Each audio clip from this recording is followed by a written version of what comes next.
He'll do it. Thank you. Okay, we're on live stream. And Okay. so we are say hello to everybody, and then Allison will spotlight a few people, or I will do that while she's helping me. Hello, Dr. Al. Good morning, everyone. Welcome to day 2. And Julie Griffin is going to start us off. Take it away, Julie. Hey, good morning, everyone. What a wonderful day yesterday. I hope you all got to experience it. And I'd like to thank Climate Healers, the whole group, all the organizers, and especially Dr. Rao, who keeps us all pointed in the right direction and on target towards our amazing goals. And to the wonderful speakers who were here, who I personally learned a lot from, and I am assuming everyone else did as well. So in the theme of stories and games, I want to do a storyful meditation. That's something that I've started doing because I realize a lot of times people are more interested in stories than they are in meditations or lectures, etc. So please make yourself comfortable as we begin this storyful meditation. Get in touch with your breathing and your body. Breathe in and out peacefully. Feel your brain waves slowing down into the alpha state, where suggestions are most readily achieved and received, and where they plant beautifully in your mind and blossom and bloom later for your highest good. Very good. And now you may go through this storyful meditation with your eyes open or closed, but you may allow each breath you take and each sound you hear during this meditation to help your body to relax and to heal, and for your mind and spirit to soar into the highest plane of awareness. Very good. Once upon a time, there was a group of people called climate healers who set out to heal the issues pertaining to the climate, global warming, and all the things that cause global warming. And this group was very mighty in their cause and very caring and loving. See them in your mind, feel them in your body, and know you are a part of this beautiful group.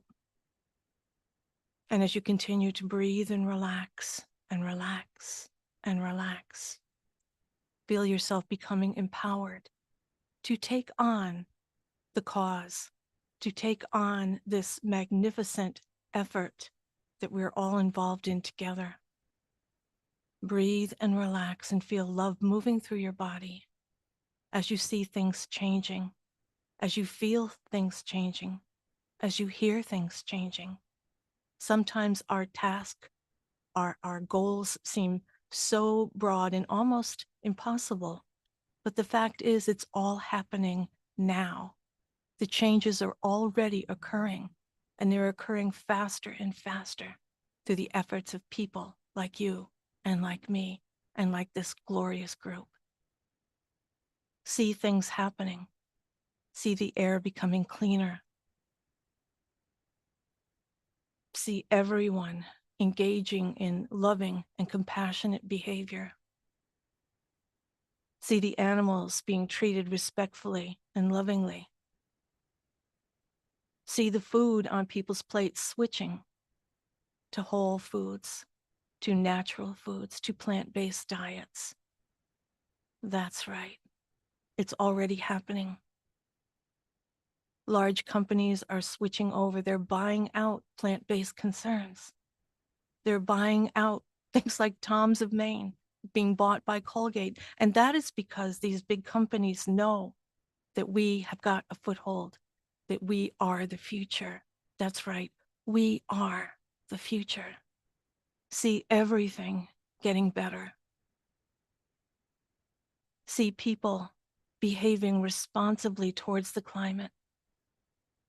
And most importantly, see yourself gaining the strength you need, the power, the creativity, and the trust in yourself to be your most persuasive, your most loving, your most comforting. And so you are. You have the power to move our efforts along. Each and every one of us is gifted with the talent. And breathe and relax as you see the world healing, as you see the climate healing, as you see people being fed healthy, nutritious foods around the world, as you see life the way you want it to be. And you know this is happening through everyone's efforts, including yours.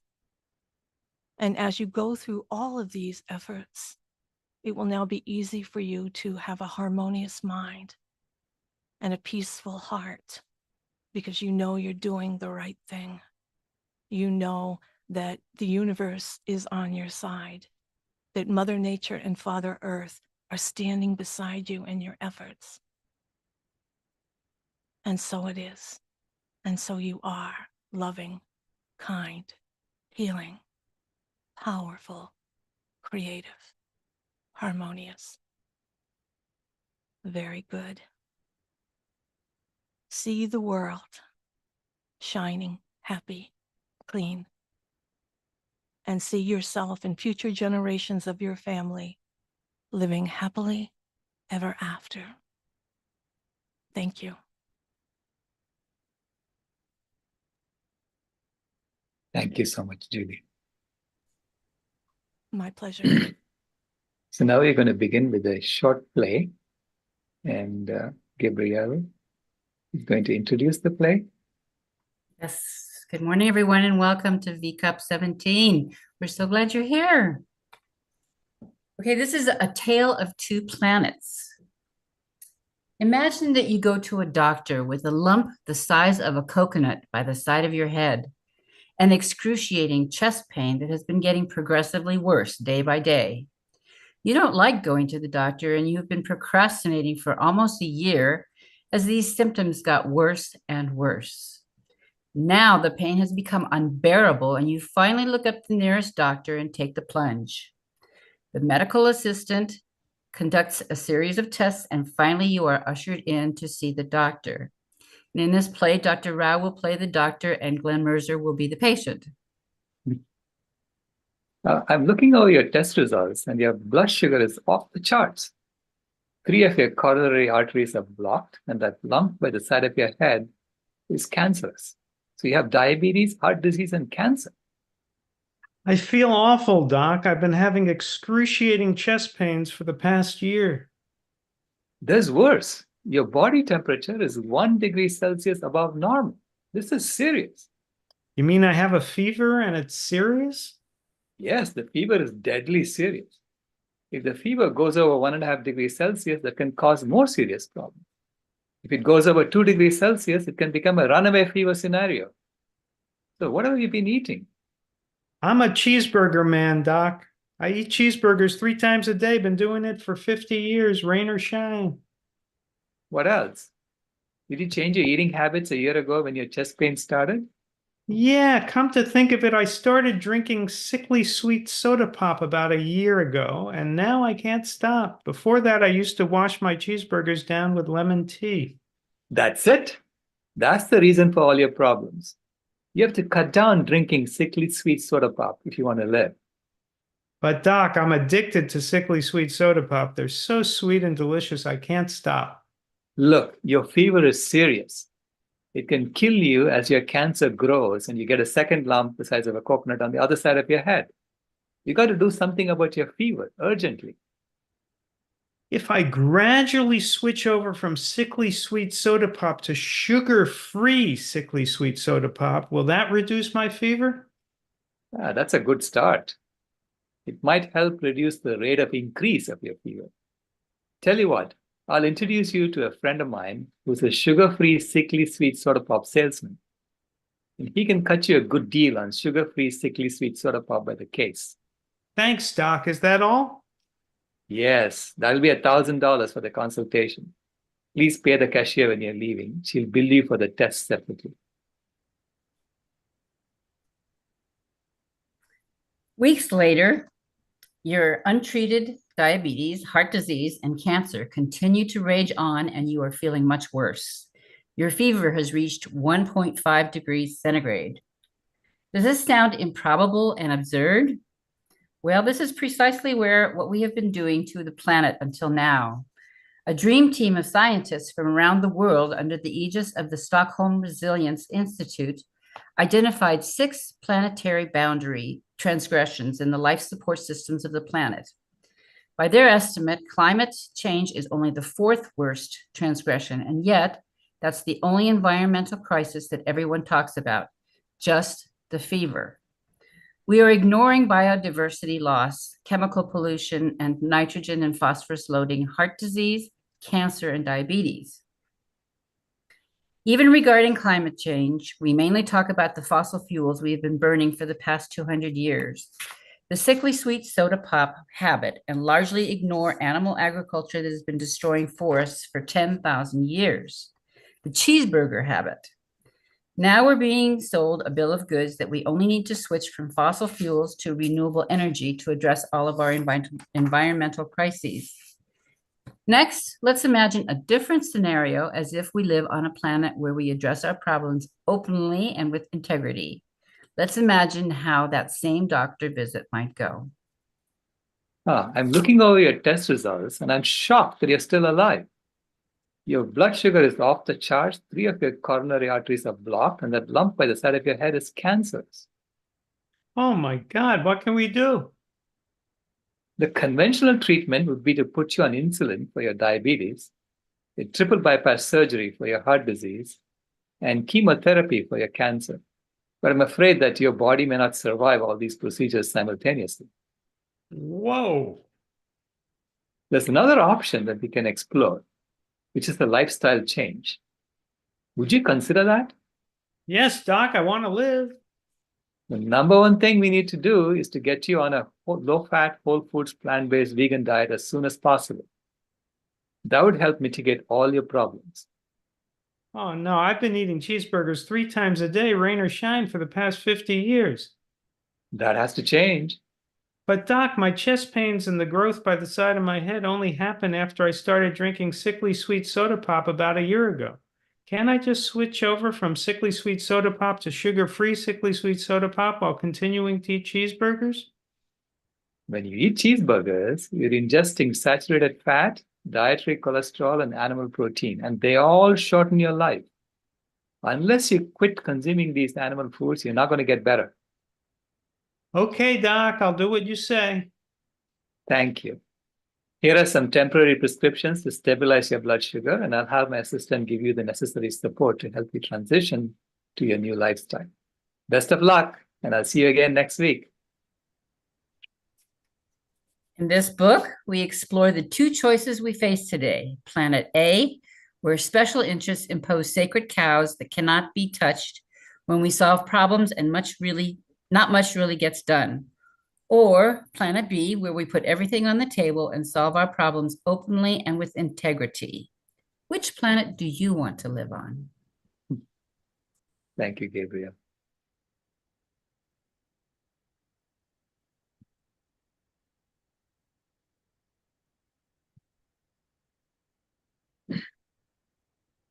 So this is Planet B. There is a Planet B.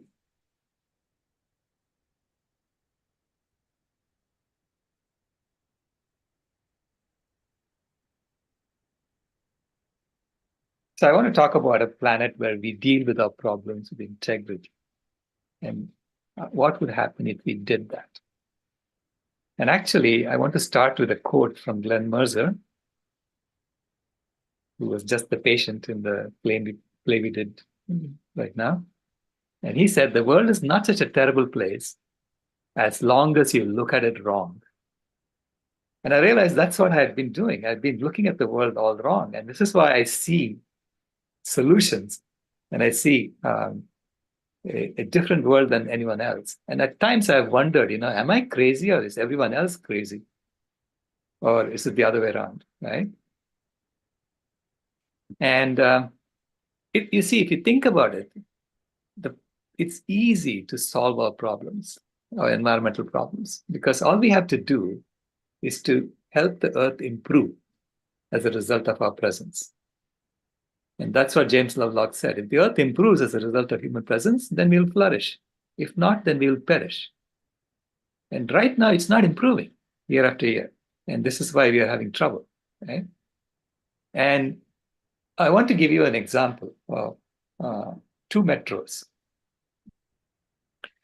The Kolkata Metro in India was started by Prime Minister Indira Gandhi in 1972. And it was a big boondoggle right from the outset. People were trying to make money off of it. And the holes in the ground, the people of Kolkata hated the thing because it divided the city of Kolkata into two. You couldn't cross from one place to the other because of all the holes in the ground. And 52 years later, the Kolkata Metro has two operational lines, one going north-south, that's the green line. And apparently the blue line that's dotted here in Wikipedia, some of it is already operating. But it doesn't touch the north-south line. So and there's still holes in the ground all over the place. Now on the right, I show you the Delhi Metro. It's another city in India. And the Delhi Metro was started in 1996. And when they started the Delhi Metro, they authorized the engineer who was in charge of it to do whatever he needed to do to get it to work. So they gave him full power to deal with the problem. And he said, okay, then I won't take any recommendations from ministers or anything like that. So there'll be no corruption. And they said, fine. And they agreed to that because the ministers were also getting stuck in traffic in Delhi. And this was in 1996. He started the Delhi Metro in 1996. By 2002, the first trains were running. Today, so about 28 years later, it rivals the London Underground in the total extent of the trains, of the rail lines. It carries 50% more people than the London Underground on a daily basis. 99.97% of the trains arrive within 1 minute of schedule. And at peak hours, the trains run every 2.5 minutes. And the people of Delhi love it. So what happened? Same country, same people, two different cities, two different scenarios. And if you look at why there was such a big change in the outcome, in the Kolkata Metro, the objective function was to figure out how to grab as much as you can for yourself. And the people who are involved in the metro were doing that, right? And, they were being interfered with. There were all kinds of problems, right? In the Delhi Metro, the objective was to serve the people of Delhi. And the person who ran it was incorruptible, pretty much. And he was already retired when they recruited him to do this. His name is Satish, and he's still alive. He's in the 90s now. And he was already retired, and he said, I don't need this job. But then he did it as a service to the people of Delhi. So the objective function was different. And we got it done. Now, what is happening in climate change is that we are still in the Kolkata Metro version of it, of dealing with it. And when we start doing a Delhi Metro version of it, that would be the greatest transformation in human history. And we really start solving this problem, honestly and with integrity. And the transformation that happened to me in my life was when I took this photograph and I instantly went vegan because I saw old cows walking around on the left of this fence, eating anything new that was growing on the ground. And I immediately realized that my consumption of dairy was causing the forest to die. And the fence was built in 2002. I took this picture in 2008. And in 6 years, to the right of the fence, it was already lush green forest. So nature was bouncing back and recovering right in front of my eyes. So I realized that I had to go vegan, and I went vegan on the spot. Okay. And to me, veganism is something that people come to from different portals. The definition is it's the way of living that seeks to exclude, as far as is possible and practicable, all forms of exploitation of animals for food, clothing, or any other purpose. So from that definition, actually all of us are vegan. Even those who claim they're not vegan, they're already vegan because they don't want to hurt animals unnecessarily. But people who own that label of veganism come to own that label through these three different portals: health, ethics, and environment. Those who do it for health and those who do it for ethics, when you do that, you really don't yet have a sense of urgency because it's health, maybe unless you're really sick, you don't have a sense of urgency. And when you get better, you may say, okay, now I can eat some animals. For ethics, you may say, we've been exploiting animals for 10,000 years. So what's the hurry, right? Why do it now? But when you do it for the environment, you have a sense of urgency. Okay? At least I felt that sense of urgency. I felt a sense of urgency as if my home was on fire. So imagine that your home is on fire and your children are in the room above the garage and they're playing and they're squabbling with each other. And the parents are saying, don't squabble, don't fight. And then they're going and turning up the AC. It's getting hot in here and cranking up the AC. And you are outside watching this. Wouldn't you scream at them and say, hey, get out or do something, put out the fire? So that's the way I felt, right, when I realized what was going on. And by the way, this is our home in New Jersey that caught fire. And our children were in the room above the garage. And they came running out and I was in the kitchen making coffee. It was early morning. And the fire was caused by a design flaw in the car that I bought the previous day. And so my son came running out saying, Dad, there is smoke coming out of the vents. And I was in the middle, I was actually on a phone as well with someone and I was making coffee. And I told him, don't worry about it. It's the heater just came on, so it must be the heater. And he went back. He came running out again saying, Dad, there's black smoke coming out of the vents. And this time I went and looked and sure enough, as you can see, there was black smoke coming out of the vents. And I ran downstairs, opened the door to the garage and the car was spitting flames at me. And my only thought at that point was, how do I get my children out of there before the roof caves in on them? The roof of the garage caves in on them. And so I ran upstairs, grabbed my kids, and I hit the alarm. And the policeman came and took this picture. He came within a couple of minutes and took this picture. And then the fire engine came within 5 minutes and they put out the fire, but we were out of the house for 8 months and we rebuilt our home. Okay. Now you have the same situation on our planet.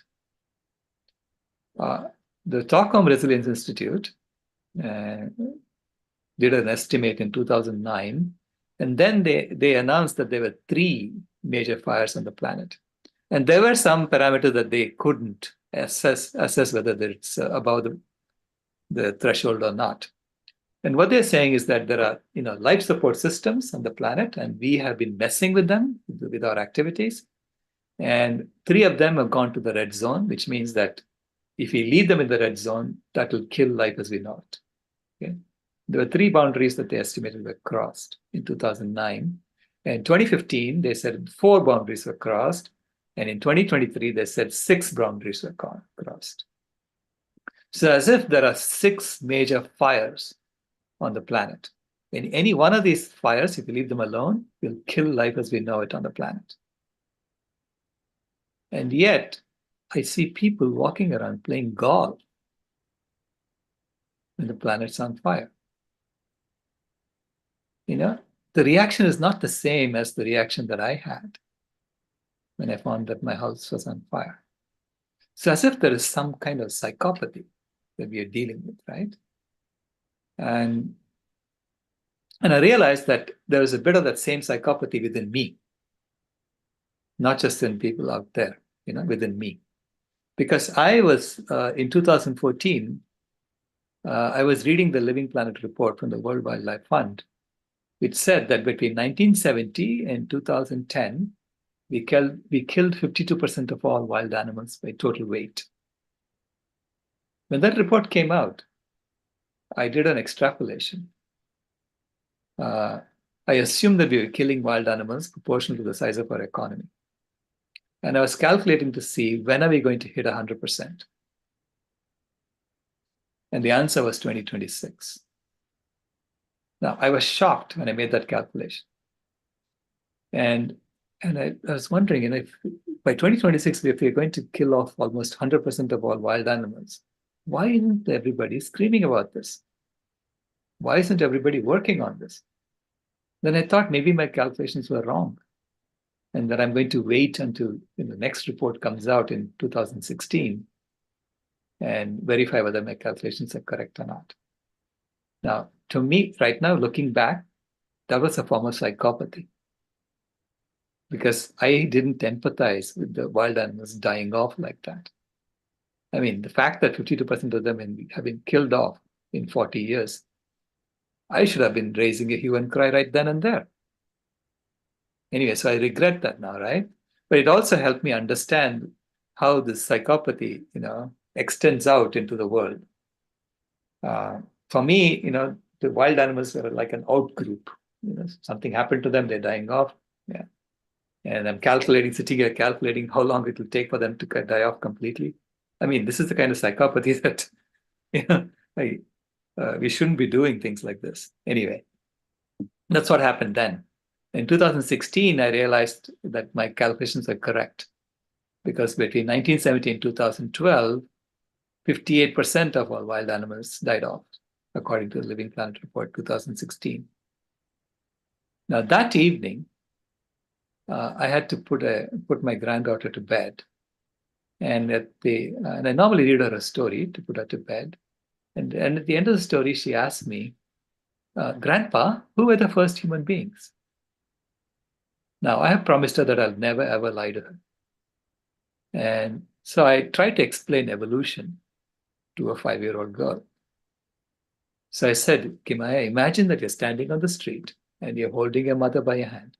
And you ask your mother to bring her mother to stand by her side, and so on. So you create a long line of mothers on this side of the street.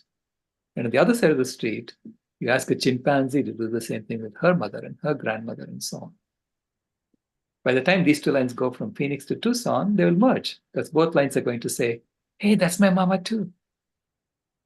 Immediately, she just sat up in bed. She said, what? Are you telling me that animals are my family? And I said, now that you put it that way, yeah, they are your family. She said, then why are people eating my family? Grandpa, make them stop. They're eating my family. She started bawling. See, for her, as a child, that psychopathy was not there. She saw immediately that animals were her family. So Vasudhaiva Kutumbakam became visceral for her. And so she was bawling her eyes out. And I was trying to console her, because I realized I had created a world full of monsters for my granddaughter, because she was naming names of people she knows who are eating her family. So I was trying to console her, and I said, Kimaya, this is what I do. It's my job to make them stop. So please stop crying. Immediately she stopped crying and she looked at me. She said, what? This is your job? This is your job? You know you haven't done your job? Then she said, do your job. She shook her finger in my face. Then she said, when will you do your job? And I blurted out, I better do it by 2026, otherwise we are all in big trouble. And she said, will you promise me that? I said, okay, I promise you that. She said, will you give me a pinky promise? I said, okay, I'll give you a pinky promise. And she asked me to hold out my pinky. Then she locked her pinky in mine and she said, you can never, ever break a pinky promise. Now, I consider that to be a sacred promise that our generation, my generation, has made to her generation and to the generations coming after her, and to our children and our grandchildren, that we will solve this problem. We're not going to just sit here and wait until everything dies off and then say, you figure it out. Yeah.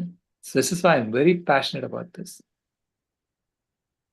And just looking at the numbers from of wild animals and human beings, I'm going to come to what Debbie Elliott was saying yesterday as well. So, there are 17 years. 10,000 years ago, if you look at the weight of all the wild animals that lived on Earth, it was about 200 million metric tons. Okay, so that's the blue bubble, blue circle on the left, 10,000 years ago. And human beings were a tiny little blip on top of that. By 1970, the wild animal population is down by 60% from what they were 10,000 years ago. And human beings, our weight alone, one species alone, equal to the weight of all the wild animals that lived 10,000 years ago. Okay? And our farmed animals are double our weight and the equivalent biomass of farmed animals. What do I mean by that? Because the farmed animals are all young animals, okay? They're infants.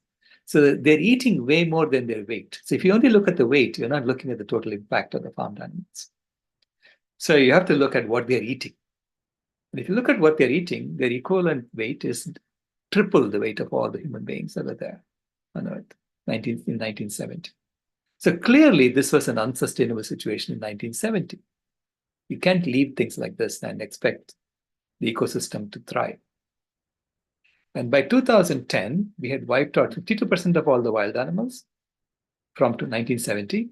So which means they're 52% down from the one that was 60% down. Okay. And human beings, we're now double the weight of all the wild animals that lived 10,000 years ago. And our farmed animals, we're presenting a profile of a biomass that's 9 times the weight of all the wild animals that lived 10,000 years ago. So it's completely unsustainable. Now, someone looking at this, who looks at animals as an outgroup, may say, you need to get rid of the farmed animals, right? So if the world goes vegan, we'll get rid of the weight that we are carrying, and maybe the planet can sustain, our weight, plus, and then we can help the wild animals come back, and then slowly we can reduce our weight, our numbers, and eventually reach sustainability. But someone else who looks at even human beings, some human beings as outgroups, may say, the American way of life is not negotiable. And Americans actually eat 4 times the average in terms of the meat consumption. So if everyone ate like Americans, you'll have to take the farmed animal biomass and multiply it by 4. Clearly, that cannot be done on this planet. So if that cannot be done on this planet, we also know that the American way of life is not negotiable, then the human population has to come down by a factor of 8, at least. Okay? So they're probably sitting around saying, let nature do her thing. Let's just play golf. Let nature do her thing. And human beings will die off. And then we'll solve the problem.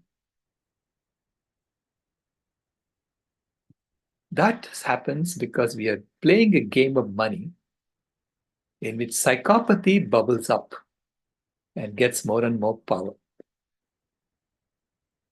So the more money you have, more likely that you're psychopathic. It's not that all of them are psychopathic, they're more psychopathic than those who have less money, right?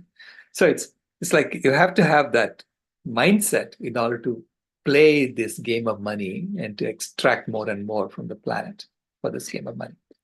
But again, this is all, don't generalize it. I'm just saying that the probability of psychopathy increasing as the wealth increases is higher. Not everyone is like that. Okay? Because that's the game of money we are playing. The game of money is a game where we have to extract from the planet and return debt. So there is more debt than money at any given point in time, and the money is being used, deployed to extract from the planet in order to return the debt. And those who accumulate more and more in this game have to have the lack of empathy for the suffering that this causes. But I say in nature, every creature belongs exactly as they are. This is why I say there's nothing wrong with the game. This is the way the game was meant to be played, and this is how we heated the earth, right? So in nature, if you see an elephant breaking branches of trees, it may look destructive, But wherever the elephant broke branches of trees, that's where the sunlight would stream and nourish the underbrush. So the elephant was doing something for the ecosystem at that time. Just like we have been using fire to heat the planet for the last 10,000 years in earnest. And actually 50,000 years ago, we migrated out of Africa and went to every part of the world in order to start this project. And in the current warm period, we've been heating the planet for 10,000 years, and we have kept the temperature constant. And now we have increased it by 1.1 degrees Celsius, 1.5 degrees Celsius. And we are being called to start cooling. Don't continue heating. Okay? Just like the elephant is called to stop at some point and start doing other things. So there's nothing wrong with what has happened. It's just that we have to now transform. And how we transform depends. And you can see the solution is staring at us in the face. From when you look at how we use the earth, you see that right away. So this is data from the Intergovernmental Panel on Climate Change. Now, it's a little different from the data that Dr. Anita Kreng showed yesterday, because she is using data from Poor and Nemechek's paper, which they were using numbers from the FAO, the UN FAO. And the IPCC has different numbers than the UN FAO. And I believe that the IPCC is closer to reality than the UN FAO, because the UN FAO has public partnerships with the International Meat Secretariat, International Dairy Federation, so on. So their numbers are a bit tainted. I also believe that these numbers are closer to other numbers that I see. They more correspond with other numbers that I see. So anyway, so this is a map that shows how we use the earth. So if you take all the land that we're currently using for monocultured trees, for timber and paper, where we have monocultures of the same trees being planted over and over. You take all that land, and if you put it in one spot, it'll cover all of North America, all of Central America, and a little bit of South America. Okay? So it's 22% of the ice-free land area of the planet. If you take all the original forests and put it in one spot, it'll cover the bottom half of South America. That's 9% of the land area of the planet.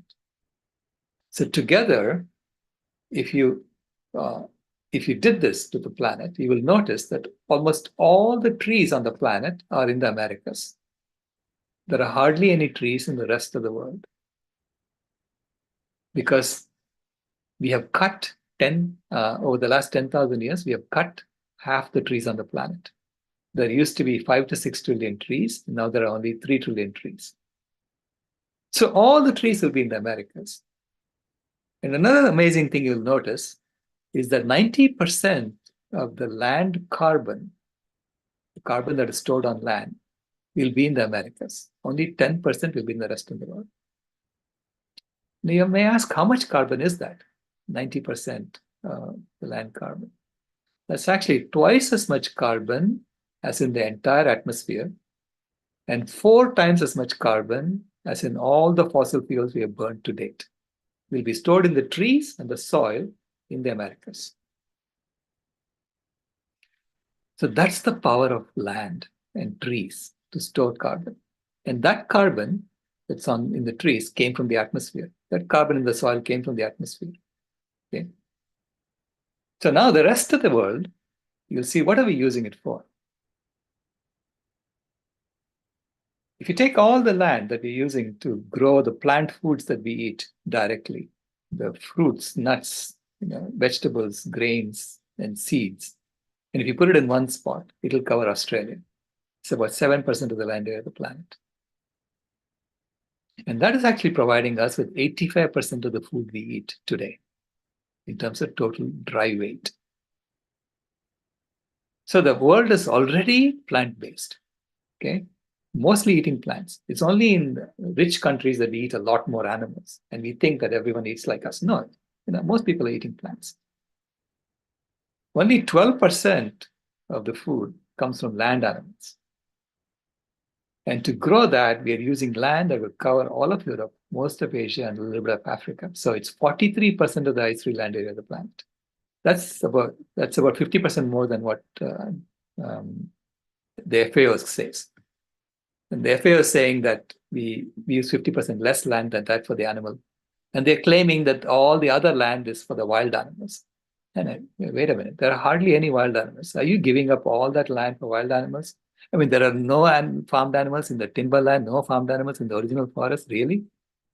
I mean, when I go to India, I see cows walking around everywhere. But that's what the FAO is claiming. So the IPCC is saying 43% of the ice-free land of the planet, and I buy their numbers. And then 16% of the land is deserts. And I believe the deserts mostly are created by the animal agriculture industry also. Biofuels is a small portion. That's the bottom half of South Africa there. And if you take all the cities, railroads, highways, all the built land and put it in one spot, it'll cover Madagascar. It's only 1% of the land of the planet. Okay. So this is how we use the land. This is how we use the earth. And the remaining 3% of the food we eat comes from the ocean, for which we have been destroying the entire ocean. We actually bottom trawl an area the size of South America every year to get the fish. We have 10 times as many ships as we did in 1950s, and our catch is half of what we were catching in 1950s. And to catch those fish, we are actually using big data software and GPS hardware, and we are able to detect fish that are 2,000 feet below sea level, and we go and grab them from there. If you keep doing that, how many years can you do this before you wipe them all out? So the good news is that when we go vegan, let me go back to this. When we go vegan, you can return 40% of this animal food land back to nature. Okay? And you can return the entire ocean back to nature. And you can even regenerate forests in the deserts if you want. And you can bring back the 3 trillion trees that we cut. And if you bring back the 3 trillion trees that we cut, we have the potential to sequester 4 times as much CO2, 4 times as much carbon as in all the fossil fuels we've burned to date. So can we not reverse climate change when we do that? Of course we can.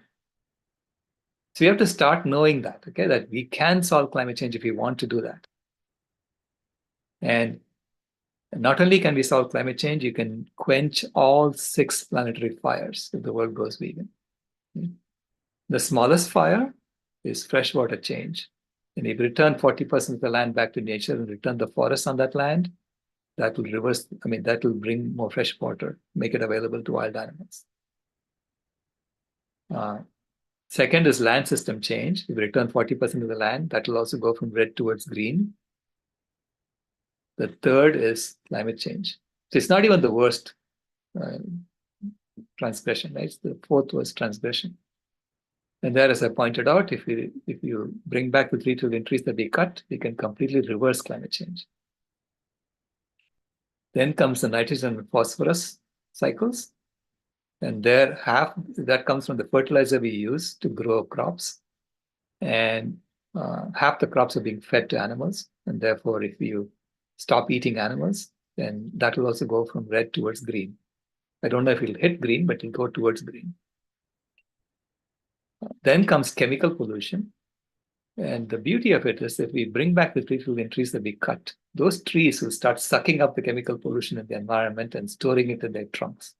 Because trees are amazing life forms. They filter the water, they store all the the pollution from the water in their trunks, and they transpire fresh water through their leaves. So it'll clean up the chemical pollution in the environment if we bring back the trees that we cut. And simultaneously, when you eat plant foods, you're getting about 1% of the chemical pollution that's in the animal food. So it's better for us as well. Then finally, it's biosphere integrity, which is basically the loss of wild animals. And there it's about beginning to treat them as if they are our family, just like our Kimaya discovered, right? And if you give back the land, if you start serving them as opposed to asking them to serve us, then they can come back. I hope they can come back. You may have, so now if you take into account the opportunity cost of the land that we're currently using for animal agriculture, because the forests are trying to come back on that land and we keep burning them down every year, preventing them from coming back. So I came up with a lower bound that if you take into account the opportunity cost, then animal agriculture is the leading cause of climate change, responsible for at least 87% of greenhouse gas emissions. I wrote a paper on that. That lower bound is based on an assessment of how much carbon is stored in the vegetation that's already growing on that land, because the animals are eating that vegetation. Okay? And so I'm assuming that when we bring back forests, when we actively bring back forests, which is what you're supposed to, and this is how you're supposed to estimate opportunity cost, so what can you reasonably do with that resource? And you could reasonably bring back the forests of that resource. And when we do that, can we not at least get back as much vegetation as is already growing today? So that's the reason why I came up with this as a lower bound. And now, based on the 6th assessment report of the UN IPCC, which was published after my paper was published, I'm able to update that lower bound from 87% to 118%. And you may ask, how can something be greater than 100%? So what I'm claiming is that if the world goes vegan and we still drive around in cars and we still use fossil fuels for other purposes as we do today, we will see the CO2 level in the atmosphere coming down year by year because it's greater than 100%. That's the claim I'm making. So going from climate heating to climate healing is flipping this idea that man is above, woman is above, animals, and flipping it. When you flip the triangle, it becomes a heart. So it's now man and woman serving the animals. We are bringing back the wild animals, recognizing that they're part of our family. And they're part of this family that deserves to live on planet Earth. So that's our climate healing phase. And then once we bring them back, and then we can go into the climate harmonizing phase, where we consider ourselves to be equals to all species. So we got some work to do to make this transformation happen. And to make this transformation happen, we have to go from a system that's based on deception to a system based on honesty, from domination to humility, from death to happiness, and disease to health, and destruction to harmony. And I would love to design a system that's based on these 5 H's. That'll be my dream job as a systems engineer, to design a system like that. Currently, we have a system that's based on deception, domination, death, disease, and destruction. Deception, I show you the satellite picture of the Amazon, and you can see how the deforestation is happening. And the reason they leave clumps of trees behind is because in the UN conventions, they say that if 1 kilometer by 1 kilometer grid that has 10% tree cover is still a forest grid. So we've been cutting all these forests and pretending that we didn't do it.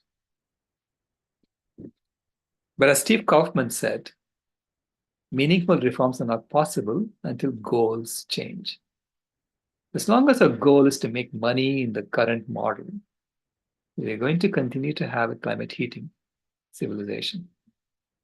So how do you change the goals? Well, look at the Sustainable Development Goals of the UN. No poverty, zero hunger, good health and well-being. These are all great goals to have. But goal number 8, I threw out. Goal number 8 is economic growth. And I ask you, if you had no poverty, zero hunger, good health and well-being, if you met all these goals, do you care that the economy is growing? So why is that goal there? That goal is there so that the UN can pretend to be working on all the other goals by just growing the economy. So all of us can pretend that we are trying to meet these goals. They're supposed to meet all these goals by 2030. And I see no indication that they'll ever meet these goals the way they're going, because they're only focusing on economic growth as the goal. All nations are doing just that.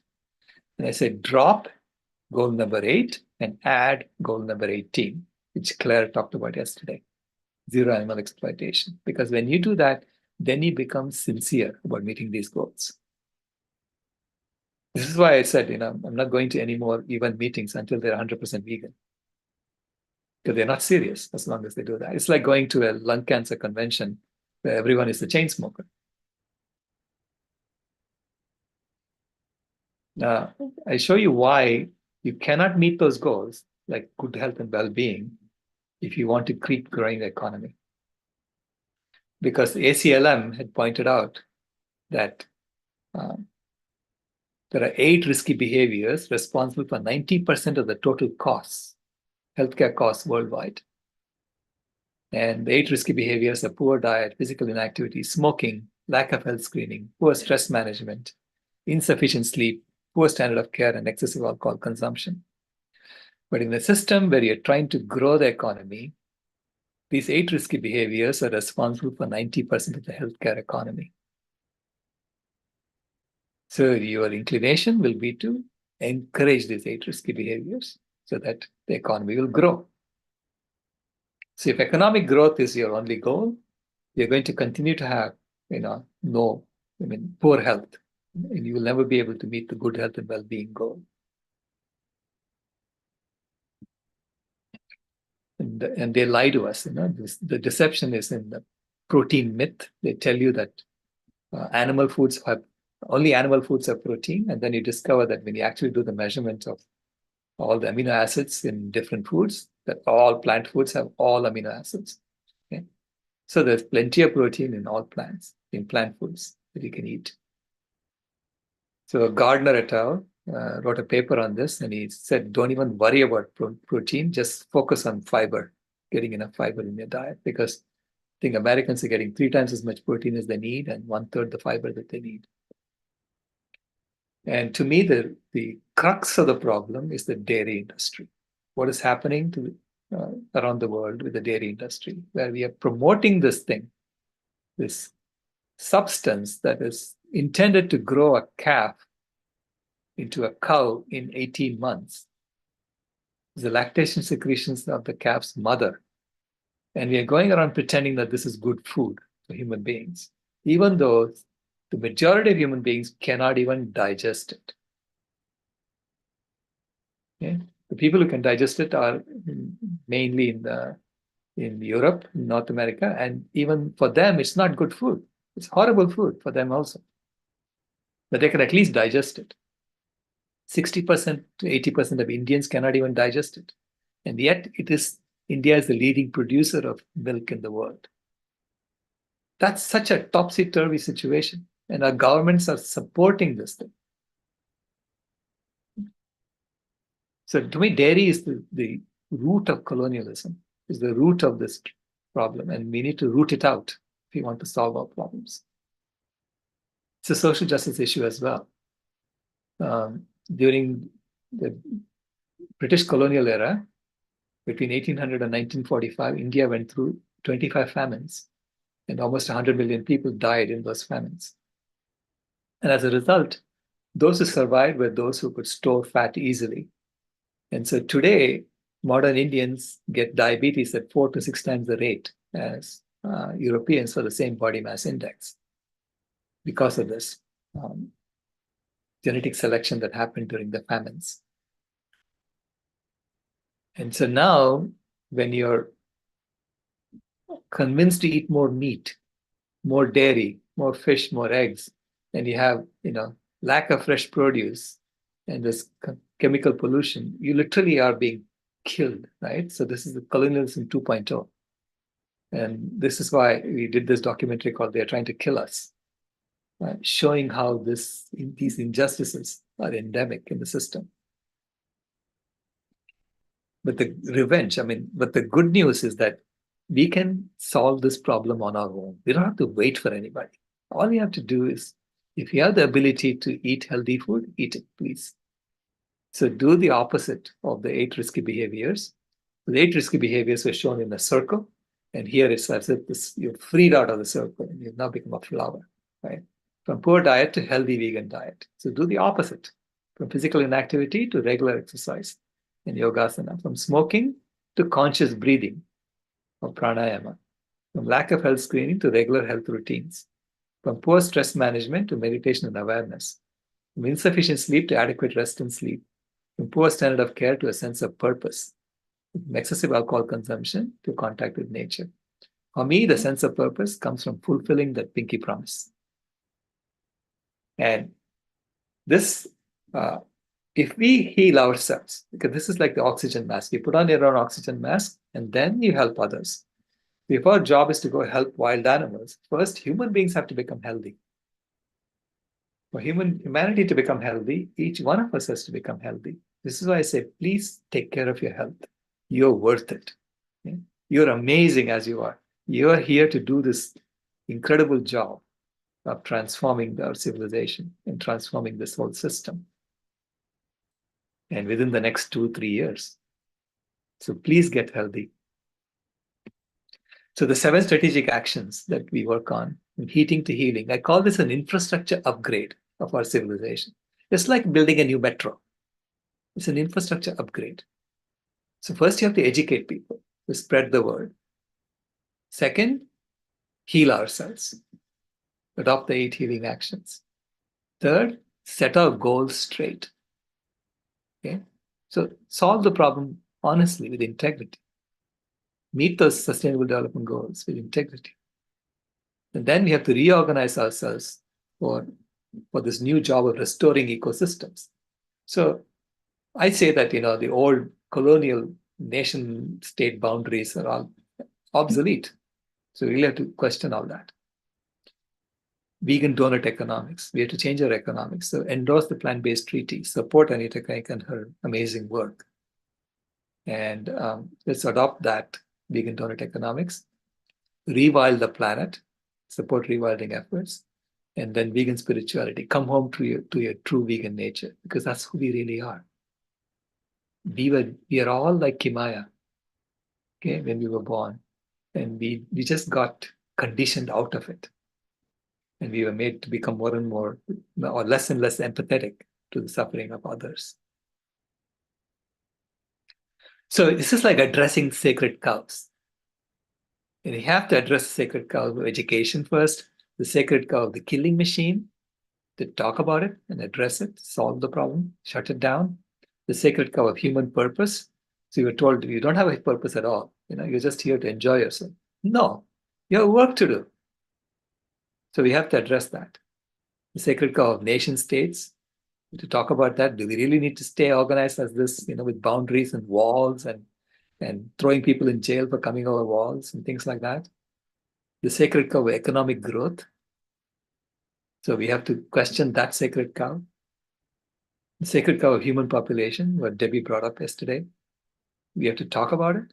And we have to say, okay, how do we deal with this as we go forward? The sacred cow of organized religion. So we don't kill each other in the name of religion.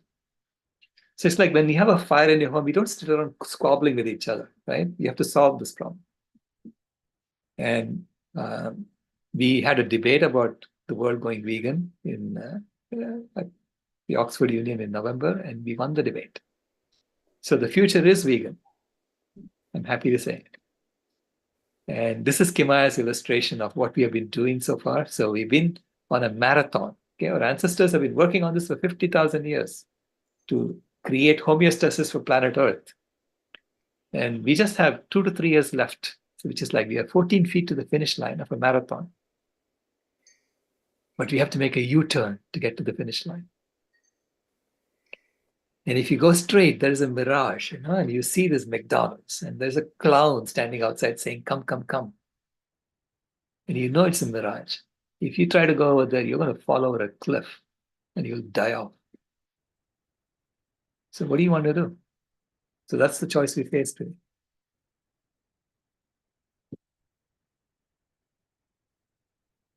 Thank you. I'm sorry I went over time.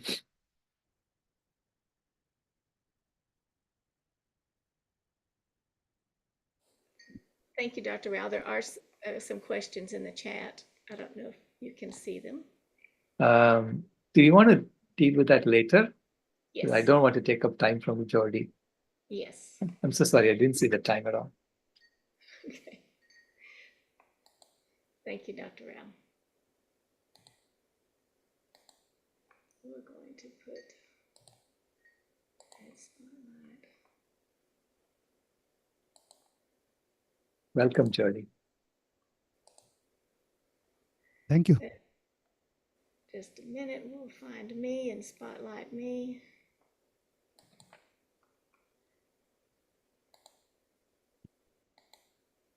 go. Welcome everyone to VCOP17. I'm privileged to be able to introduce to you Jordi Casamidjana. He's of the United Kingdom. He's a vegan zoologist and animal protectionist, and he was highly publicized for a litigation case that he did in the United Kingdom that led to ethical veganism being recognized as a protected philosophical belief under the Equity Act of 2010. And as a consequence of this legal victory, Jordi wrote the book Ethical Vegan, A Personal and Political Journey to Change the World. Jordi, we're grateful for you to be here today. Thank you so much.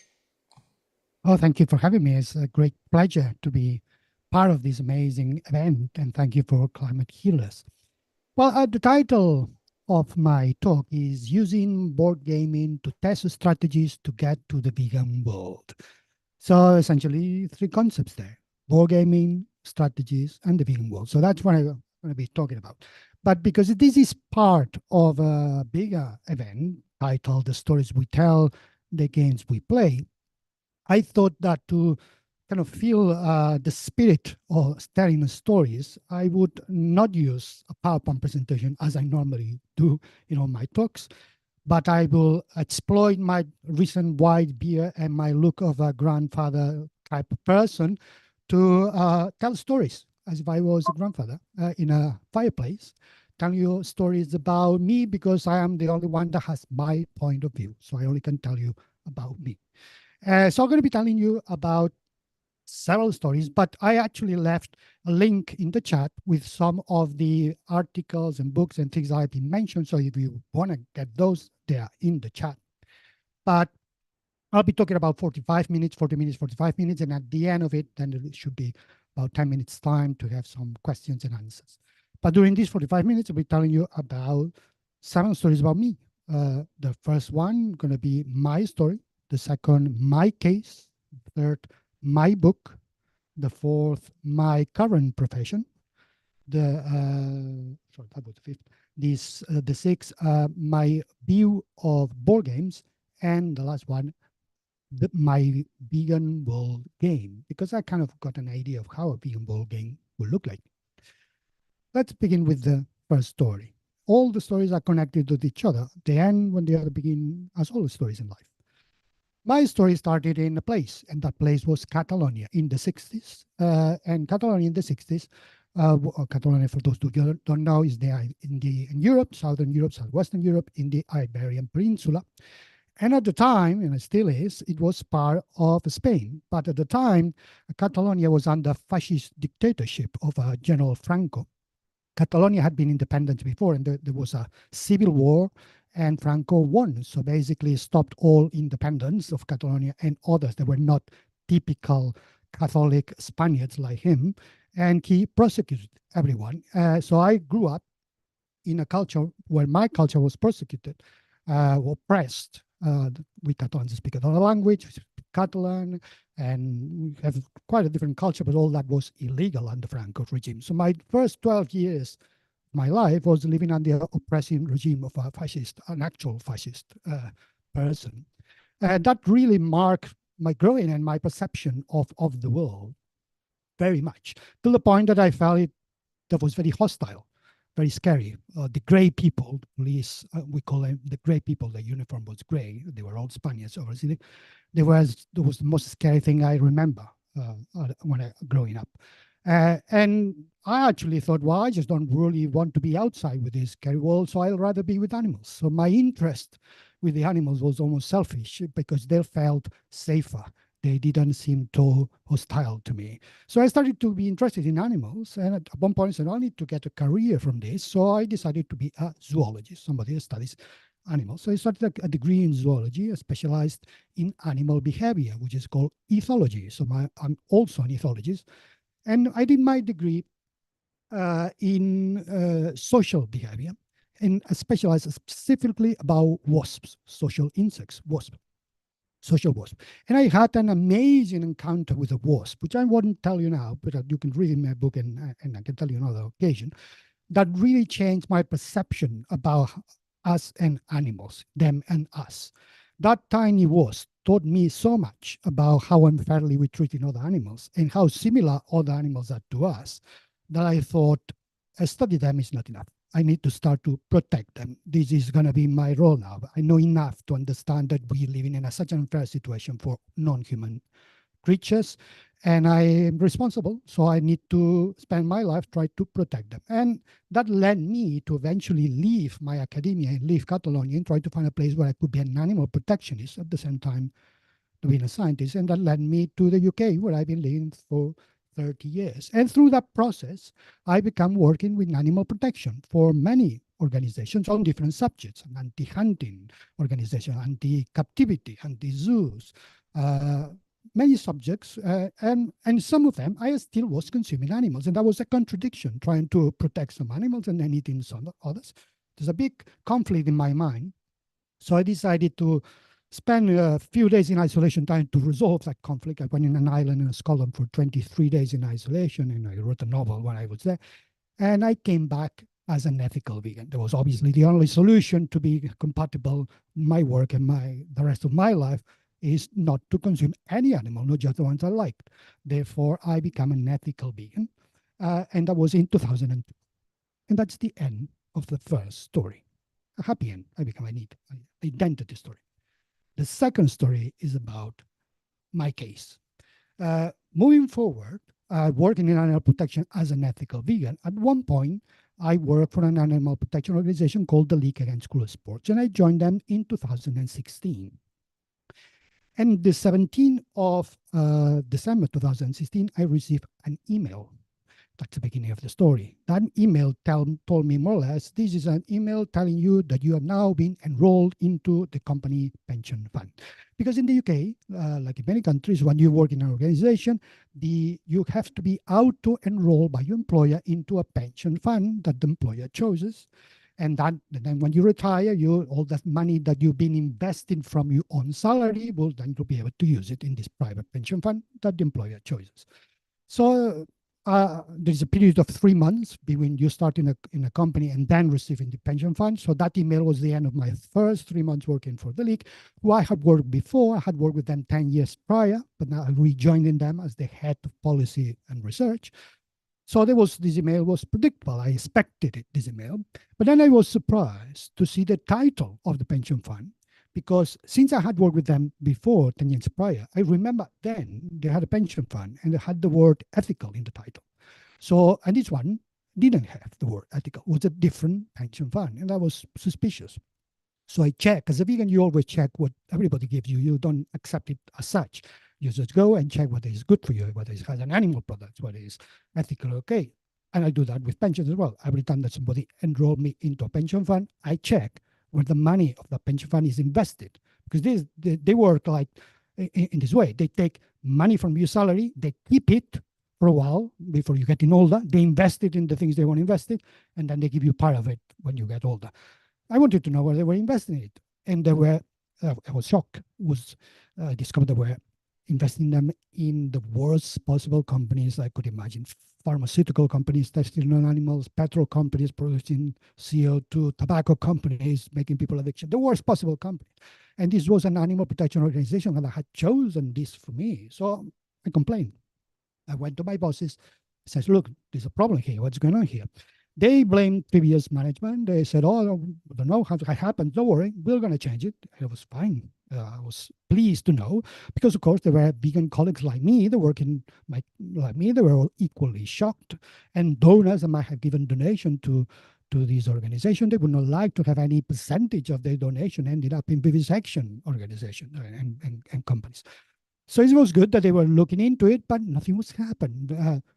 Management kept changing, people kept coming in and out. Every time there was a new change, I had to re-explain it again. A month passed, 2, 5, 6 months, a year, nothing was changing. And eventually, I decided to change it myself, because if you don't like the pension fund that your boss or your company, your employer provided, you can always change it. As long as you have one, that's fine. So I decided to change it to one that had the word ethical, that didn't invest in any of those companies. And I told my colleagues, in the office, that if they want to change them to it, they don't want to wait forever, they could do it, and I tell them how to do it. And because of that communication, I was fired. I was fired for gross misconduct. And I thought, well, that's something very wrong here. I am just doing what an ethical vegan would do. I am just trying to help other vegans to find vegan solutions to problems. I try to find from all the options I have, the one that is more vegan friendly. There are pension funds that are better than others from a vegan point of view. I can choose them. Why can I tell my friends how to do it too? So I thought that's an unfair thing. I had no choice. I've been fired actually because I'm an ethical vegan. That's what happened. So I went to a lawyer and I said, look, I've been fired because I'm an ethical vegan. Am I protected?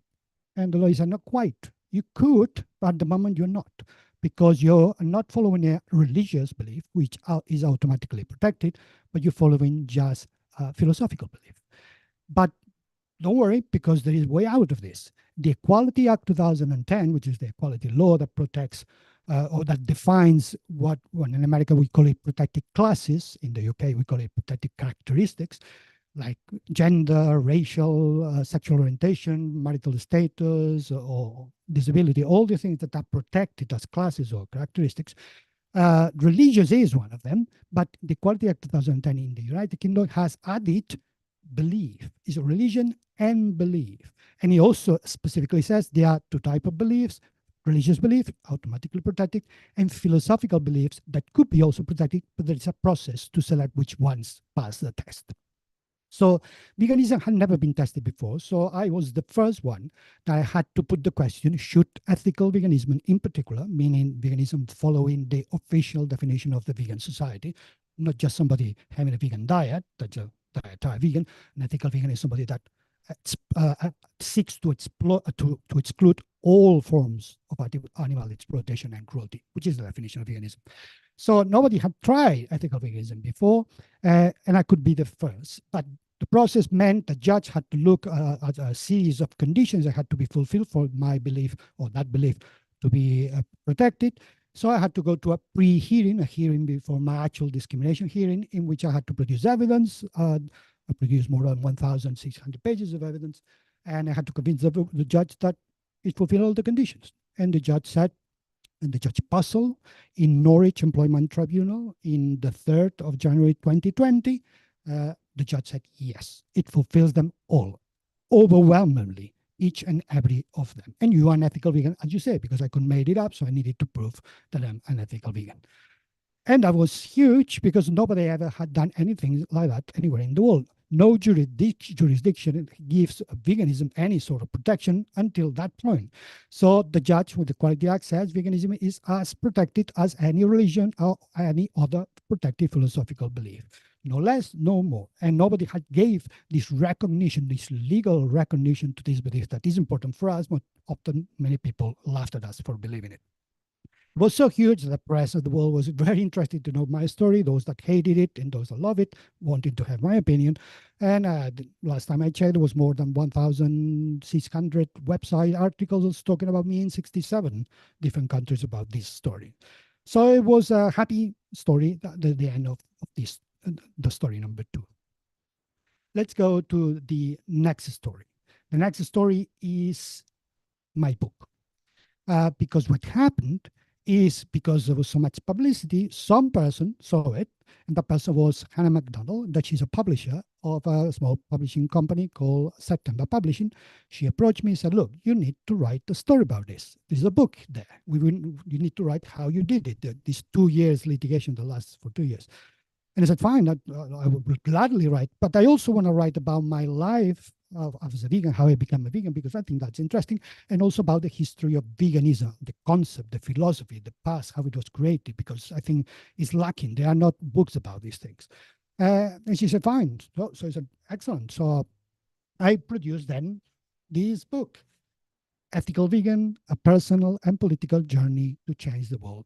And I wrote it very fast because my case ended when the lockdown for the pandemic started. So I had nothing else to do than to write an average of 13 hours a day.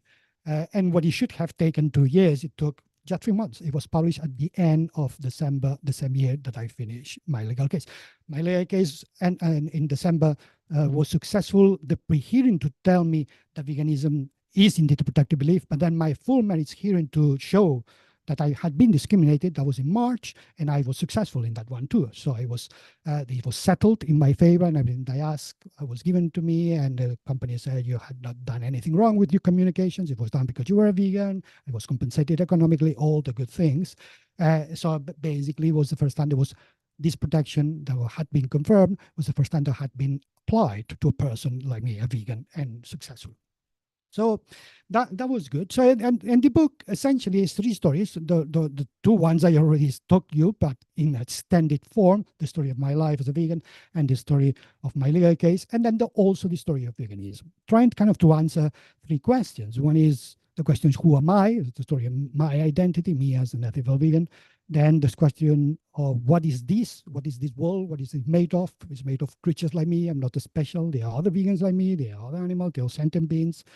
And it's also this legal case that happened to me that started with my email. That's, I wonder, what is this email about? But the third is about what should we do, which is ethics. What is the behavior we should be doing? And for me, very easy. Ahimsa, do no harm, is a very simple thing to do. A very simple behavioral tool. Every time anything you do, just be sure you're not harming anyone that could be harmed. And that's the part of the history of veganism, because the history of veganism is the history of ahimsa. I think the modern concept of veganism is just the modern manifestation of the ancient concept of ahimsa. And I wrote many aspects of my book, but at the last chapter, the book is also has past, present, and future, because talk about the history is the past. I talk about the present, how I become a vegan, but also how I manifest my veganism. What choices do I make? So to make it easy for a new vegan to choose what to choose, I just write it down. But also the future, how I imagine the vegan world would be and what we need to go and do to get to that vegan world. And so in the last chapter of the book, which is the future is vegan.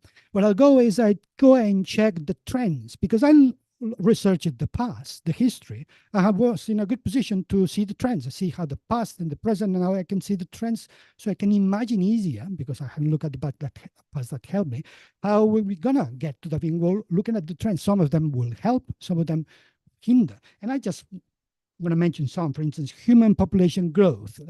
This is obviously not good. There are more people out there. It's more difficult to become vegan because there's more people consuming animal products. Or flesh consumption. This is increasing, and still that's not a good trend. Climate change. Well, it's not good for the climate, but it's actually good to make people become vegan, because it's making people aware of the reasons of climate change, and therefore perhaps they can become vegan because of environmental reasons. So that could be good as well. Pandemics, the same thing. People connecting pandemics and animal exploitation and animal agriculture will make them change, perhaps. Fake news or false news, that's bad, because we rely on the truth. And if there are more fake news, people will not care about what's true or not. How we can convince somebody that our facts are right and somebody else is wrong if people don't care about what's true or not? So there were all these different factors. And then I looked at it and I thought, well, altogether, I think there are more trends that are positive than trends that are negative. So I think we're going to get there. How long is another story, but we're going to get there, because although there are trends in all directions, I think there are more that push us toward the vegan world. And I end the book with a diagram. You can see a diagram, which is about the vegan world, how I imagine, how I visualize the vegan world. You can see it better here, in which there's a middle bit that says that's the vegan world where all people are vegan. And then around all the things we have achieved, no more pandemics, no more systemic carnism, and all the things around those things, there are smaller things that we need to achieve. So it was just a way for me to visualize that vegan world. And that was the end of the third story about my book. The next story is about my current profession. And that ends with begins with the end of that previous story. Because what happened is I had a book, and then people read the book, and people like the book, and people say, we want you to write things for us. Vegan organizations, animal protection organizations started to hire me as a freelance writer, and that's my current profession. I've been an animal protectionist all my life, but now essentially I'm a writer. I'm a writer on veganism issues and animal protection issues for different animal protection organizations and vegan organizations. I'm one of the main writers of Unchained TV, which is part of this event, and I'm so glad that I'm part of that team too, and of Vegan FDA, which is one of my main clients that I write a lot about different aspects of veganism. And while doing so, I wrote one article in the 18th of December 2021 titled The Rise of the Vegan Board Gamers. And the reason I wrote that is because I wanted to answer a question that was bothering me. The question was that being in London, which is one of the cities with more vegan-friendly cities in the world, there's a lot of things to do as a vegan. So you can meet many other vegans, do many social events. There are many clubs, vegan clubs of vegan people that go to theater, vegan people that go running. And I used to participate many before the pandemic. And one of them was about board games. Vegans just meeting to play board games. And I kind of like board games, although I'm not a gamer as a proper board game, but I just like them, some of them. So I used to go. And it was quite interesting to see that these meetings become more and more popular, more and more frequent, more and more people coming. And I was thinking, why is that happening? Others, they're not growing that much. Is there something between board gamers and vegans that really synergize each other in a way that makes them super compatible? Is there something happening with these two groups that they are connected, and therefore that the sum of both might actually generate something bigger, something some properties that we are not seeing just by looking at each other separately? I just wanted to answer this question, but I didn't know enough because I'm not proper board gamer. So I actually asked proper board gamers. I interviewed them for my article, and I interviewed Antonio Favata, Ian McDonald, Andrea Romeo, philosophy, some of them game designers, some of them organizers of these events. There's an event in London called Geek Extravaganza, like playing with the word extravaganza with the word vegan in the middle. Which is one of these. So I asked them question, do you think there's something there, a connection is there? And I concluded at the end of the article, yes, that there is something, because there are many things that connect, that make it possible. One is logistics. The fact that playing a game is often already vegan friendly. They are not vegan products in most games. They are just paper and plastic. So board games are easily to continue playing them. If you're vegan, you don't need to change much. Or the fact that there are so many vegan venues now in London, it's easy to meet and play in those ones. So logistically, it becomes easier to play. Also because vegans, we're still the minority of people. We still have this social problem that everywhere we go, we are just the minority. So we like to socialize with other vegans. And having things to do when you socialize, like playing games, that's a good thing. So having another excuse to meet with other vegans, that works. But there were more deeper things. For instance, some of the people I interviewed mentioned the geek culture, the people that like games. They often are people that go against the grain. They like challenges. And we vegans do the same thing. We go against the carnies wall. So that's something in common. Also, the tendency to like consistency and logic. We vegans have a very easy system. Don't consume animal products. And it's so easy for us. We don't have to be nuanced about it. We just reject them all. And that's simple. And we like that. And gamers, they like models of reality. And they like the simplification of reality through the game. So there is an affinity of logic and simplicity and consistency that we both groups have. There's also things about gamers being social pioneers that like to explore other worlds, alternative worlds. Well, we vegans do the same. We started to explore the vegan world. We also pioneers in we are not afraid of the common status quo and we challenge it. And that's part of the psychology of it. And some more deeper things is that we kind of vegans, we are returning back to nature in a way.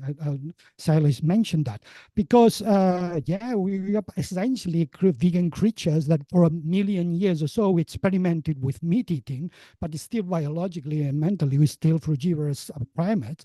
And gaming is also said that is really a very primitive thing that we all do, all mammals do, it's not just a human thing. And playing games is really going back to our primitive gay person. The Homo lugens means player, the human player is a primitive human that started telling stories under the fire and playing games. So this going back to nature and reality, away from artifice, is something both groups can comment. So it seemed that there was connections between two worlds. So it could be that there's a race of the vegan board game. We're going to see more and doing more things and playing more important roles than we thought, not just two groups meeting, just perhaps by meeting, creating more interesting things. So that's the end of this story. Next story is about my view of board games, obviously connected to this one. Because at the end of the article, I also said that perhaps we can actually use games to get to the vegan world sooner, because we can use the games to test strategies. If we want to have the vegan world, it's not going to happen if we don't build it. It will have to be built by us, vegans and the rest of the people, but especially the vegans that we know and we are aware that we need to build the vegan world. So it's an action that we need to take, and we need to take it, and that might be doing different things, and how we know which one have to do first, prioritize, where and how, all that is a strategy. And so we need to be able to find out where we're going, to visualize that world, but then to test different strategies and not to waste wrong strategies in the real world and then failing and having to step back and then spend more time trying to get to the right vegan world with the right strategy. We can test them before actually applying them and see which ones work better than others. And board games can be used for that. Board games can be used to veganize the world. Veganize the world in the sense that the world is a carnivore world. Almost everything we do and we see is made by carnies, for carnies, trying to indoctrinate us into animal consumption. And that means board gaming is the same thing. And when we want to veganize the world, we want to replace carnivore things with vegan things. Cinema, theaters, novels, and games. Games are many carnivore games, so we want to create many vegan games.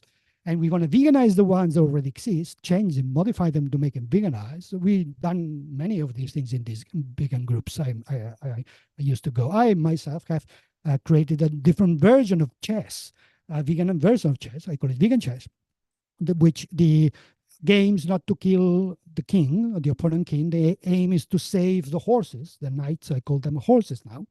And so we just basically need to protect the horses from the other player. And if you manage to protect them completely so they can no longer be killed, then you won. And the rest of the pieces move exactly the same way. But just by tweaking 2 or 3 rules, you completely make it a vegan version of it.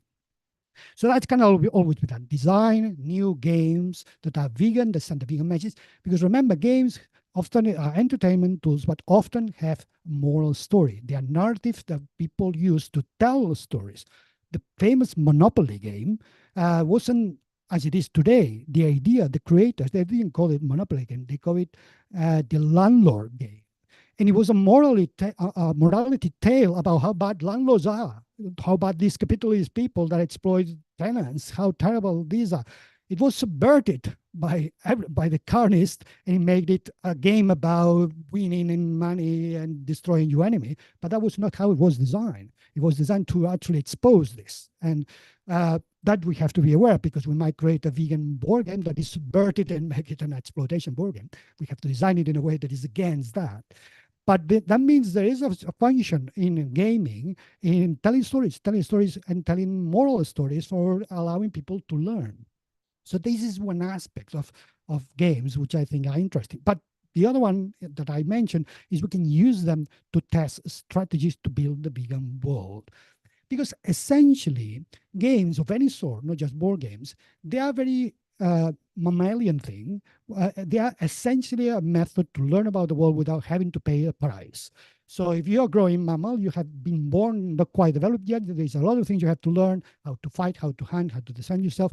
And if you fail while you're doing it, you might starve or you might be killed. So you better train yourself in games with your friends to find out how to move your body, how much you bite, and even the moral aspects of it. There are many ethologies like me that we consider that non-human animals are also moral agents. They also have the ability to know right and wrong. And Mark Bekoff is an ethologist that writes a lot about this. I interviewed him not long ago. And he studied play behavior in coyotes and other canids and wolves. And he saw the rules, that when you play, there are rules. If you break the rules, you punish. Then you punish, you ask for forgiveness. And this is how you learn the morality of what's right and what's wrong in that society, because each group will have their morality. You apply the rules in the games that you play. So we do that, the same thing with our games. So therefore, how does it work? Because first, the stakes are theoretical. You're not hurt, so you can see the bad consequences, but you can play it again. So that's how you can learn again. But also because it's a simplified version of the world. It's a model. You remove variables. The world is too complicated to just be able to understand how it works. So it's too much, it's overwhelming. You just need to simplify it, remove things that don't matter. And that's what designing a game is. In a board game, you remove a whole dimension. We only have 3 dimensions. You put it in a board, you just have 2. You got rid of a third of the world. So it becomes much simplified now. And the rules are more simpler. So you eliminate all the things that confuse you so you can play it and really learn, because otherwise you'll be overwhelmed and you would not learn. You would just be closing your eyes in despair. So that's what we can use. We can use the games to train yourself to build a real world, how it would look like. And if you fail, we play it again and test different strategies. So essentially, as a way of learning how to strategize, if you organize an organization yourself, you lead an organization, you want to know these sort of things. So if you have a person of any position of power, any position of decision making, and you want to make a decision, you want to know that is the right one. So you want to test it before. So all of us, part of the vegan world, that we have the ability to veganize the world and to push it forward, we just need to test the best way to do it. And games can give us that. And as an example, I'm going to give you, that's the end of this story. The next one, the final one, is I actually tried that. I said, oh, okay, let's give it a go. Let's see whether I can design a game to create a vegan world. And I haven't designed it yet. I just thought about the idea of how I would go about designing it, which is I'm going to explain it to you, because it's all linked to the end of my book. You remember the end of my book? There was that diagram. That's already 2 dimensions. They already given me a part of it. So that's done. I can do it from this. Okay, let's have a board. You go. I have a board already. Well, this is not wasn't designed for a game, but it could be based about that. These could be the end of the game. Everybody is the vegan world. These are the first things we have to do. Then, for instance, we have to be able to achieve this, to be able to achieve that. So the condition to fill this one is to complete this one. So to get to there, we have to complete this. To get to complete this, we have to complete that. So there's an order there. And these are things, it doesn't matter what it says, because I could change it around and create more. But the idea is that you could perhaps have each player has some pieces. And in order to fulfill or to complete one of these objectives, I'll give you some example objectives. Exotic pet animal band, or veganism, veganic farming replaces organic farming. Zoos ban. These are specific things that had to happen to have the vegan world. But for instance, let's say that we use 5 pieces to finish this one. So you start having the choice of dice, because it has to be some random element, some luck, because the world is like that. We are full of luck. So let's throw a dice. If it's 1, I can use 1 piece. I can choose which one I put it. If it's 2, then in 2 pieces, whatever I want. If it's 3 pieces. Then if it's 4, let's have a pack of cards that tells you all the good trends, the good things that could happen to help us to move to the vegan world. So if it's 4, you take the card and tell you things such as vegans have reached 3.5% of the population at one point in all of them. So gradually we're much closer to the vegan world. Or if you have a 5, then you have the bad pile, the pile that pushes backwards. And then you take something and it says something terrible, such as 80% of the vegans, they stop being vegan because they like burgers too much. And then we just have to remove points. So create jeopardy, create things that help us, create things that don't help us based on the reality of the world. And perhaps you've got a 6, then you have both a positive and a negative, because sometimes things happen both negative and positive at the same time. And then if you do that, and you put real people playing it, you might realize, and obviously you need to win within a particular amount of time. Basically, there's a number of turns that is the limit. If you haven't achieved the vegan world by that number, you fail. So you then realize that you need to cooperate. That has to be a cooperative game where we all, the players together, have to have each other to get on time to the center. And then you might learn that there are different ways to do it. We can just concentrate that easier area. You might say that some of the bubbles might be fulfilled with more points than others because they're more difficult than others. For instance, banning zoos is quite more difficult than banning circuses, for instance, because they're fewer. So let's have one requires 3 points, the other requires 5 points. So then, obviously, that means you could decide to go for the easy ones first as a tactic, or not, just go for a section, because the interesting thing, part of the rules could be that when you fulfill one bubble, that increases the chances that the adjacent ones will be fulfilled because they're all connected. So then you fulfill that, you add 1 point in the other. So you just see that they are relationship with the bubbles. They're not isolated. If they are sideways relationships, a goal that you really haven't worked can actually help you. So if you ban something, for instance, hunting is banned in here, by it is zoo are banned. So a kind of connection there. And before the other side is wildlife trade is banned. It's all connected there. So obviously I ban one of these, this gets easier. And what's the center? Most pandemics averted because they all come from wildlife exploitations and zoos and things like that. So you suddenly see that there is a direction that is never linear. It's never one single direction. It has to come from all directions, but there's parallel and sideways connections. You start to understand the nature of the world. The nature of the vegan world had to be like that. And then you can test it in different ways with different players. And the reason I told you all my previous stories to this point is to tell you that this game is my game because of my life and my experience and my stories. You do yours, it's going to be different. Because I created that game because I was born in Catalonia. And for me, I knew that the world could be changed because it was so bad that it could be changed. So for me, creating that radical game where everybody is vegan is very doable. For somebody that's been born in an easy place, they might think, oh, that's impossible. Let's do a reductionist game where you just reduce suffering as opposed to abolish. I'm not that kind of guy. I've seen how you can change from terrible to better. So I can do it this way.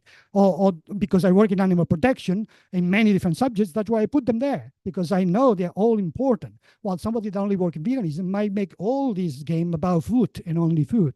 So each of us will be able to create a game which is not necessarily better than anybody else. That means we can test them all. We can play somebody else's game. And then if we start to compare them, we can start to see, okay, there's something in common in all these games. They are different in these aspects, but they're common in these ones. And then we might actually find and design the ultimate vegan game, which is compatible with all the visions of the vegan world for all the vegans. They will be very diverse, but if we keep doing this, we actually might start to simplify the games itself. So the same process of creating a game is a simplification of the world. We may create an ultimate vegan game, which is a simplification of all the vegan games out there. And it could just go to the point that the vegan game becomes a thing. So there, I don't know, you know, this organization called, an award is called the Sembia Award. Somebody mentioned this the other day. Sembia Awards are awards to games that are no longer colonialist, because there's so many games that are about colonies that somebody decided, okay, we have to incentivize people to design games that are not about colonies, actually opposite, anti-colonial. And the best ones, we're going to give them an award. So I imagine there could be in the future the Ahimsa Award for the best vegan games. So there could be something that might actually be useful, not just for entertainment purposes, but to send the vegan message in a more effective way and to learn how to build the vegan world by visualizing, not just visualizing how it looks like, visualizing how we play it, how we interact with other human beings. Board games have a simulation like video games, but one thing board games have the video games don't have, or don't have less, is that in board games you're facing another human in a table. So we are not simulating human psychology. We're playing with 100% flawed human beings. So when we have a perfect system in a computer, it might work, but we put it with human beings, it might not work. With the board games, we can even test that. We can put flawed human beings against each other and recognize we are too selfish to play that tactic. We actually have to incentivize you in some way to play. So these are all my visions about playing games. But in the end, we all playing stories, giving stories and playing games. Playing is learning, learning is producing and progressing is building. And so if we want to build the vegan world, we have to play to build the vegan world. So this is it. So time for questions. Anybody want to ask me? Hi, Jordy. Thank you very much for a lovely presentation. PJ, if it's all right, I have a couple of recorded questions. Yes, go ahead, and then we'll take some on the screen. Okay, great. Ray asked, could your philosophical beliefs as a zoologist protect your compassionate action on behalf of animals? My philosophical belief as an ethical vegan is what was protected. The zoology is my degree. I was a scientist, but the philosophical belief in veganism is obviously a belief that covers every aspect of veganism, and veganism being this philosophy that eventually ends in wanting to live in that vegan world I just described. But as an action means that you try to exclude in this world, which is not a vegan world, try to exclude as much as you can all possible forms of exploitation of animals and cruelty to animals. In the vegan world, you don't need to be vegan anymore because everybody is already vegan, so there is no longer exploitation. It's not part of the rules. That's the advantages of games like that. You play the games in a carnage world where things are against you. But when you win the game, this is actually a sustainable game. It's not a finite game, because when you win the game plays itself forever, because the vegan world is safe forever, because there's nobody breaking the bubbles anymore, and all the bubbles are maintained in that position. So yeah, the protection was essentially for my vegan, and not just me, everybody else that share my veganism, and that means any other ethical vegan, because I didn't invent a version of veganism. I said my veganism is the normal veganism. I follow the official definition of the Vegan Society. So the judge said everybody else that follows that definition too will be equally protected. So that's why it became a significant thing, because all vegans became automatically protected. That's great. We have one more question from Dariada. What do you believe is more important, individual animals or whole species? And she gave an example when there is a conflict between the two, for example, experimenting on a few to help the entire species. That's so easy to answer. Individual animals, 100%, because species don't exist. Individual animals exist, species don't exist. A species is a classification system that we zoologists create to find out, to tell when we talk to each other. So they're all classifications, they're arbitrary. We say sometimes that the species is a group of individuals that can interbreed, but then we create all sort of exceptions. Oh, these should not be in different species, but they are, so still a convention. So species is a group of individuals that we use them for classifying, then genus are a group of species, families, group of genus, etc. They are classification systems. What is real out there are the individuals. So that's why if you are a conservationist, you should be a compassionate conservationist. And a compassionate conservationist is a conservationist that doesn't care about species as much as cares about the individuals. Beautiful. Thank you very much.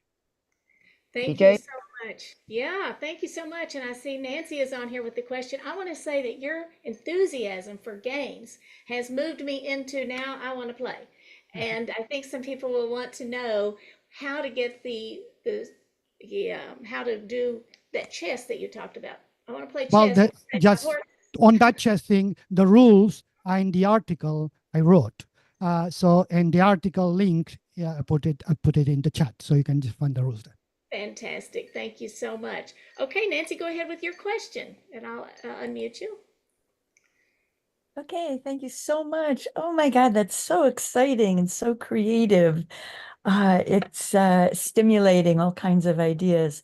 One, I have like two kind of parts to my question. One is there's somebody, a scientist, a biologist named Rupert Sheldrake. I don't know if anyone's heard of him, but he has a whole theory about fields of energy and the remembrance. So like even like taking a test in one part of the world, the people taking it after that, there's already that it's already in the mind, and somehow the people going after do better because it's the answers have already been figured out in the mind. So just your engagement with that and the possibility of all of us making board games and stimulating all this thought. So I guess my question would be like, what do you think about that? And then my second question, which is Well, let me very, answer this one, and you can ask the question. Yes. Otherwise, I'll forget. So Good. I think it's an interesting preposition. We all connected. We all know that. But how we are connected, that's the mystery. People might say telepathically. Now, as a biologist myself, I'm not that inclined to believe supernatural beliefs because I don't need them. Everything that I see in nature really is sufficient for me to understand how things work, including what you just said, because we are connected with our past. So we all are descendants of somebody that was the same. And that connections is genetic. We carry it with us. So a mosquito and we had a common ancestor at one point. And we share the same genes. Some of the genes are identical. Of course, we're gonna do and look at the world similarly because we are family. So we connected by descent. All humans, recently, we were just one of the sons of a couple of people. Imagine if mosquitoes were connected with us. Humans obviously were just really close family members. Of course, that what any human does is going to be connected with any human does in the other part of the planet. So if I play a game today here, that's a combination of all the genes I have with me, plus all the experience of my growing up, plus all the things I've seen on TV. Of course, and somebody on the other side of the world probably have many of the same genes I have. We live in the same world and see the same things on TV. And and it's the right time. So of course, we're going to be ended doing the same thing. So that's my answer. Beautiful. Thank you. That's so moving and instructive.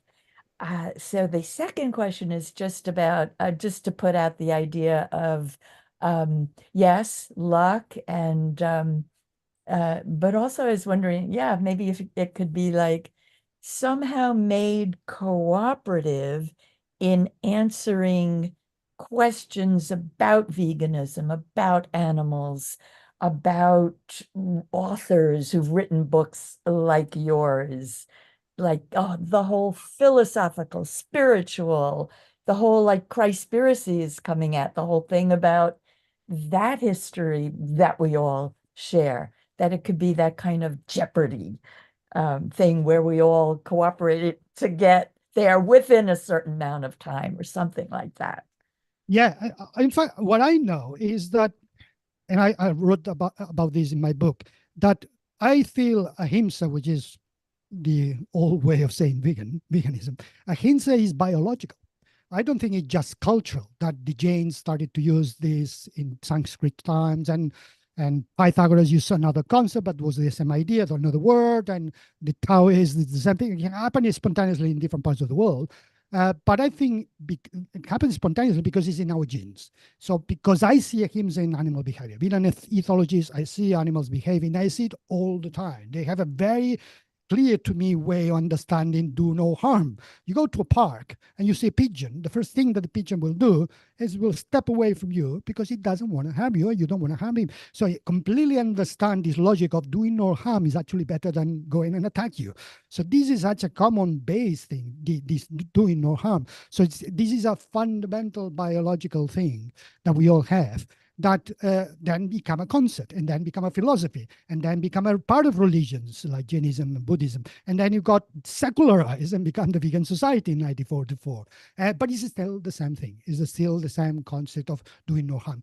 And when you look and analyze strategies, and there's something called game theory that analyze how people that plays games, which strategies should work and which are really more likely to succeed than others.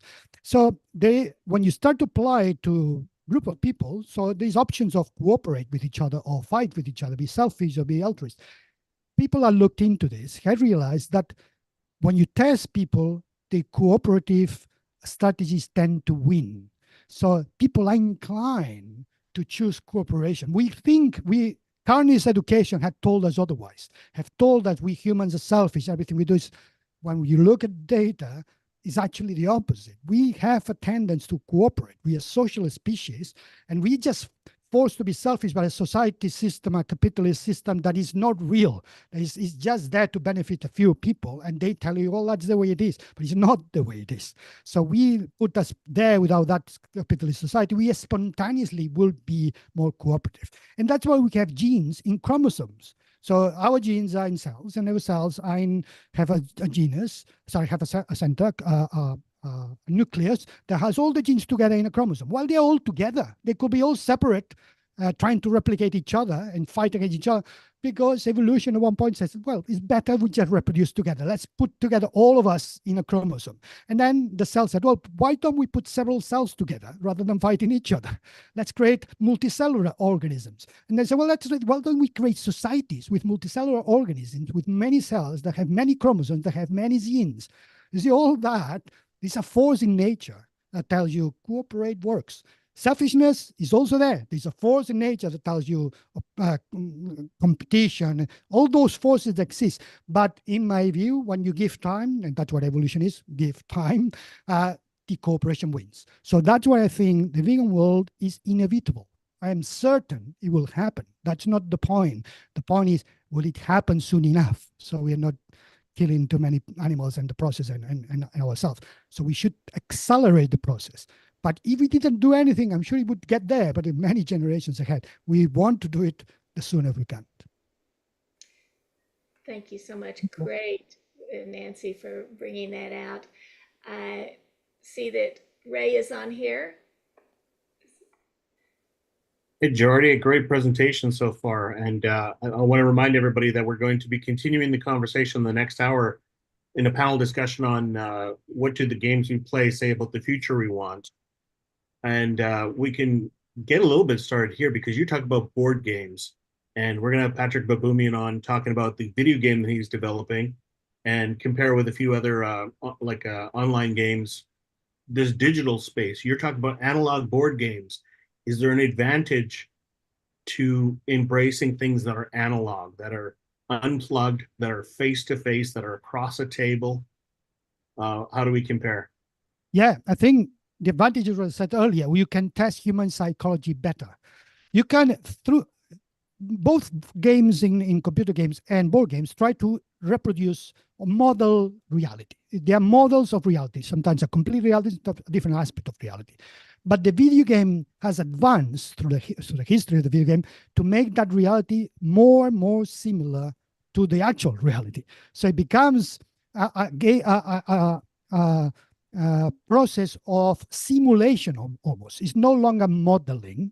It's becoming a simulation, while the board games remain modeling. They haven't advanced to the point that you're thinking, oh, I am actually this little piece in this board. You know all the time that you're just playing it.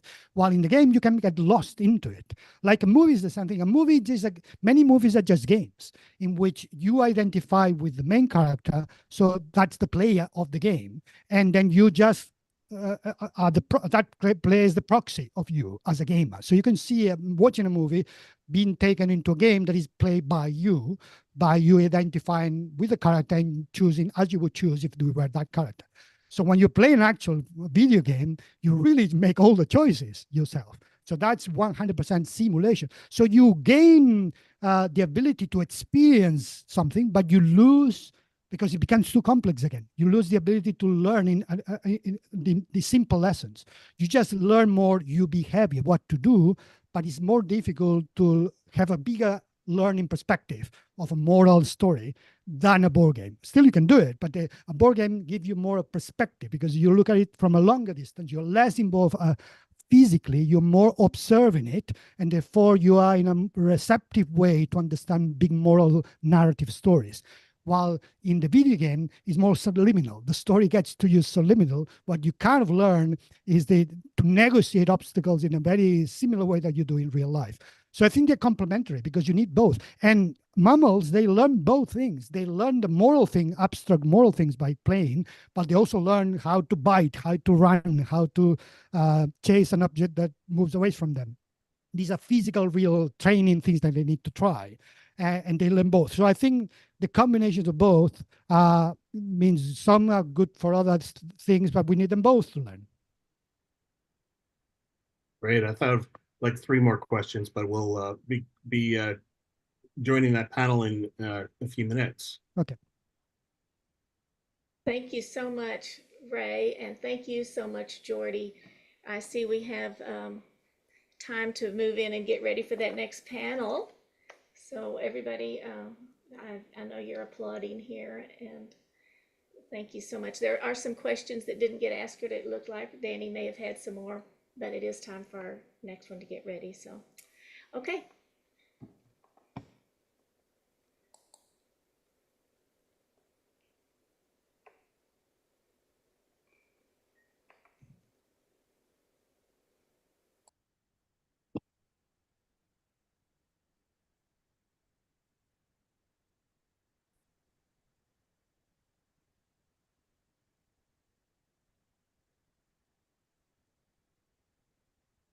Our recording and our live stream continues, so as we can chat a little bit for the next 3 minutes. How about Patrick's presentation yesterday? He's ticking all the boxes for us. The stories we tell and the games we play, and his story is amazing, with so many different chapters and distinct chapters.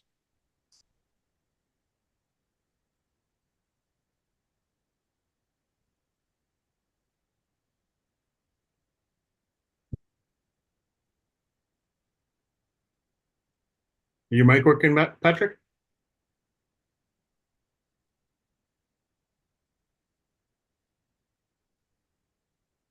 Now he can unmute.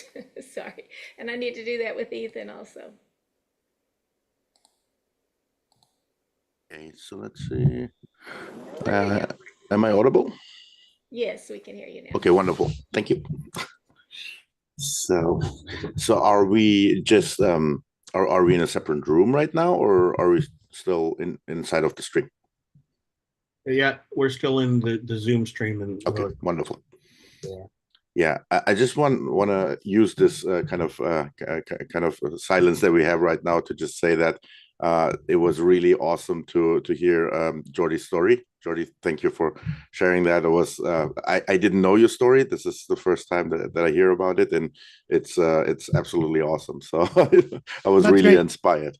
You don't know this, but I met you. I bought one of your T-shirts when you were in London once. Oh, see, that's awesome. Yeah. And I have your T-shirts. Awesome stuff. Yeah. Speaking of T-shirts, I should just clarify that this is Anti-Carnist Club, not Anti-Carnist Club or anything right. disturbing. It's a reference to Stranger Things and the Dungeon Master on that TV show. I also have Patrick's graphic novel, Earthraiser. Your merch is available to anybody who's listening? My stuff? Mm-hmm. Yeah, I can just put a link to my online store into the chat. Also, you may want to realize that once this is cut and turned into a video, you know, it will be at the end. You may want to say some things at the end. Yeah, feel free to plug it at the end as well. Okay, awesome. It's actually, I probably don't even need to post it because it's very easy to remember. It's veganbadass.com. Mm-hmm. I'm going to put it into the chat right now. And also, we're at the top of the hour. So, Ray, whenever you're ready, take it away. Welcome to this panel where we'll be discussing what do the games we play say about the future we want. I'll be the moderator. I'm Ray Kowalchuk, a certified climate healer and a co-organizer of VCOP. I used to edit television. I recently edited the documentary The Land of Ahimsa. Many of you know my wife, Kelly Kerr, the Veganabler on Facebook.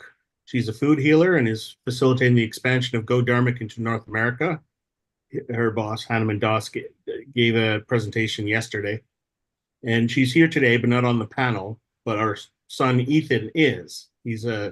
Has a degree in video game development. Video Game University, it's a thing now. It must be a sign of our times. the three of us together are starting a nonprofit to develop and promote nonviolent gaming that we call Play Nice Games. Isn't that what our mothers told us? Play nice. So we're passionate about the subject of vegan gaming, whether as a tool for outreach or simply because vegans deserve games too. Let me quickly introduce our panelists. What panel on vegan gaming would be complete without the game changer himself, Patrick Baboumian? He's been a world record holder and winner of the strongman competitions, but you may know him as the worst parking valet ever. That moment in Game Changers when he overturned a car with his bare hands. That was one of the most memorable moments in that documentary. So if anybody hasn't seen that, check it out on Netflix. The vegan community is quickly discovering that Patrick is also a game dev. He's developing an action video game featuring activists freeing animals from their exploitation in fur farms and science labs. We hope that those attending VCOP saw his presentation yesterday. If not, we have a recording of that session and this one up on Climate Healer's YouTube channel in the nearly in the future. Our other panelist, Jordi Casamajana, has just finished with his own presentation minutes ago and has agreed to stick around and talk more about his research into the overlap between gaming culture and vegan culture. What features do they have in common? And what might we expect from the hybrid of vegan gaming communities? Now, do vegans play nice games? Spoiler, I already know that we don't always do that. I don't always play nice when I plug into the fantasy world and watch a lot of violence on TV and in movies. But while Play Nice Games does critique the violence in video games, it's less about it being a missed opportunity to practice something meaningful and condition ourselves to that kind of thinking that will mature our culture and climb out of some of the holes that humanity has dug ourselves into. Now, I've made some short videos that I'd like to play. First, it's sort of a music video with a few segments exploring how the games people play can exercise our stance on environmentalism, social justice, economics, and compassion for animals. And that'll prime us, and we'll have plenty for our panelists to talk about. And let me get that set up right now.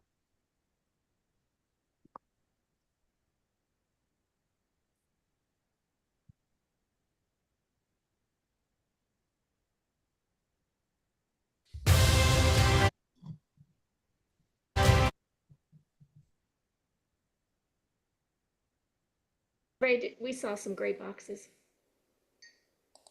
Oh, did you had audio as well? Yes. Yes. Yeah. There was audio and there were great boxes. It just stopped at a moment. Apparently, looked like memory issue or something, but it appeared. It's now on again.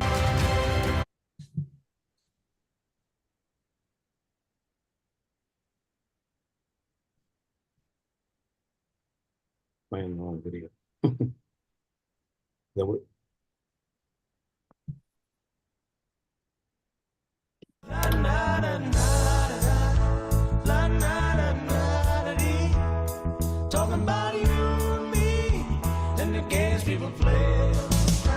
Roughly a third of the people in the world are gamers, so a climate change video game could have a big impact. That's the idea behind Earth Games, a University of Washington lab designing games about climate and environmental science. Students have created games explaining the physics behind the greenhouse effect, or how soot is making the Arctic warm even faster.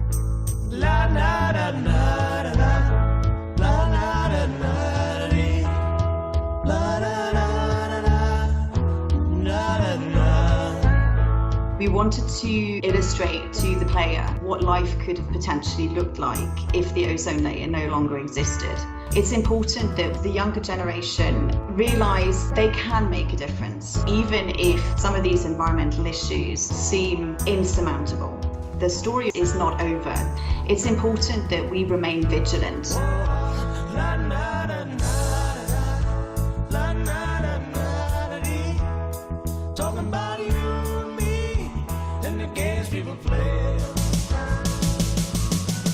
Sim Earth was released in 1990 by climate scientist James Lovelock and designer Will Wright.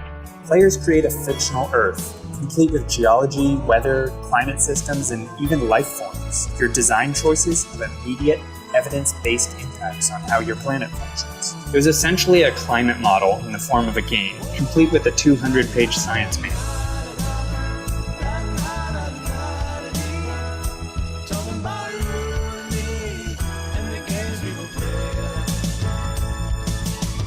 Games for Change is the largest global community for people who want to use games and immersive media to make the world a better place. Every year, our growing community comes together in July for our flagship event, the Games for Change Festival held in New York City. This year's program also features the first of its kind Games and Sustainable Development Goals Summit held at the United Nations.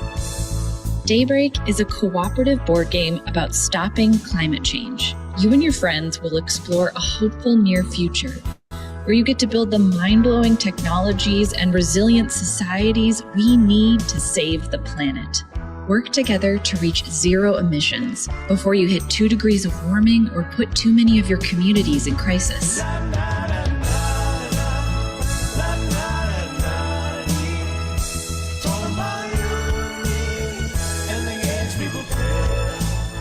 Infinite possibilities that open up to you when you imagine your life as an open-world video game, something you play for the joy and the love of it. With one simple shift in thinking, you can completely change the experience of your life. The world becomes your game map, and wherever you decide to go, whatever challenges you're facing now, you can choose to approach it with a sense of play.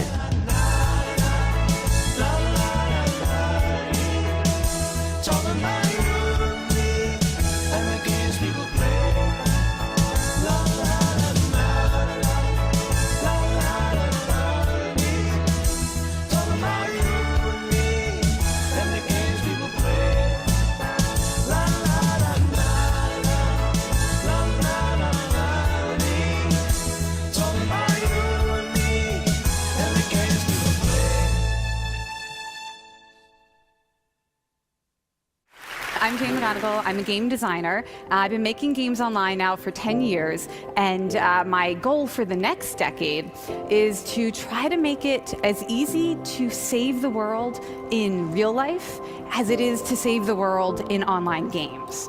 Right now, we spend 3 billion hours a week playing online games. Some of you might be thinking, that's a lot of time to spend playing games, maybe too much time, considering how many urgent problems we have to solve in the real world.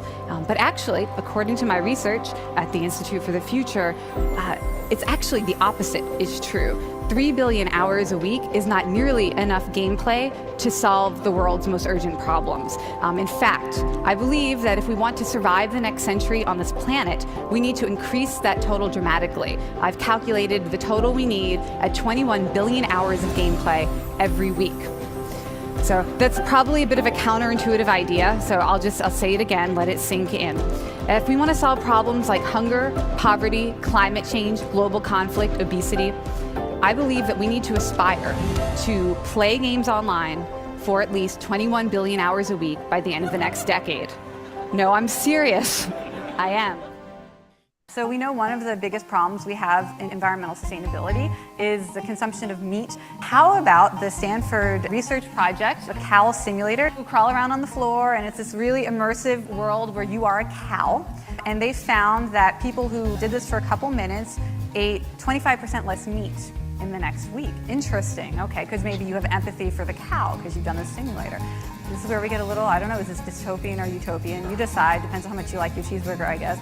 You are gonna be playing a game, eating food out of your 3D printer that is not meat. Maybe it tastes good because you've got an Oculus Rift telling you that you're eating this amazing food, and it'll have a lower carbon impact because it's just the stuff you printed out from your computer. This story about Monopoly, a game about capitalism that was created to teach people about something completely different. The dynamics written into the rules of this game were never intended to beat the rules.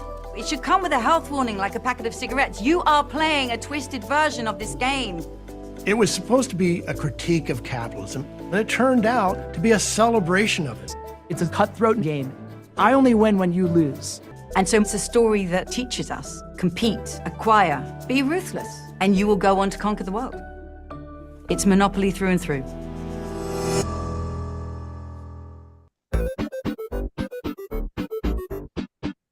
In the game, Animal Crossing, there's this owl. His name is Blathers. He runs a museum, and you can catch different fish and different bugs, and you can donate those animals to the museum, and he'll put them on display and tell you like a bunch of facts about them.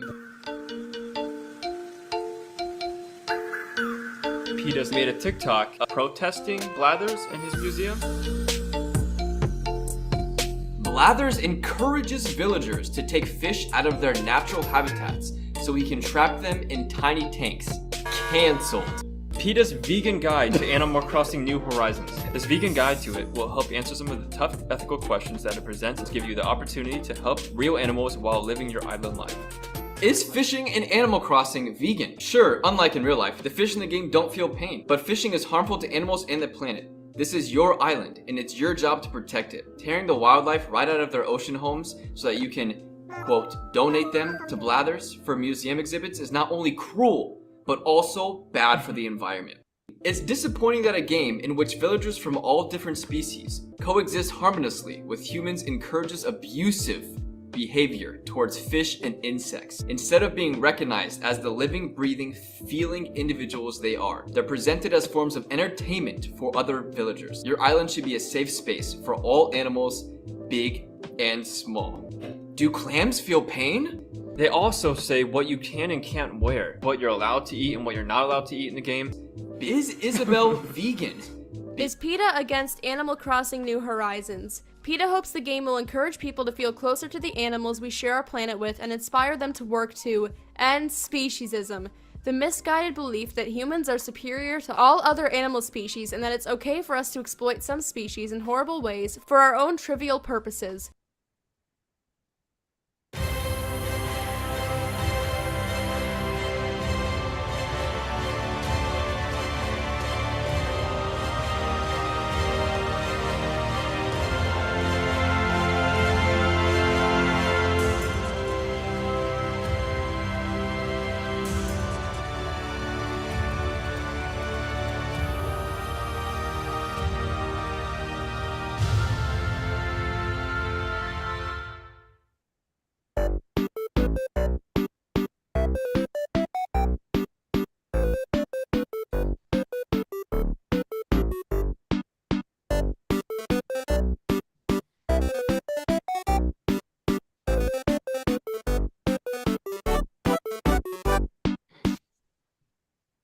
Amidst a world of serene, natural beauty, a story of innocence caught in a dreadful trap unfolds. Uncaged Total Liberation presents its preview. These images offer a glimpse into a meticulously crafted level design, showcasing playable environments that reflect our ongoing progress with the playable demo that we will release later this year. In Uncaged, you find yourself joining the Earth Raisers, a group of undercover activists devoted to combating animal cruelty. Operating from the shadows, they work selflessly, nameless and unsung heroes. Their mission? To put an end to the exploitation of animals driven by human greed. Prepare to venture into establishments where animals suffer, shedding light into the cruelty that transpires there.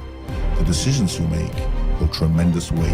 Exercise caution and thoughtful judgment as you navigate the world of Uncaged.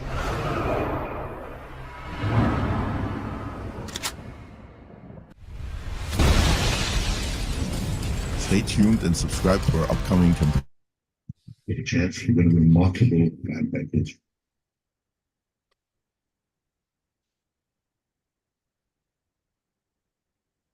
Of course, we ended with the trailer for Patrick's video game. We've got another little clip, a little treat to see some progress that's been happened with this game. But Patrick presented yesterday and told his story, and now it's an opportunity to talk a little bit more about his game. Patrick, what would you like to say about Uncaged Total Liberation? Yeah, so the clip that we just saw is I think was the first trailer that I released at all, so that's a very early clip. To break it down, I think the shortest way to explain what Uncaged is meant to be is that it really started with the idea that I was thinking about how you would use the medium of gaming most effective way, basically, to convey the idea of animal rights and to kind of inspire compassion. And it came down to me realizing that I think the most powerful weapon that we have as a movement in opening people's minds is really the truth itself, so to say, to say it very abstractly. If we could show the people that need to see the truth, what is actually happening to animals, so that they can be, made into the products that they consume. Most people, I mean, not everybody, but almost everybody would probably at least, do everything they can to stop their consumption, because they would, if they are confronted with the reality of the animal itself that is exploited, that is a very harsh thing to see, and that actually exists in the world. So what direct action activists who go actually into the facilities and take video footage of what's happening, in animal agriculture, or in the fur industry, or all these places where we exploit animals, they're taking the video footage and they're publishing it. The problem that I think and that I'm trying to solve with the game is, because these videos are so gruesome, and really, to me, they're heartbreaking. So even I, as an activist, I avoid, if I can, to watch those videos, because I know that if I watch them, they really, while I think they're really, really important and the most powerful means of communication that we have, at the same time, when I watch something like that, it really leaves me completely powerless, because I have to sit down passively watching something terrible happening right in front of my eyes. And I cannot do anything for the animal that I watch that is being treated badly. So while you can go vegan after watching that video and you can change your own behavior, while you're watching it, let's say you see a cow that is being hit or being treated terribly, you cannot really do, or being slaughtered and killed, you cannot really do anything for that individual animal. And I found it very powerful what Jordi actually said about concepts that we as humans have come up with, like a species and other categories, basically, that we have invented, against the actual real analog reality that is there, which is the individual. So when you watch an individual being put through that terrible ordeal, while you can try to change your behavior, you cannot save that individual. So I thought, how can I take what is powerful about the video and turn and just take away basically that problem that you're sitting there passively watching it. And then I realized, well, a video game could do exactly that. So instead of watching the video, I would create a simulation of that reality. But now you're in the game. Now you can actually, and the idea is basically you play an animal rights activist. You go into the facilities, and that again comes down to me thinking, the people who actually try to, who don't really confront that reality, and because they want to continue consuming animal products, if you could just take their hand and force them to go with you into a factory farming facility and force them to actually watch what's happening there, I think that would heal pretty much like 99% of them. But obviously you cannot do that. Obviously we live in a society that would forbid doing something like that. But then I thought, if I make it really appealing and I make a game that is, that people gravitate towards because it is fun, and that is really what's important here. It can't only be made with the intent in mind to change people's minds. It has to be fun. It has to still be a game.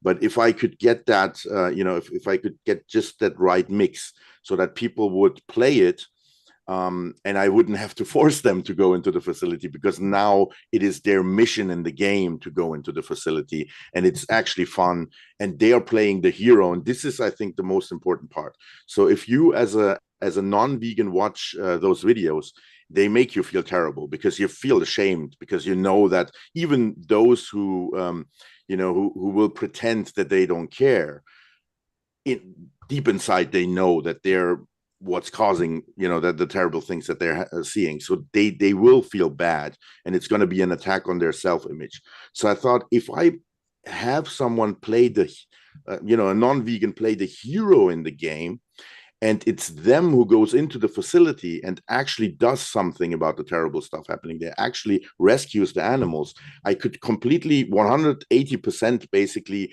turn around the psychology of what is happening when you watch those videos. So instead of feeling ashamed, they will feel proud, because they're actually, it's their mission to save the animals, and they save the animals. And if it's really realistic, it's there's going to be a chance that they actually make the connection, and so they get the same information, they get the same input that they would get with the video, but in a way that actually makes them feel better about themselves. And instead of shaming them into changing their behavior, the idea is that it would inspire them to change their behavior, because in the game they are already the hero. Now they just have to make the connection, and outside of the game become the hero.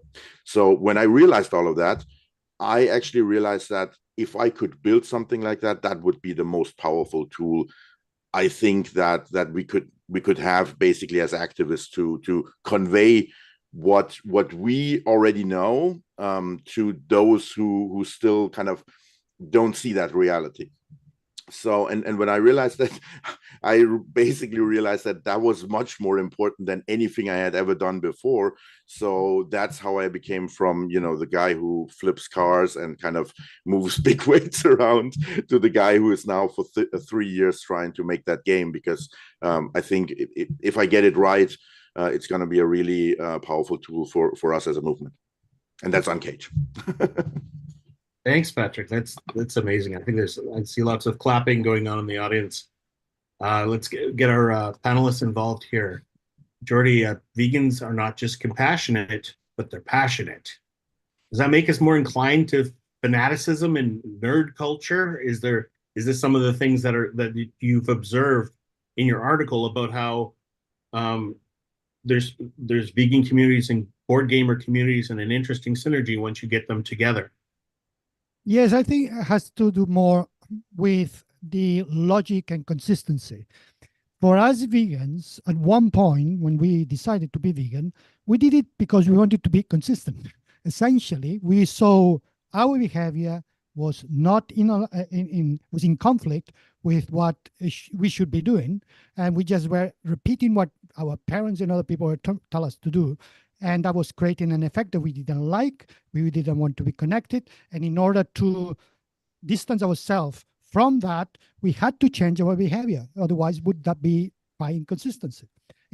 And I think that means, because we have a quite clear understanding of right and wrong, our ethic brain is very intact and is being able to function. And we were born with it, and we apply it. And we are shocked when we see other people looking at exactly the same thing we see, and they don't change as we did. And I think board gamers have that too, have a brain with a very kind of intact ethical element, which means very well developed to play with rules and understand when you cheat is bad, when you gain is good, when you lose. All these sort of things in other people that are not gamers might be more gray areas. The difference between right and wrong, although we think is universal, many people see them gray, and they just, if you ask them, write 10 things that are completely wrong, they might just be reluctant to do so. You ask a gamer or ask a vegan, they probably give you a 20-page list with very precise information. And I think this has something to do with our brain architecture. And there are some that might be neurodivergent, and that makes it even easier to have a right or wrong perception. So neurodiversity is sometimes has that positive element of creating, exploiting the part of the brain of right and wrong in a much more better way that the neurotypical people might use. Others, they don't have to go that far. They just have that part of the brain more active. So I do think that there is a connection there. But doesn't mean that you are not a gamer or you won't become vegan or the other way around. It just means it is easier. It is more organic. It's less of an effort. It comes more natural. there's like the vegan community. Obviously, we want to make our own rule book, right? We kind of fight over the rules. Right. Board games come with a little booklet that you usually you fold it open. Ethan is a dungeon master. Ethan, how big are the rules in Dungeons and Dragons? We're not talking about a little booklet anymore, are we?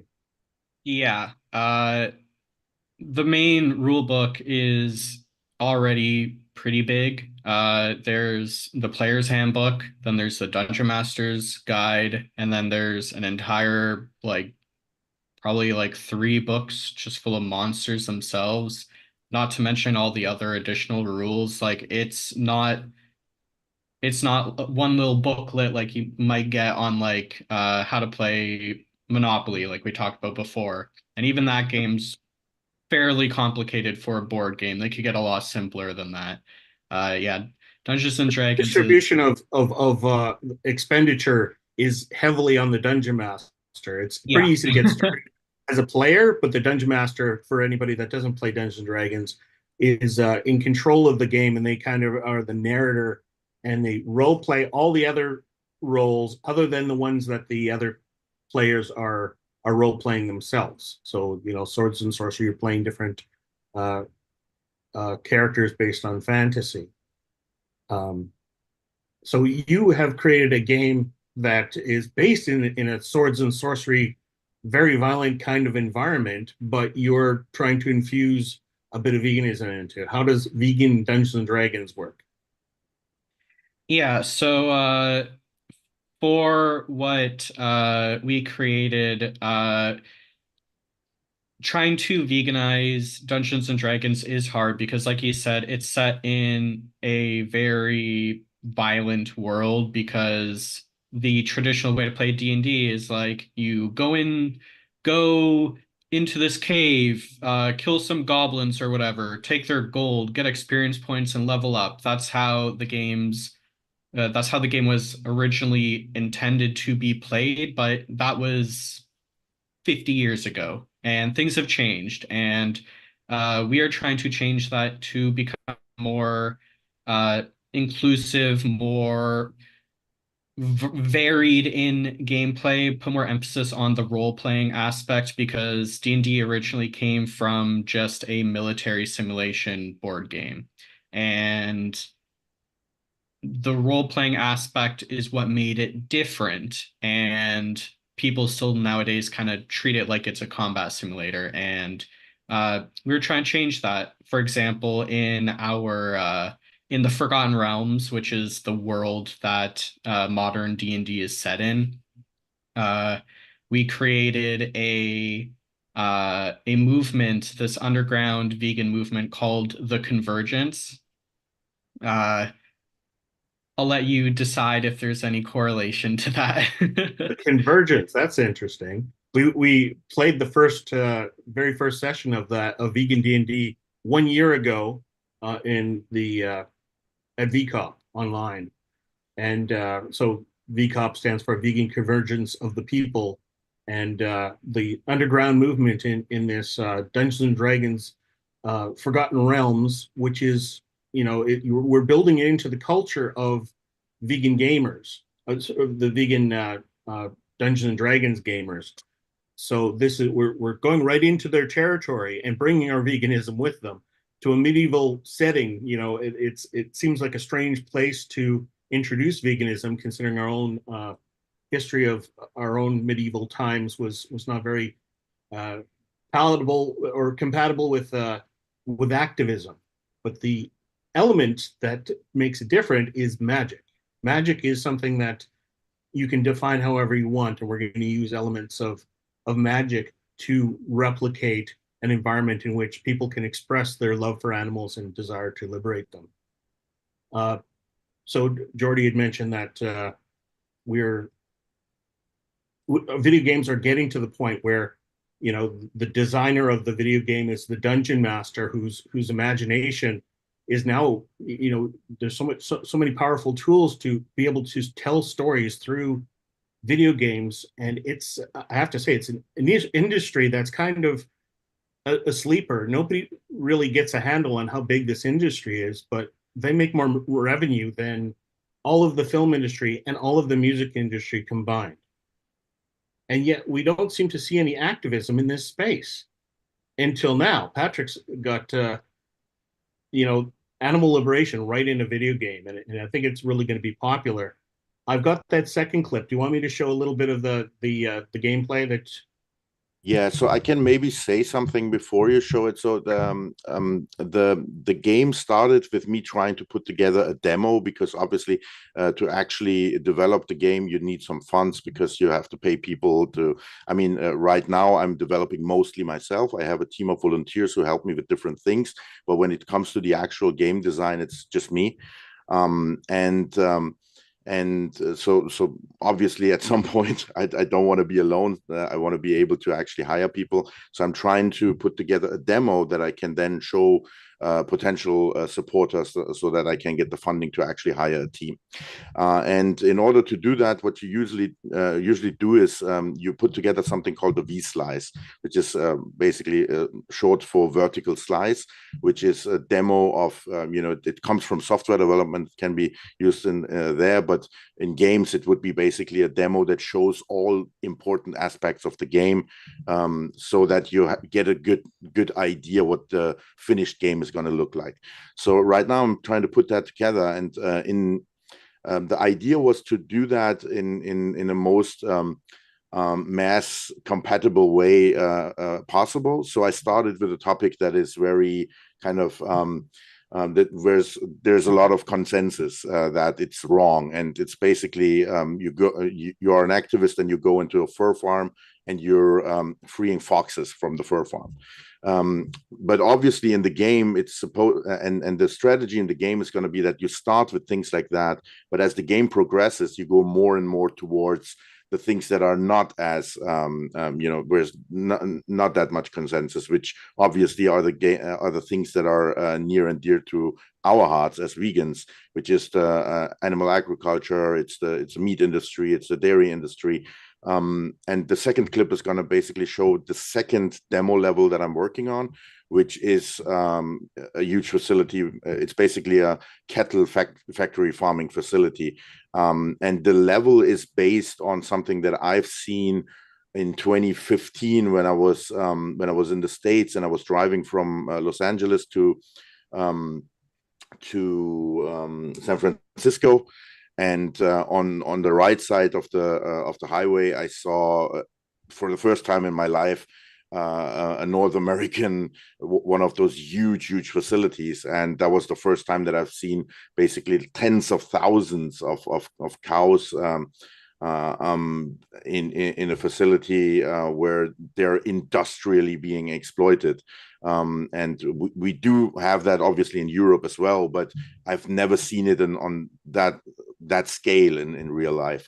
And this level is basically like a mini version of that that I tried to put together, inspired by that horrific thing that I saw. So yeah, and it shows the activists going near the facility and then releasing a drone, because the idea is that you have different tools with which you can basically document what you see. So there's basically different objectives that you have, like in real life. An activist might go into a facility and just take video footage, or they might actually free animals, or maybe do something else.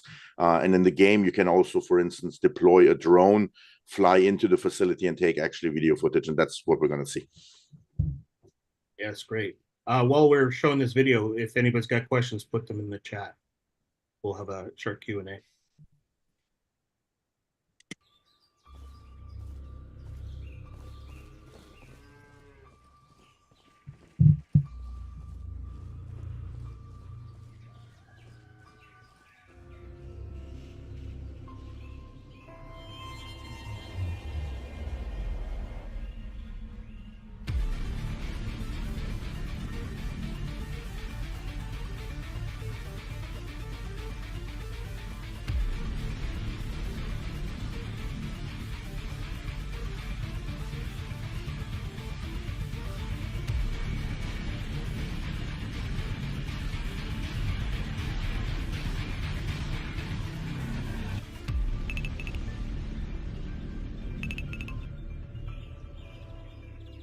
liquid manure container detected.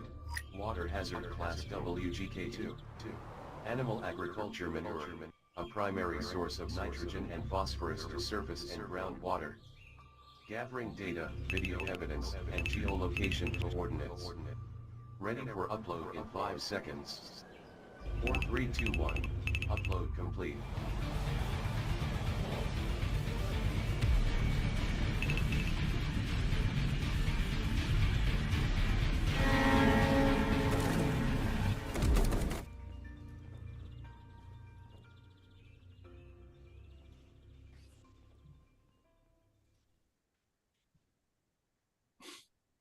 Talk about art imitating life. That's very familiar scenery that vegans, especially people who watch documentaries, are familiar with. And I've made documentaries. I'm looking for that footage of flying over the CAFOs to really show what animal agriculture is really like. And I think it's exciting that you mentioned that the accessibility of this game, and I think people are going to, their guard there is down. They don't expect there to be anything to do with teaching them anything while they're playing an adventure game. We know that there's educational games, but this doesn't look like an educational game. But the education is coming. Yeah, that's the exact idea. So it's really important to have the game hit that balance of, it still has to be attractive as a game itself, because I mean, you're not going to get the non-vegan player to play it just because it has a great message. They're going to play it because it's a really fun game, and some of their friends might have told them that it's a really fun game. So you have to really be measured with, how much of the truth you put into it. But I think there is still, because gaming has come so far with how well it can actually simulate reality, there is a huge plethora of tools that you can use to make the game be. I mean, the main strategy is there is already a whole genre of games out there that is, when it comes to the mechanics, doing exactly what I want to do in Uncaged.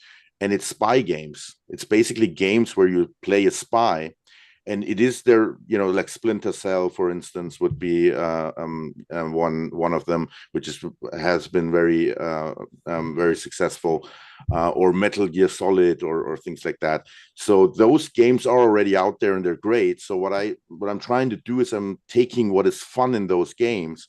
And the only thing that really changes is now you're not a super spy or whatever, but now you're an animal rights activist, but you still have those same fun mechanics. Because, as I said, the non-vegan is going to only play the game if it's fun. So if you get that, and then the truth all of a sudden, while they're not really, expecting it, just jumps in their face, I think that is a very powerful moment that you can create in games. Jordy, one of the questions in the chat was about the accessibility of games and the need for more games for children. Do you think that there's anything that would suggest an age limit on a vegan board game or video game? Is there? What are your thoughts on? Well, I do think that it's true that we need more games for children. We humans are neotenic. Neotenia is this phenomenon in nature where once you reach adulthood, you still carry some of the infancy and juvenile characters and traits with you. And from all primates, we are the most neotenic of all. So that means when we reach adulthood, we still do many things that we did as juveniles. And that's part of perhaps why we don't have hair anymore in our bodies. And there's some psychological, some biological. And playing is one of them. So playing is mostly learning tool in mammals that happens when you're a juvenile. Once you're an adult, you just play with juveniles to teach them lessons. But in humans, we neotenic in this regard. So we're still learning our lives, all because our society is so complex that we can't just give up learning when we are young. We have to continue learning about the rights and wrongs and the moral issues. So that's where gaming plays a role. So therefore, Yeah, games should be for all ages, but the original concept is for learning creatures, and for humans and us children are the ultimate learning creatures. But for a neotenic primate, we're still learning as adults. That means you could develop games for all ages. You could also make them appropriate for particular ages, and I think the bigger message is essential for a young human being, because you don't have to go to any extreme. You can make it very simple games where there is a big difference between cooperating or being selfish, between helping somebody be kind and being aggressive. You can teach all these simple things that are the roots of veganism. Veganism has some axioms. I identify 5 main axioms, which are things that we believe that are always true, such as all animals are sentient beings, or doing no harm, the HIMSS action, is the right way to behave, or being non-speciesist, don't discriminate against other creatures for the species or the group they are, or being anti-exploitation, all forms of animal exploitation are cruel, or what I call the vicariousness action, which means somebody else is harming somebody, you are kind of responsible. Vicariousness, you are indirectly responsible for somebody else's harm because you're part of the system. You might be giving money indirectly. So it's not only you harm, it's the harm of everybody else that matters. That's why we need to change the world. We need to make it a vegan world. So all of these actions could be a game, each one for children, to teach them speciesism, to teach them compassion and do no harm. So all of these could be simplified to a single lesson or a single axiom of the vegan philosophy. Well, you were part of the extravaganza group, and I'm assuming that that's an adult group. And yes. I think the nerd culture is kind of illustrating how our society is learning how to play again as adults, and remembering that play is important, and expressing ourselves through game and community is obviously something that we have. Ethan and I are playing at Dungeons and Dragons at the Wishbone Animal Rights Lab in Toronto. And right now we're playing Dungeons and Dragons, the classic games that are designed for violence, that are kind of, the dungeon crawler and set up the animals and knock them down, and encounter people in the cities and steal stuff from them or kill them. But we're trying to rethink those kind of narratives. Ethan, you did a Dungeons and Dragons themed adventure. Why did there seem to be some pushback from the Dungeons and Dragons community about introducing veganism into Dungeons and Dragons?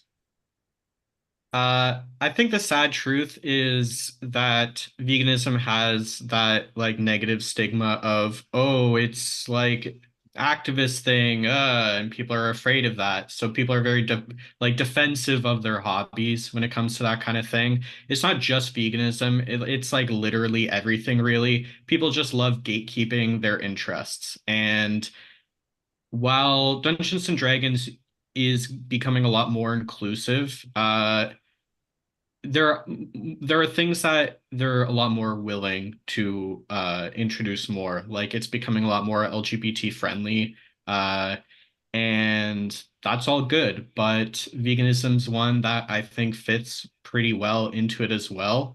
And people think that if we let the vegans in, they're going to take over. I'm not trying to abolish all D&D and replace with vegan D&D. I just want to have that be part of it, because I think that it's fun. And even all activism aside, it's just fun and a different way to play Dungeons and Dragons that I think anyone would enjoy. Because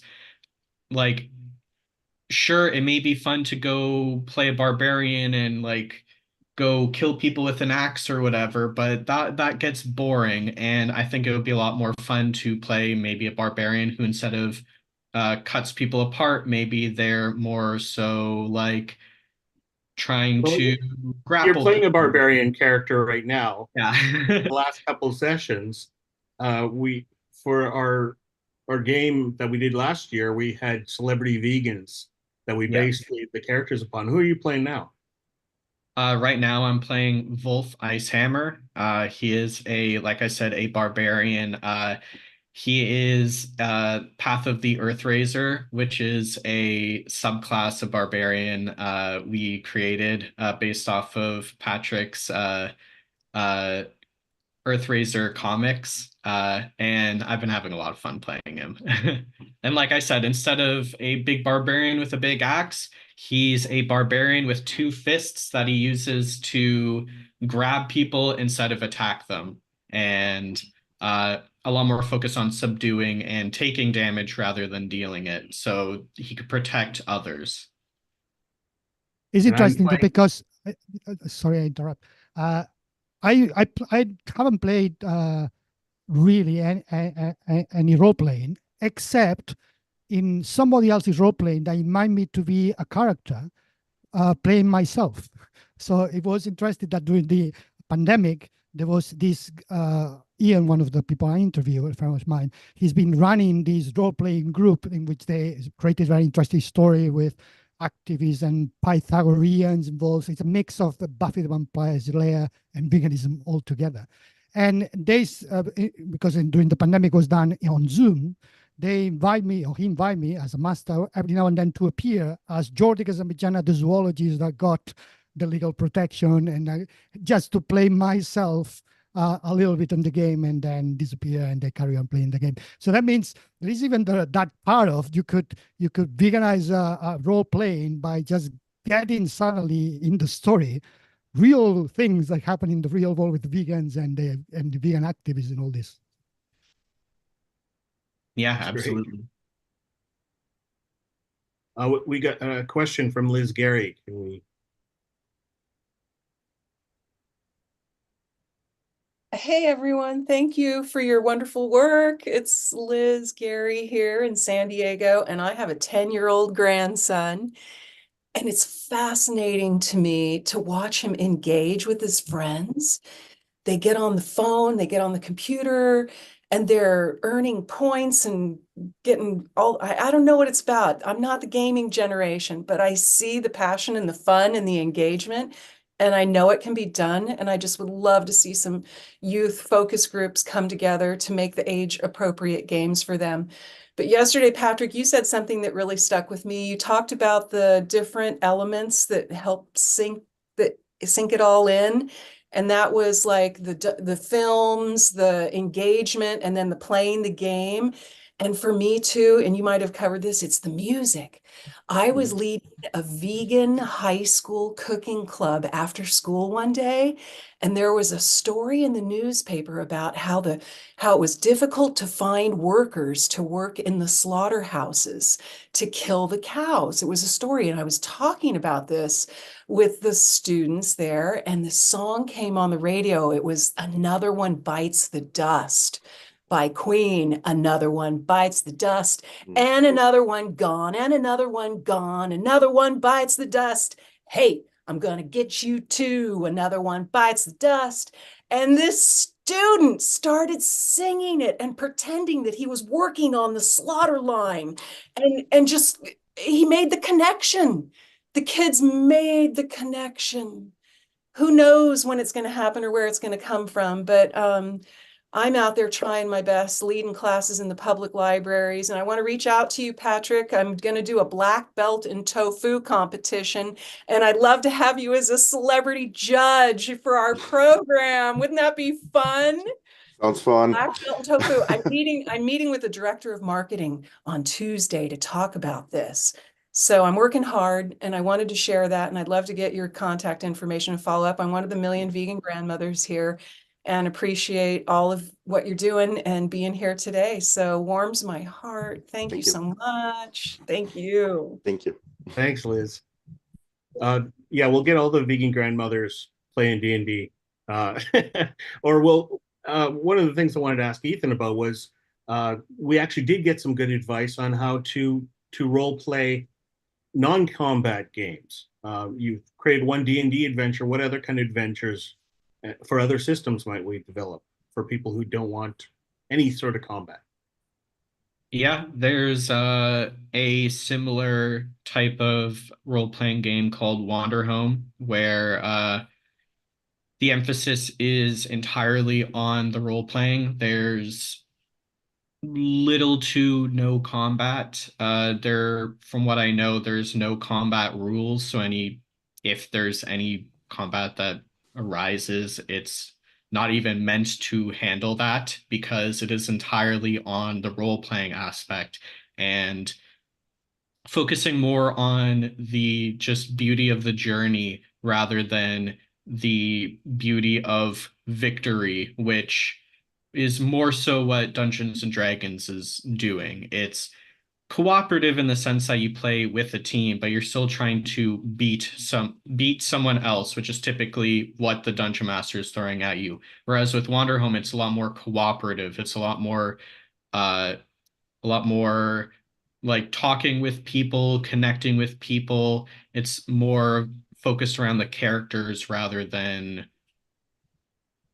like the fighting, defeating a villain, whatever it may be. Not to say that there might not be a villain in your Wanderhome campaign, but you're not going to be killing them. You're probably going to try to take them down through different means, or maybe even persuade them. It's up to the dungeon master or game master in that case. That's an important thing that I wanted to ask Patrick about was the violence in his game. It looks like a combat kind of is very similar to combat games, but we saw that the character that was operating the drone wasn't armed with a machine gun. They were armed with bolt cutters. Yeah, and I presume they have a camera as well. These are the tools of the animal rights activists. Yeah, exactly. It's exciting. The tools are basically there's two objectives. It's to document what's happening, that's your camera, and to liberate the animals, and that's the bolt cutter. So those are the two exactly those are the two symbols that basically go through the narrative. The idea for me was if it's going to be a simulation of what the activist does, activists usually don't go into a facility armed, right? I thought a lot about that because usually video games, if you're going to be attacked with from armed enemies, and that's the case here as well, by the way, because that is also a reality that a lot of people, I think, don't know when they don't know any activists themselves, that you can actually be, there might be someone who is armed who actually defends their property by shooting at you. Like it's probably not as common these days, but I have friends who have been animal rights activists like for the last 4 decades. And one of them is a Finnish friend of mine, and he has been, liberating foxes from fur farms, 30 years ago.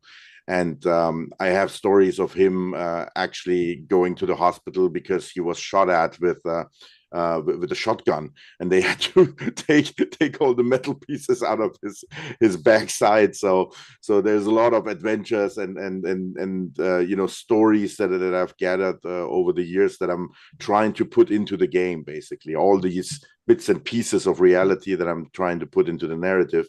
Your players get shot at, but the players themselves don't not do armed. Human on human violence, no human against animal violence. But you don't just role play humans. You have the opportunity to take down the role of animals. Yeah, that was basically my way to solve the problem that if you're gonna be attacked by armed enemies, but you're unarmed and you don't really have a way to fight back, that would make on the long run, that would kind of make the player feel powerless, I felt. So I wanted to give the player some way to kind of be able to hit back, but I don't want it to have human. Strawberry lemonade and soda water. Is everything okay? Are we sharing a screen? Hi. Can I ask a question real quick? Is there time for a question? Yeah. Hi. Fantastic. Hi guys. My question is, do you have statistics on how many females play games, and also how you plan to incorporate women into your games? And thirdly, the question would be, there has been, how can we support you? So that's my third question. Thanks. I don't know if we could get to all four. We're running out of time, but who wants to take that topic? Okay, so I off the top of my head, I know personally, I'm very surprised by this statistic because when I'm playing games, it's like it's hard to tell because I don't know every single person I'm playing with, but it's a vast majority male. But the actual statistics, when you look at it, it is actually pretty close to 50-50. It's still slightly male dominated, but it's not by as much as I would have thought. And it's really comforting to know because it feels like a hobby that women are afraid to get into because that's a guy thing. Well, no. yeah, I Well, think this kind of distortion that we might have might be because we're guys ourselves, and I think there's a little bit of a social bubble that so it's probably the case that that female players tend to maybe play different games, and that way if you're a guy and you have this tendency to play certain games, you might be in a bubble where it appears to you as if it's mainly guys, but the girls are just probably somewhere else. Well, in my experience, because I didn't organize the game as Convergence, I just turned up and they were organized for everyone, and I've been to many. In my experience, there were more females than males. So in the London vegan extravagant groups, there were more females than males. We're to the end of our time now, unfortunately, and we were hoping to get Patrick playing his game. He's got all queued up and ready to go, but we've got so much. There's clearly so much more to talk about, and I think Play Nice Games wants to create more opportunities to talk and demonstrate and just get together with gamers. I think the vegans have a tendency to, especially activists, think that we don't have time for games. We're too serious in our lives, but this is a way that we can make more meaningful games. I want to play a little video that as we switch over to the next presentation, and it contains some games that analyze the violence of games that we have and different kinds of games where violence is used to express animal perspective. So this is a bit of a trigger warning. Anybody that doesn't want to see it, please tune back in a few minutes. Just before our next one. It's a very short video. So thank you, Patrick and Jordy and Ethan for participating in our chat today. And I'm sure we'll have plenty more to talk about.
Yeah, wow, that was so great. Thank you. What a wonderful panel that was.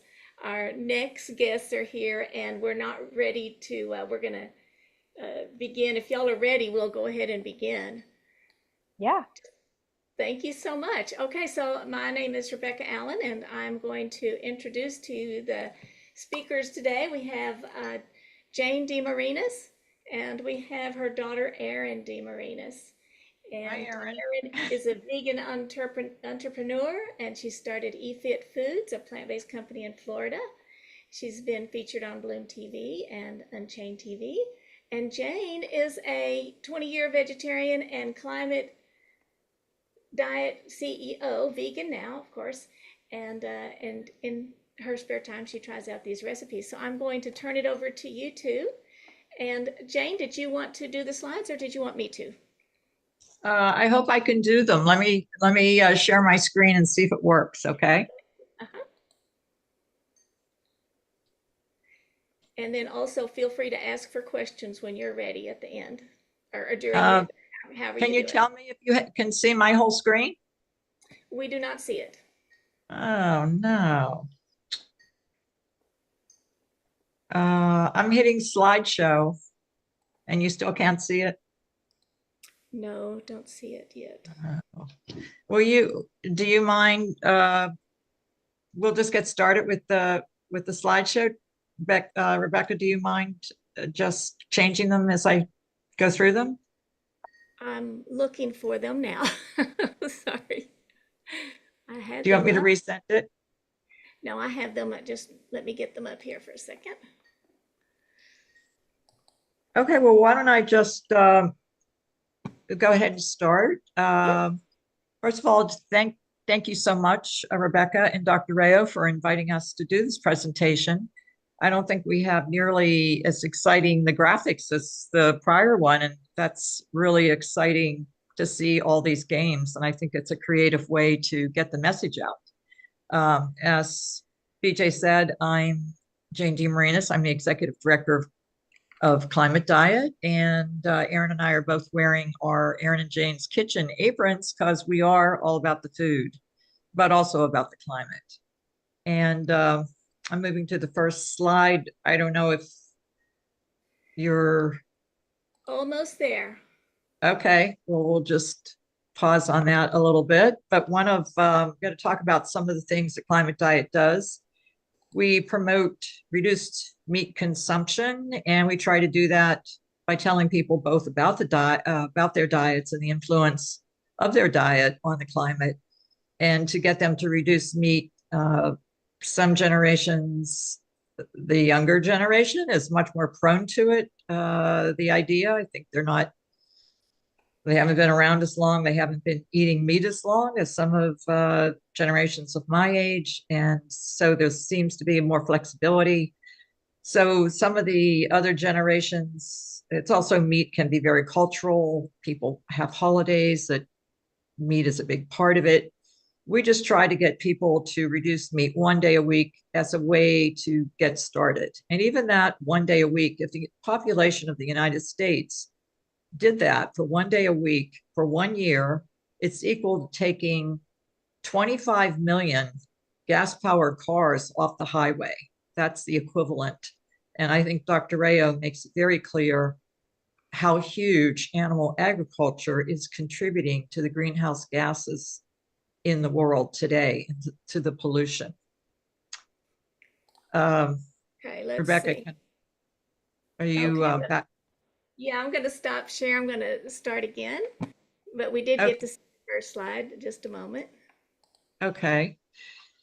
So we're trying to use data like that. And one of the approaches my organization takes, we do outreach, education, and advocacy. And the outreach is to both consumers and people that want to get our newsletters or other products that we have, information products, but we directly reach out to the media. And I'm a member of the Society of Environmental Journalists, and they are becoming all about climate change, although many environmental journalists are definitely local and they look at toxic waste dumps in their own communities. I try to put out a more national approach to the issue and create more education around what's happening globally through research, information, studies, and what the federal government is doing here and elsewhere as well.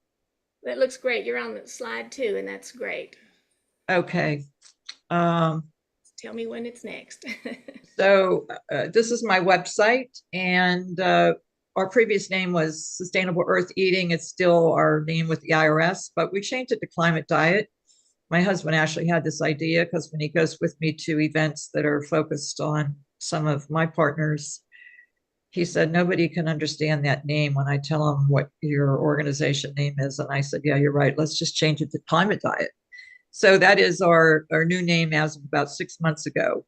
But I invite you to look at our website for materials. We have newsletters there. We have plant-based recipes there.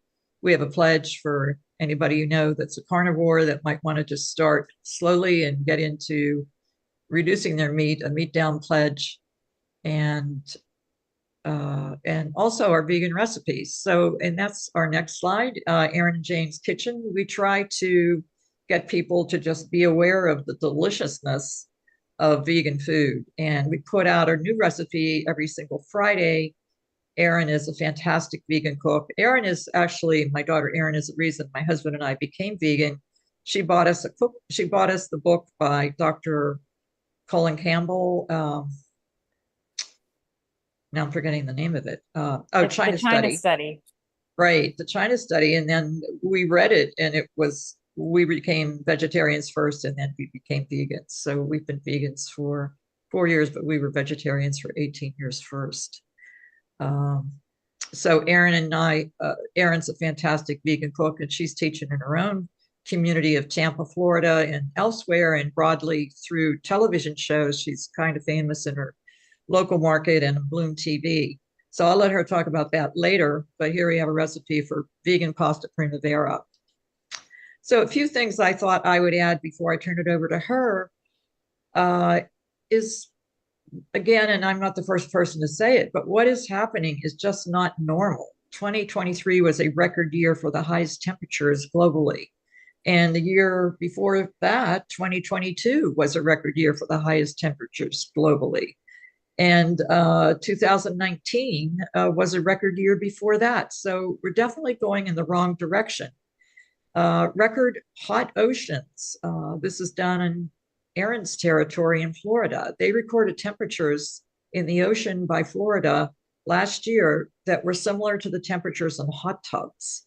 Well, I don't think people want to jump in the ocean to be in a hot tub. Most people want to jump in and maybe cool off a little bit in the hot weather. So it's horrible. And it's more than just feeling those hot temperatures. It's disrupting the Gulf Stream. And scientists are saying that with enough disruption, that Gulf Stream can be so disrupted, it's controlling much of our current climate and our seasons as well. So they don't know what the ultimate impact of that will be, but it's definitely worrying the science community.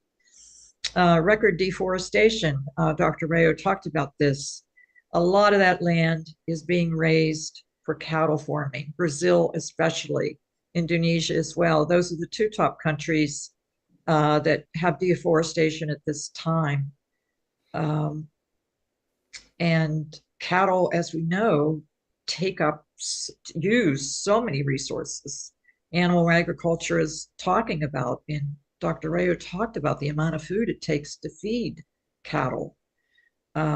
It's just, and besides how much land it takes to feed them, the water resources, I think it's 1,800 gallons of water are needed to make 1 pound of beef.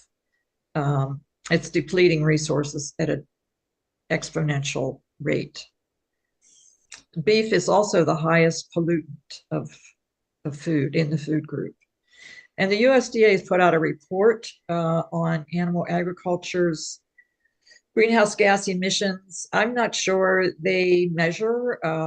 I've worked with some nutritionists and a group of policymakers from a nutrition group in in this area, in the state of Maryland, and we've sent letters to the Department of Agriculture to protest the way they're actually counting the greenhouse gas emissions. They don't count respiration for cattle, for example. So it's kind of an apples and oranges, and there needs to be more work in working with the Department of Agriculture to really, I think, get accurate data. And we've tried to start doing that. I think Dr. Rayo would be fantastic if he could be involved with that, with their advisory committees as well.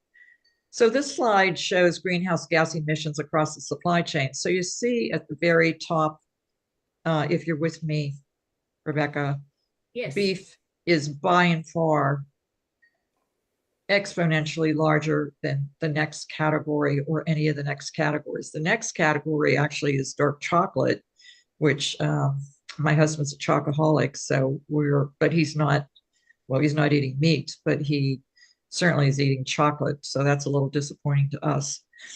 And then lamb and mutton, dairy herd beef, but then down at the bottom of that chart, if you look at the teeny tiny amounts of greenhouse gas emissions, they're coming from fruit and vegetables, bananas, peas, tomatoes, tofu, rice, although rice uses a lot of water, but certainly nothing like the top category or the top few categories. And here's another way of looking at it. Looking at the carbon footprints, meat lover, you can see, is exponentially larger than vegan category at the other end. And you have an average meat eater, and then someone with no beef is still high, and vegetarians and vegans at the low end. And just bar graphs showing that in a different way at the bottom of that chart. We try to use these with the program we have with high school students to make it just easier to understand what the impact is when you eat meat globally. This is carbon, just measuring carbon dioxide emitted by the ton.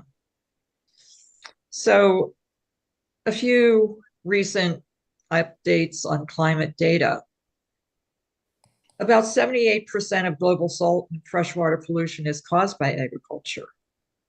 So not only is the ocean being impacted, but rivers and streams that are freshwater are being polluted. And that pollution is coming from animal agriculture. I know the state of Maryland is serious about this. They've actually sued the EPA for not enforcing regulations in the Chesapeake Bay. So that's a positive action to just get more accurate data and to look at who are these polluters and why are they getting away with it. And it's not just the meat themselves or the cows themselves, it's the animal, the food grown in the pollutants from pesticides and fertilizer that are used for the food is also polluting. When it rains, all of that washes into the rivers and streams. Meat production accounts for nearly 3 times the global greenhouse gas emissions of plant-based food production, 57% versus 29%. 95% of global deforestation occurs in the tropics. Brazil and Indonesia, I mentioned this before, for almost half of all deforestation. And we talked about pushing the climate to 1.5 degrees Celsius. That was the Paris Accord. It said this is the limit that we need to be fearful of, and that all countries were trying to not reach. Well, there have been many accounts during the past year of how many places in the world have reached that degree. I read articles saying that it was reached at a level or at a rate that was very concerning. So a little bit more on deforestation. I talked about the Amazon rainforest previously, and it's receding from 2020, the latest data I could find, a 9.5% increase over the prior year. So nearly 10% increase over the prior year was cut down. It's disturbing. It's those forests. One of the things you think about is the habitat loss. Where are all the animals that lived in that forest gone? They probably are dead. That was their food, that was their shelter. And with those forests gone, where are they?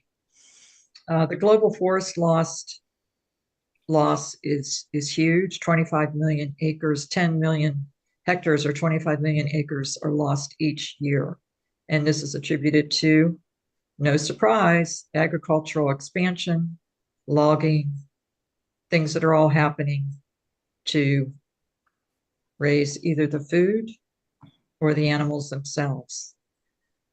Here's a little aside. We put out a thing we call Climate Wednesday, and we put it out Wednesday. This year was on St. Patrick's Day, and everybody was thinking about green beer. So the good news there is green beer is vegan or can be vegan, and beer in general is generally vegan. So that's just a little good news thrown in with otherwise disturbing news. So vegetarians worldwide, the country with the most vegetarians is India, followed by Israel at 13%, Taiwan 12%, Italy 10%. Then we have a tie with Austria and Germany, and the UK all at 9%, Brazil at 8%, tied with the United States at 8%, Ireland at 6%, and Australia with 5%. That is the most recent data we had. And I think that's from the World in Data. Plant-based milks are certainly one way to improve health, and I think we know this also about meat. If you don't eat meat, you're less likely to get the saturated fat in your veins, in your arteries, and get the high blood pressure that comes with it, diabetes, and cardiac issues. Most plant milks contain almost no saturated fat. And that saturated fat is the one that raises cholesterol that's linked to heart disease.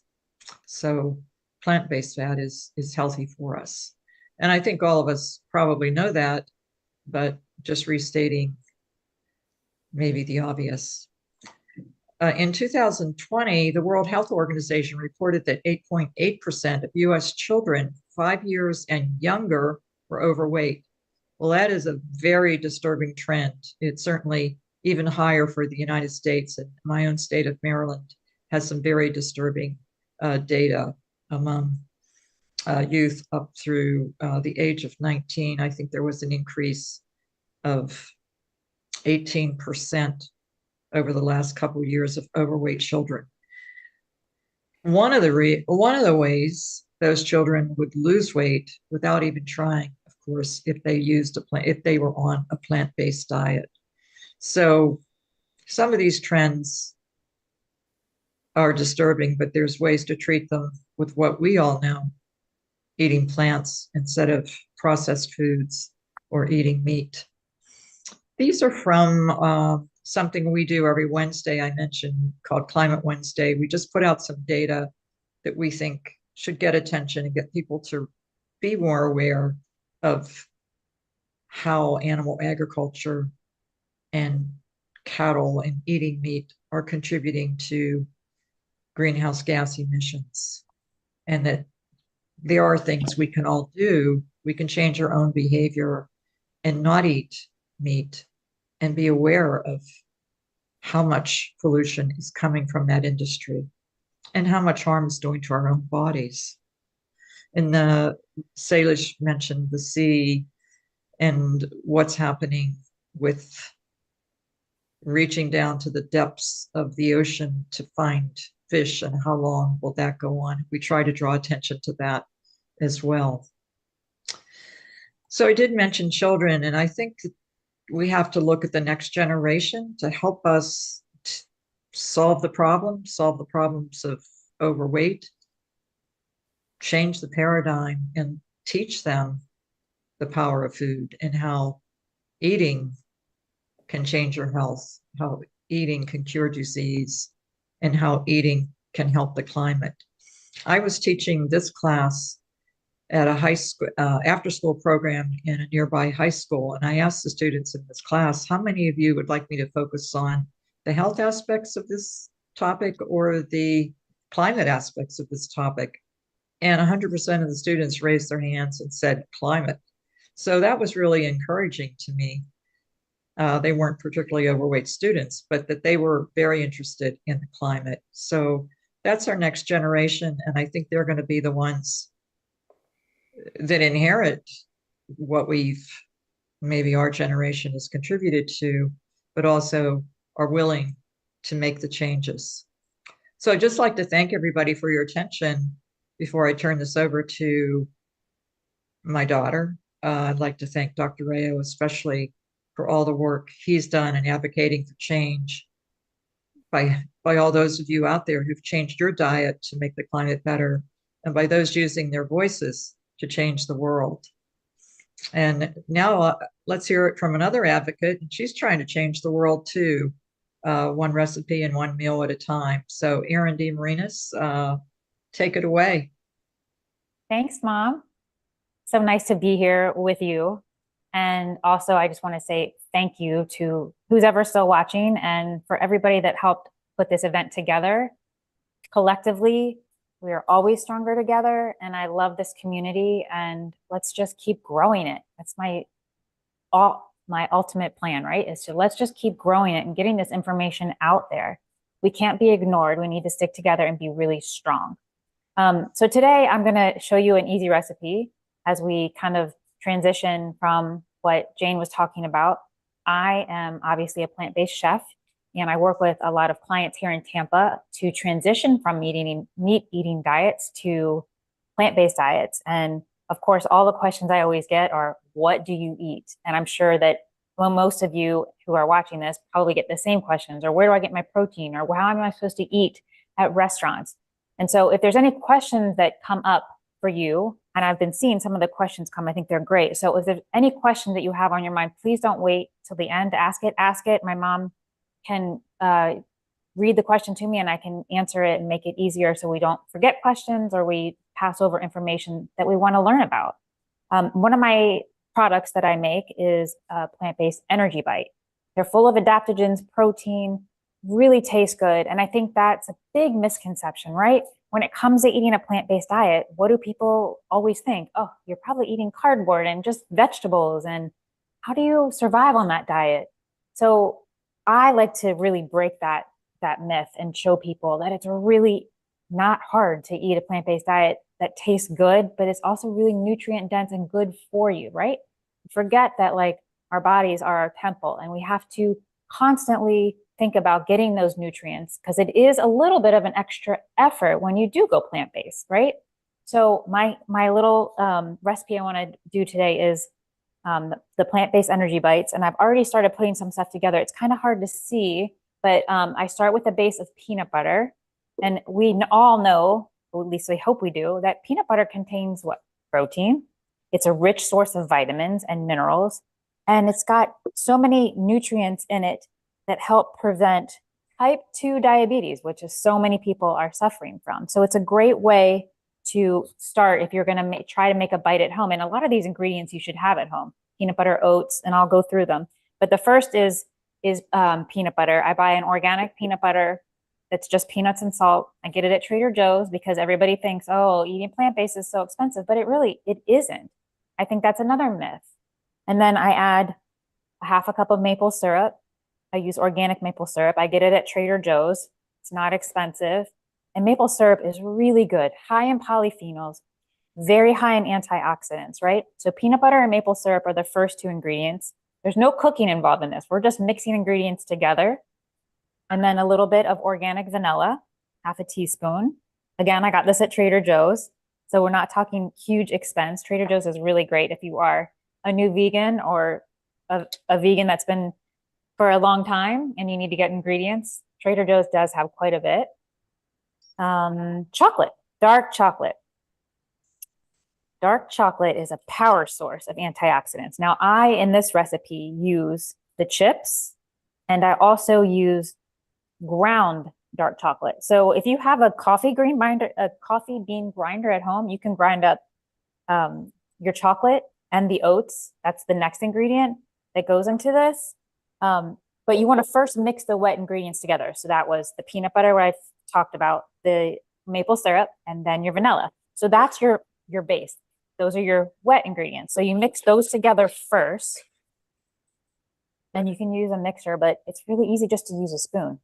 Everything I like to do, make it very simple. So once that's mixed together, you can see it here, it creates like a little bit of like a slurry. Then you start adding your ingredients. So oats, everybody probably has oats at home. Now you can make a version of this for yourself and not use all of these ingredients, just use some of them. And it's gonna probably come out very similar in texture and taste. As long as you get those oats, peanut butter, maple syrup, and some dark chocolate, you can make yourself a little energy bite for yourself. I take organic quick oats and put them in, but I also take a cup of organic oats and I grind them in the coffee bean grinder to give it a little finer texture. And then I just had showed you about the chocolate. Oh, let me tell you about oats. Oats help with weight loss. They help keep you full. They're good for fiber. They help reduce the risk of heart disease. So what's one of the leading causes of death in our United States? Heart disease. These are all ingredients that you should be including in your diet. The dark chocolate chips, the ground dark chocolate, and then walnuts. So I grind those walnuts in my little coffee bean grinder too. And walnuts are a big source of omega-3s. Omega-3s are really good for you, helps to lower your cholesterol, right? So I ground those up, that goes in. And then the last ingredient is hemp hearts, which is loaded with protein, right? It helps regulate your heartbeat, and it also is a great source of magnesium, which magnesium helps with our sleep.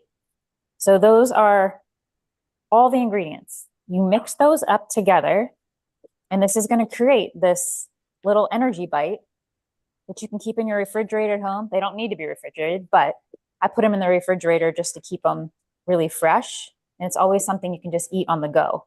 And again, that's another thing, right? Like eating vegan on the go can be difficult because you do have to plan. You can't just drive through McDonald's and get something vegan. Even McDonald's French fries, at least the last time I checked, I think are still made with beef lard or beef, something in their French fries or has some kind of animal products. I know I can't eat them, but I think if you can think outside the box, get creative, and a lot of these ingredients you should have at home. Dark chocolate, walnuts, oats. You can make a simple recipe for yourself that's vegan, also really nutrient dense. I'm a big proponent of eating foods that contain sneaky ways to get your protein in because as we age, we need more protein. And that protein doesn't have to come from animals. So plant sources of protein are always going to be your hemp hearts, your walnuts, your peanut butter. So this is a really high protein energy bite and also good for our earth, right? Sustainability, that's a huge part of what we've been talking about over the last 2 days. So let's stick with that. So now that it's pretty much just mixed up, and I can show you what it looks like, it kind of forms into like a dough. And then you just take it and you can make these whatever size you want. You can use a little scooper, but if not, you just put it into your hands. You make these little bites, put them on a plate and stick them in your refrigerator. Everybody can see that. And you've got yourself a little power bite. Great for kids. And it's also a fun recipe to do with your kids. If you have kids at home and you want to do something to involve them to say, hey, this is like a dessert, even though it's really not because it's so healthy for you. But in a way, it really is. Dark chocolate and peanut butter is delicious. I wish I could pass them through the screen. They are really good. I like to make, I see somebody put that up in the chat. Does anybody have any questions yet? Yeah, we have one that said, can you put coconut in there?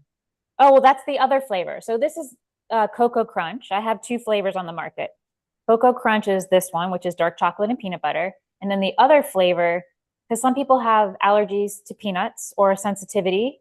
And I make one that has almond butter, dark chocolate, and coconut, kind of like an Almond Joy candy bar, but a lot healthier.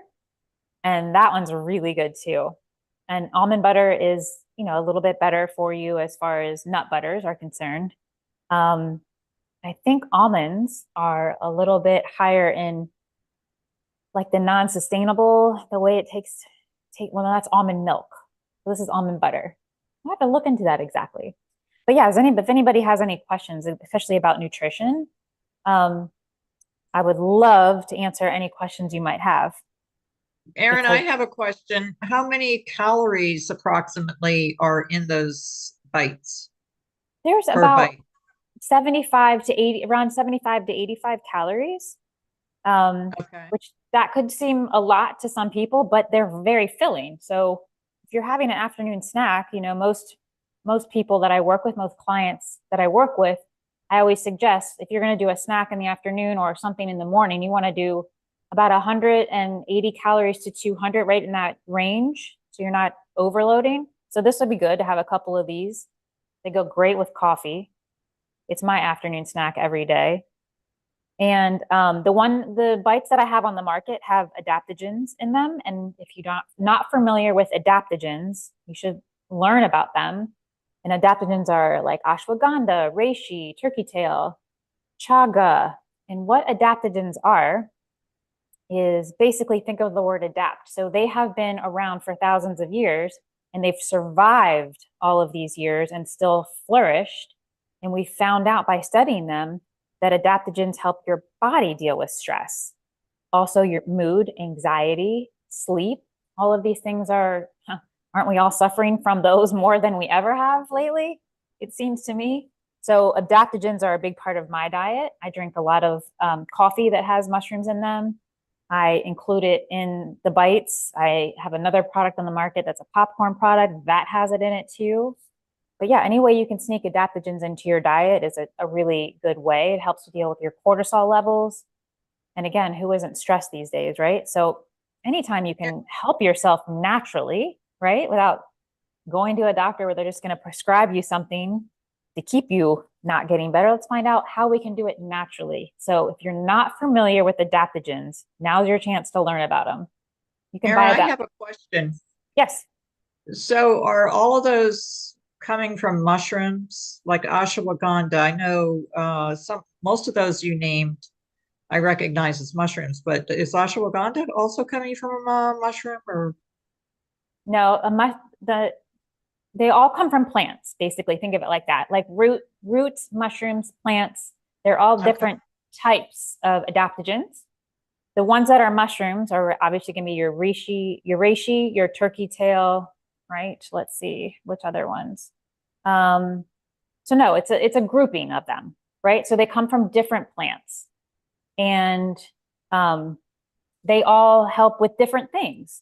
So most of the people that I work with, I have them start with ashwagandha in the morning because it helps with combat morning stress. But and like chaga gives you a little bit more of energy boost, but I wouldn't suggest taking chaga at night. But like turkey tail and lion's mane is a mushroom. We all know that. They all have the same adaptogenic properties, right? They help with anxiety, mood, stress, sleep, all the things that we suffer from.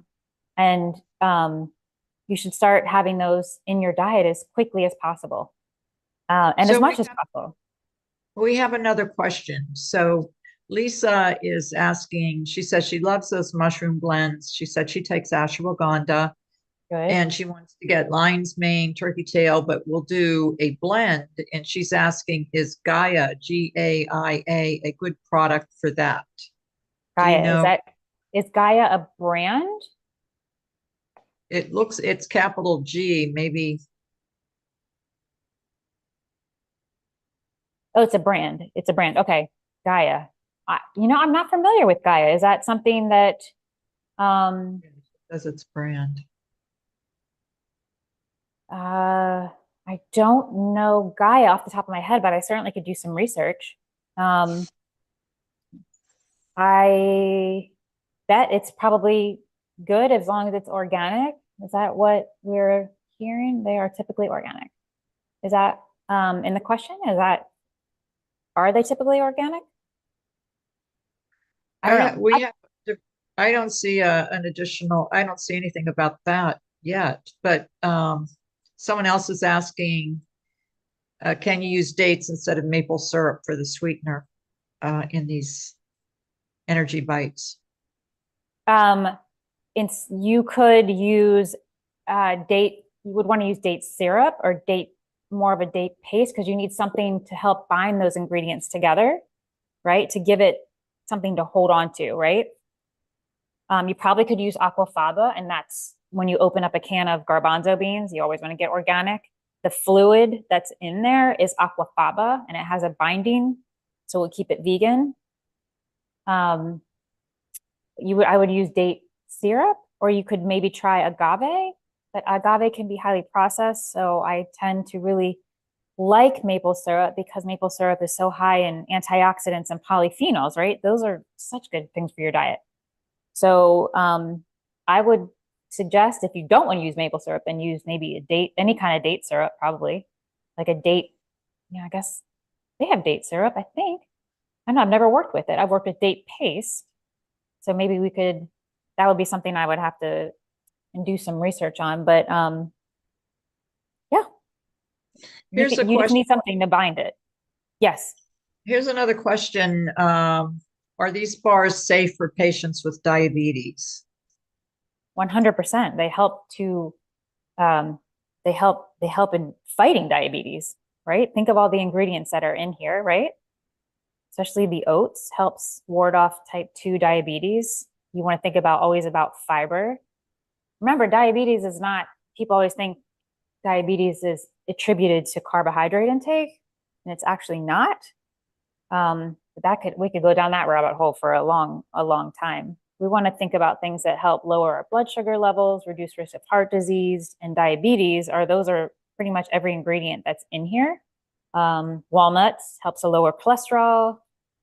Hemp hearts helps regulate your heart. So, I mean, if you are pre-diabetic, I would certainly go on a plant-based diet. And also, I think a lot of doctors these days, remember, or you might not know this, and I talk about this a lot. So no offense to doctors because we need them, obviously, but doctors only get 4 hours of nutritional studies in their entire 4 years of residency or 3 years of residency.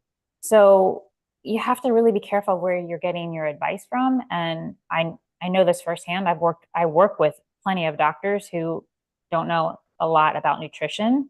And so that's why there's so many prescriptions right now of Ozempic and all these drugs to help people lose weight, which is actually a drug for diabetics. But doctors are prescribing it like candy, just giving it out because the side effect is you lose weight.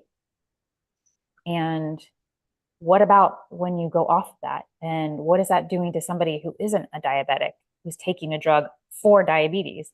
Yes, it might help you lose weight. But then when you go off of it, what are you going to do? How are you going to keep that weight off? Have you learned enough to do that? And I think when you shift to a plant-based diet, and when I say plant-based, I mean as much as you can from plants. I'm not a big advocate of eating a lot of foods that are highly processed vegan foods, because I think can be pretty high in sodium, and so you have to be careful.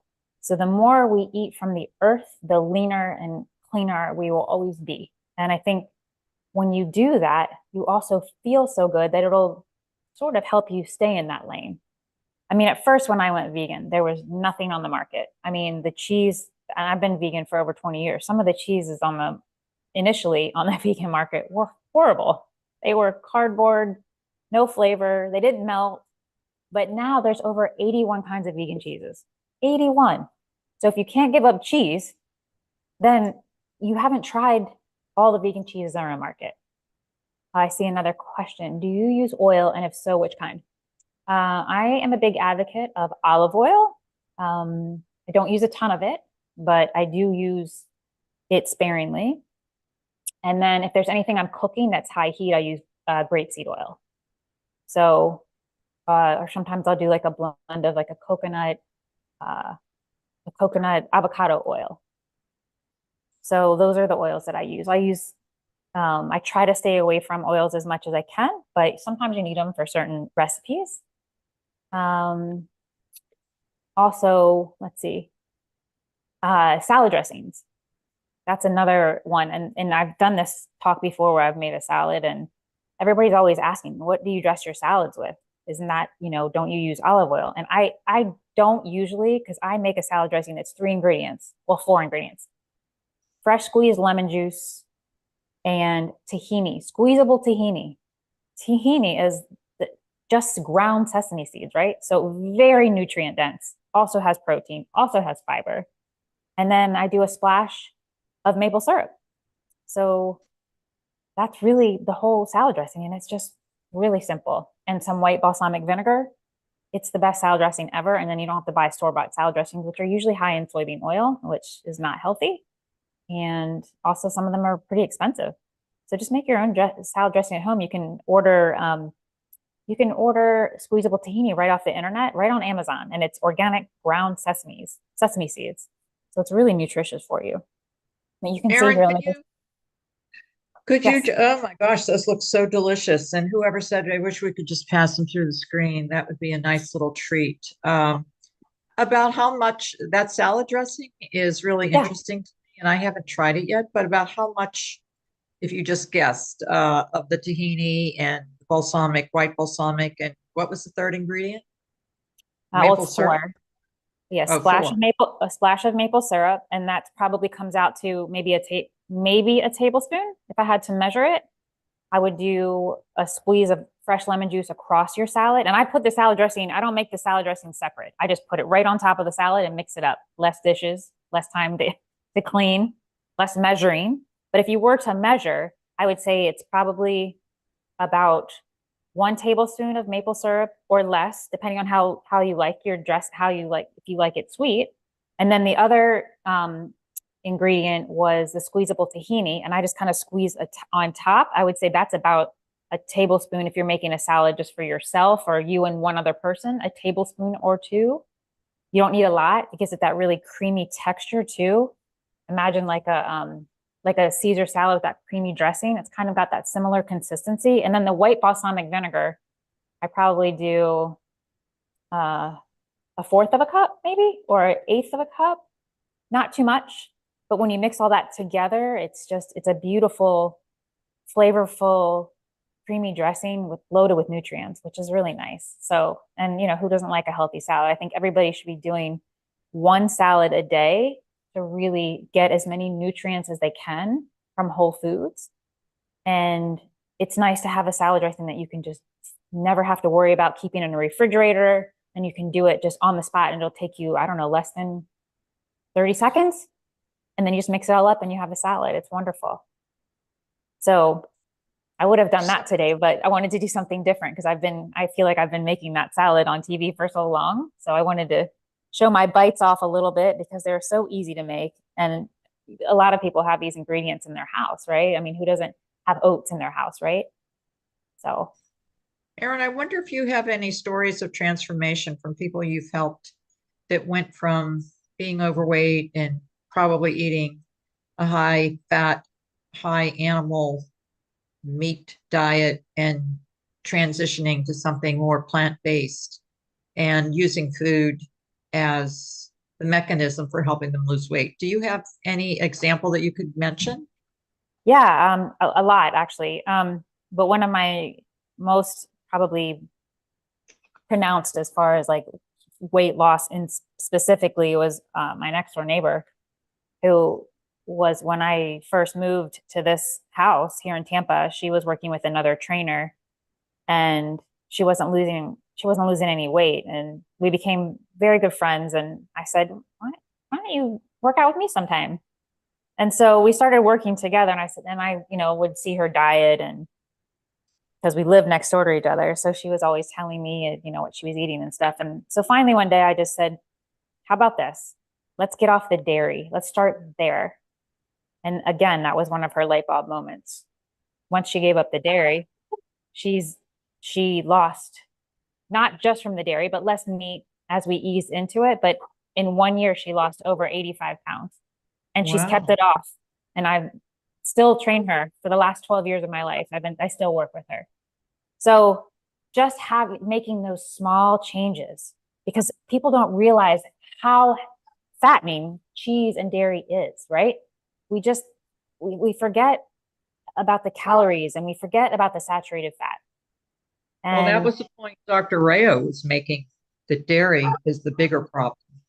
yes, it is. And if you think, oh, well, I drink skim milk. Well, what do you, they take out the fat, right? And what do they put back in it to give it flavor? Sugar, right? That's the secret of every industry, opposite of what all of us are here for, right? Is this SOS, salt, oil, sugar. That's how they change it to make it palatable, right? Yeah, it's fat-free, low calories. But what are they putting in it? A long list of chemicals. In fact, I just found out about, I don't eat Kellogg's cereal, but I think it's, yeah, Kellogg's. Kellogg's makes a bunch of cereals for not just for our country, for other countries too. And we're the only country that still has the harmful chemicals in it, like BHT and a couple other ingredients. Still, other countries, they've taken it out of because other countries have demanded it. Here in the US, we still have it in our cereals. And that's what we're feeding our children. Like, that makes no sense to me. Other countries are getting healthier and we are the last. We need to change that. Yeah, school lunches. Someone brought up school lunches, and many of us have written and supported legislation to change that program. The federal government, all of us taxpayers, are paying for dairy to be given to students. It's terrible. Yes, and most of it gets thrown away. One thing, I'm reading a couple things from the chat. Someone said, wow, I'm vegan and I'm obese, but I'm working on it. So, oh, good. I mean, whoever that person is, that they want to reach out to me privately, Erin at efitfoods.com, I can certainly help. I mean, that's what I do for a living. I'm, a health coach, nutritional consultant, a personal trainer. That's my passion in life, is to help people. And sometimes it is hard, even if you're vegan, you don't know where to go and what to eat. And it's confusing. It's very confusing. But back to somebody also, I saw another question on there, but somebody asked if I drank coffee. And yes, I drink coffee. I love coffee. I drink coffee that is has the mushrooms in it. And I use an oat milk, and I use a little bit of vanilla and a little stevia in it. And I do that every single day. Coffee time is my favorite. A lot of times I'll have it with one of my bites for my afternoon before dinner, kind of that, when you get that little afternoon, you need a little something to pick you up. So you should look on the market for the coffees with adaptogens in it. There's so many of them now, and it's really exciting. Yeah, they're delicious. Erin, yeah. we had one, I missed a comment or a question rather about chia seeds, saying, can we add those to your product? Now I've lost it. Here it is. Can we add chia seeds to this recipe? And they want to know, will it melt if I take it in my car in the summer? Well, that depends on where you live. But yes, you could, instead of using the hemp hearts, you could do a blend of hemp hearts and chia seeds. That'd be great, actually. Lots of fiber. Chia seeds have a ton of fiber and also protein. I love hemp hearts, but you could certainly do it with chia seeds instead of the hemp hearts. And remember that if you saw when I was in the beginning putting all the ingredients together into these, there is dark chocolate, just the little chips in here, but there's also ground dark chocolate. So, I mean, if you live here in Florida and you left it on your front seat and it's August, yeah, they're probably going to melt. But I keep a little cooler in my car always, because I'm always out and about. And so you could certainly be prepared. Remember, being vegan is and being plant-based is always a little bit extra effort, but so worth it, as we all know. So if you have a little cooler you keep in your car, then I would throw them in there. But just if you had them out on your counter, they wouldn't melt at all. But I don't know where that question came from, like where they live. But yeah, I mean, like the dark chocolate pieces could get a little bit melted, but it's actually really tasty that way too. So it just depends on, you want to be licking your fingers while you're driving. But so we have a message from Genevieve in Minnesota, who's been working on the plant-based meal option bill, and she got it introduced HF 4999/SF5051 in the Minnesota legislature. And she said it won't get through this season, but we need all hands on deck to get plant-based options into the schools. Yes, Genevieve, thanks for your good work. And that might be a model bill for other states that don't yet, that haven't started yet working on that. And maybe Genevieve can share how she did that and how we can do it. Or also, Genevieve, if you're still on, how can we support you in this? How can we help? You need signatures. Is it only in your district? Can you share with everybody how we could do that in our own cities? Because I think that might be, sometimes as advocates, we don't really know what to do or how to get started. And if you already are able to show how you've done that and you've reached out and you've gotten the signatures, I would love if you could share that with us and in the chat, maybe provide a link to how you did it or to the bill. And we would love to learn a little bit more about it so that we can do that in our own cities. We have a comment here saying that maybe we're getting some mixed messages with coffee and chocolate having a high environmental footprint, and why are we promoting them? I'm not promoting either. I like coffee. I buy fair trade coffee. That's just my personal preference. That doesn't mean anybody else has to. And I don't eat a ton of dark chocolate. It's in my product in a very small amount. And it's fair trade. So I feel like I'm doing my part, especially that I've been vegan for over 20 years. And my whole goal in life is to help everybody else go vegan. So that's my personal opinion. Sorry if that's not exactly what you wanted to hear. But I think if we all do our part to not eat meat and dairy, we're doing pretty good. And again, not everybody has to drink coffee or eat dark chocolate. I'm just showing you a recipe that I make, that I love, and is really nutritious and tastes great. So, any other questions? Some coffee, we could say, saved some of our jobs in our life, perhaps. So there is that benefit that it does keep us awake and alert when we need to at times. But definitely there is an environmental impact from chocolate and from coffee. And I wanted to clarify something I said previously. I wasn't trying to say that all beer was vegan. My slide said not all beers are vegan, I thought. That was what I was trying to say. Let's see, we have a couple more comments. Some of these are about contacting their reps, so we're getting more information from Genevieve. Oh, good. Thank you, Genevieve. Oh, she said the Illinois bill was a model. A senator from the Illinois. And they got they also introduced a resolution for plant-based school lunch in multiple precincts in the Maryland caucuses or Minnesota caucuses this February. So congratulations on all that great work, Genevieve. Yes.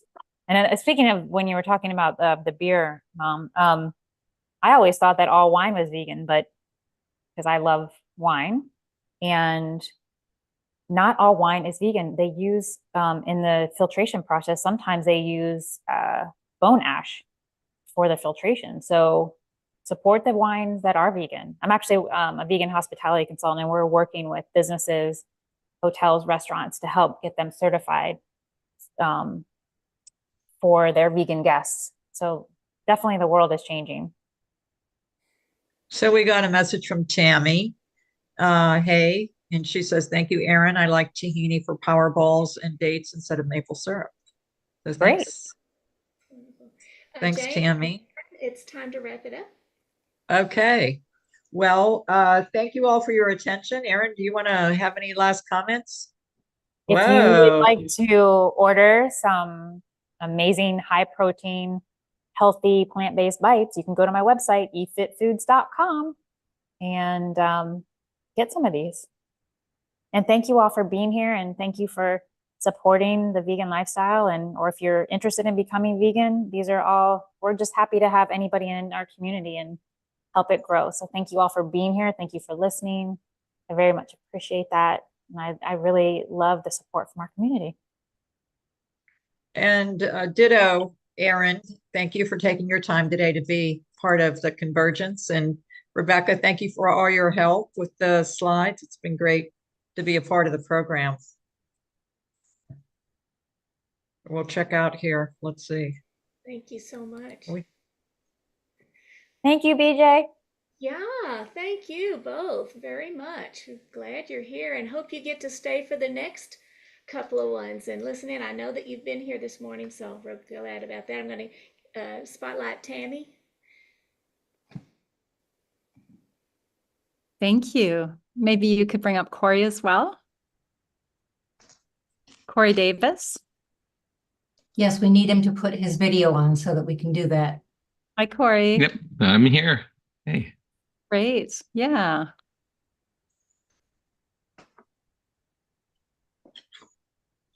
All right. Would you like me to start or? I am actually going to introduce you as soon as, All right. we're both up. And I was going to introduce you the traditional way, but I had this intuition just before we got on that I was going to introduce you via something I wrote based on our podcast. So because this Convergence is about the stories we tell, and we're all storytellers. You're a great storyteller, Corey. Love how you connect ancient wisdom with, stories that we don't know, and also all the literature you read. But Brenda Davis, Corey Davis's mother, is one of the leading plant-based dietitians in the world. And I think that she was very paramount in changing the Canada Food Guide. And after I interviewed Corey and Brenda, I wrote on the podcast. So if anyone listening would like to be interviewed on the Million Vegan Gamblers podcast, please contact me, because that's what it's about. It's basically, we're just telling a story. We're telling a story about what it was like, what happened, and what it's like now, as they say in many 12-step groups. So I'm going to introduce Corey based on a story I wrote and that my beloved partner, Paul Papin, edited. And thank you, Corey. So this is a story about when Corey was a little boy. And it's called, It Has Eyes, Mummy. Does the child know the burger he is eating had eyes? Does the child know the burger cuddled with its mama too and loved to feel the sun and grass as we do? This is a story, a true story. Once upon a time, there was a father, a mother, and a child. When the child was only 1 year old, the mother said to the father, I want to begin eating vegetarian. The father had been raised behind the northern Canadian Shield, among the forest where the loud reports of hunters rang out, and the lakes where sports fishermen sat for hours in deadly silence. And yet somehow, above that noise and beneath that silence, the father had long ago heard the calling from the living land that gave them so much. And so he replied to his wife, I thought you would never ask. The father loved the natural world, the stroke and drip of his paddle, the lonely echoes of the loon's call, the silhouette of the distant moose gliding half submerged through the water. Above all, he loved sharing it all with his son he'd been blessed with, so that the boy, too, would grow into the most gentle of men, which is Corey. But before this happened, when the boy was only 3, he was invited to a birthday party. His mother felt it was time to tell him, Son, the burgers we eat are not the same as most other people eat. Ours are made from beans and rice and vegetables. Theirs are made from cows. The boy gasped, shocked and bewildered. But Mummy, they have eyes. These words of his would be told and retold, first among his family and then shared out into the world. But all children have eyes to see if we let them, as do the fish of the northern waters, because how else would they see the lure?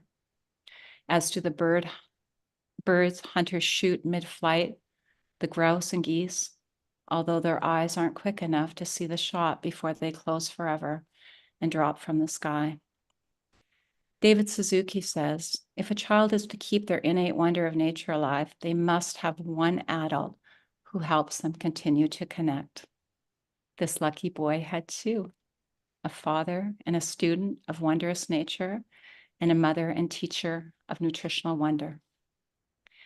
Meanwhile, the boy continued to grow in his veggies and beans, bigger and stronger, but also wiser, until he was a man, standing humbly on Indigenous land. He recognized the ones who were there long before him, the ones who had long respected the earth they walked so lightly upon, because they never forgot that the earth was them, their mother as well as the mother of all. The man worked with these elders and listened to their teachings. He learned about stewardship, how to stand with them and never above, how to speak for and never down to. It wasn't easy to live with eyes and heart open in a disappearing world, where it often looks and feels like there will soon be no place left for our grandchildren of any species.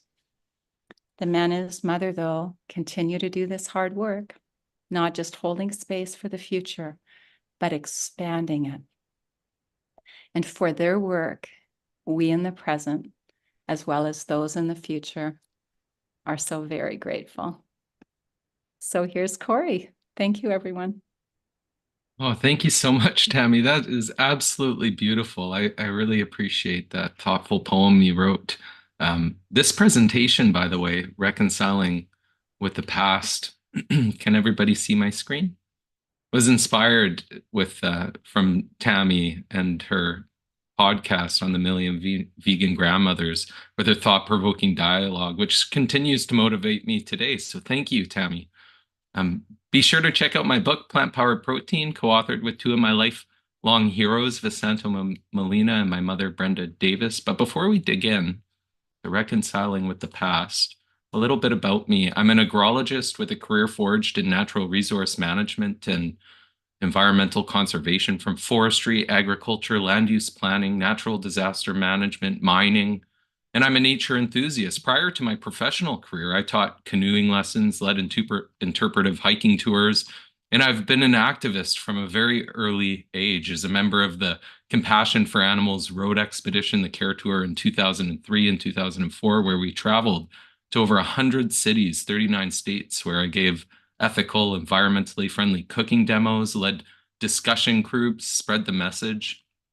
As a teenager and young adult, I was passionate about social justice, animal rights, and the environment. And now I'm focused on agriculture, the social, cultural, and ecological costs of our food system. I'm part of the Canadian Plant-Based Cities movement as well. Support them if you can, join.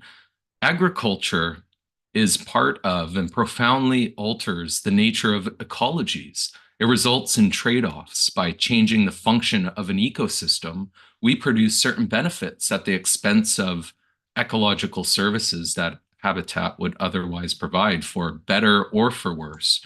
And today I'm zooming into you from the Comox Valley.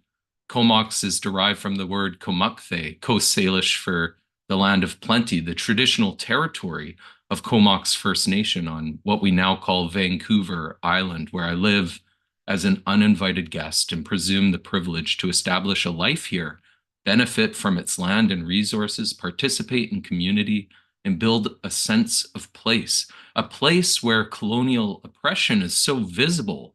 It's even in its name, Vancouver Island, named after Captain George Vancouver, born in England, who was responsible for securing the lands of Western Vancouver Island for the English through negotiations with the Spanish.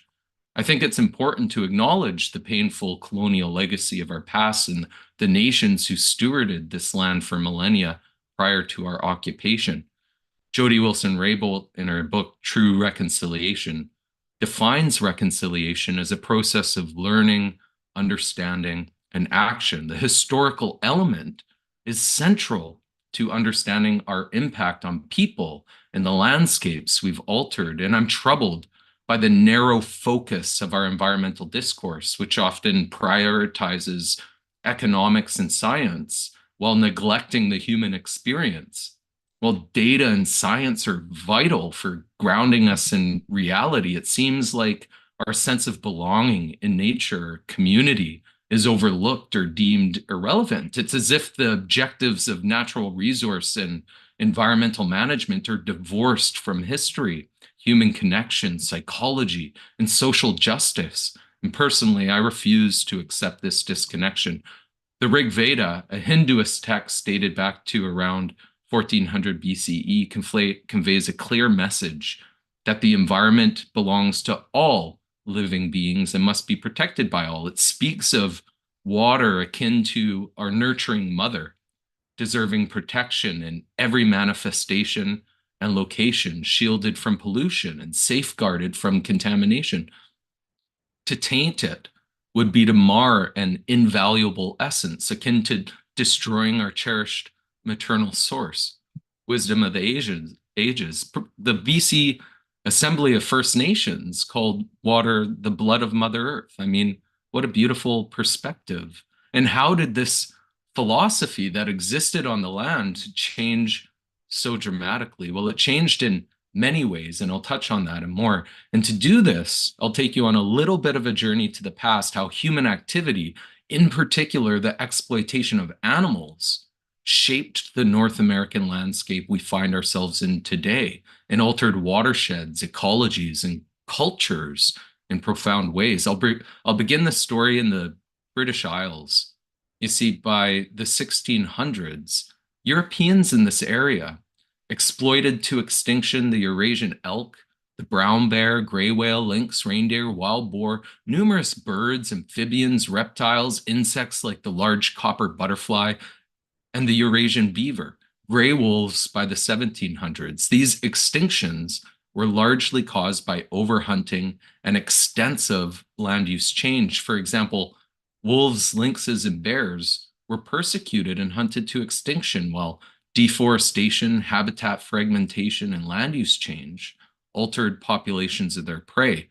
They were persecuted in part to pay tribute to kings and nobles as trophies. Killing a predator is a sign of masculinity, perhaps toxic masculinity.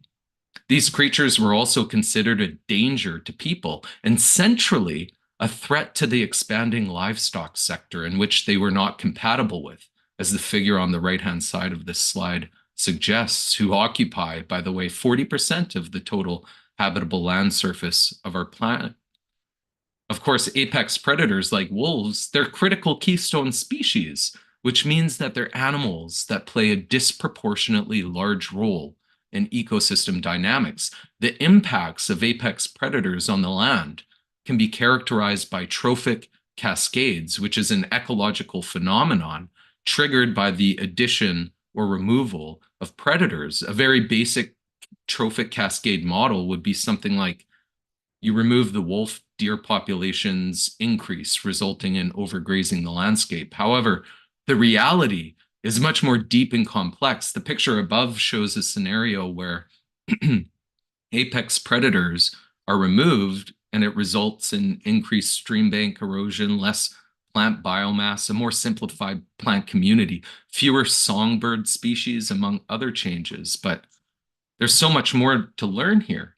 Only now are we learning more deeply about the far-reaching extent to which trophic cascades influence ecosystem function.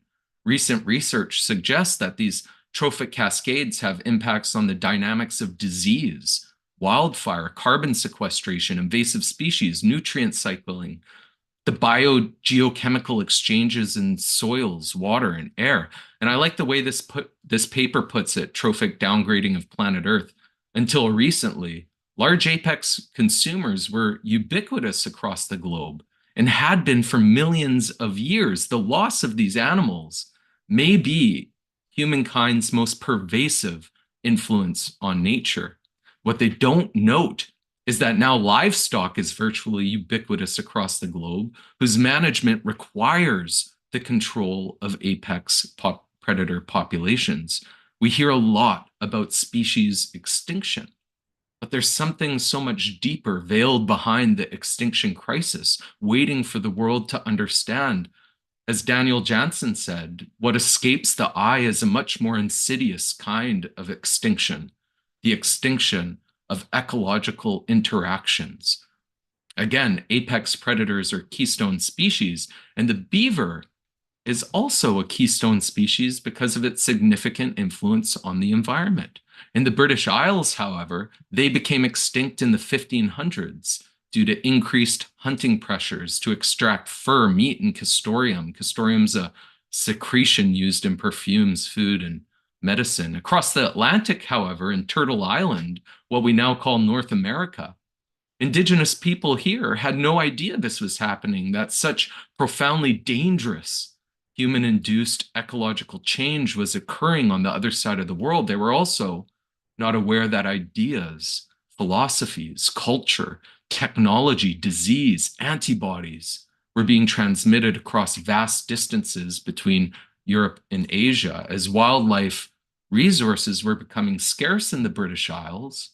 Meanwhile, in Turtle Island, Spanish settlers brought in diseases that were foreign to the New World, as people and animals here were previously disconnected from Eurasia for thousands of years. And this resulted in a 90% decline in the indigenous population, death by disease, a strong, vibrant population of tens of millions who were hunting, prescribed burning land, diminished. These human pressures on the landscape thus also dropped substantially, and the wildlife and vegetation rebounded dramatically. And for indigenous survivors, they were living in a post-apocalyptic landscape, communities wiped out, social and governance structures shattered, trade, intertribal relations unduly altered. And this temporary societal and ecological transformation created a false idea in the minds of Europeans about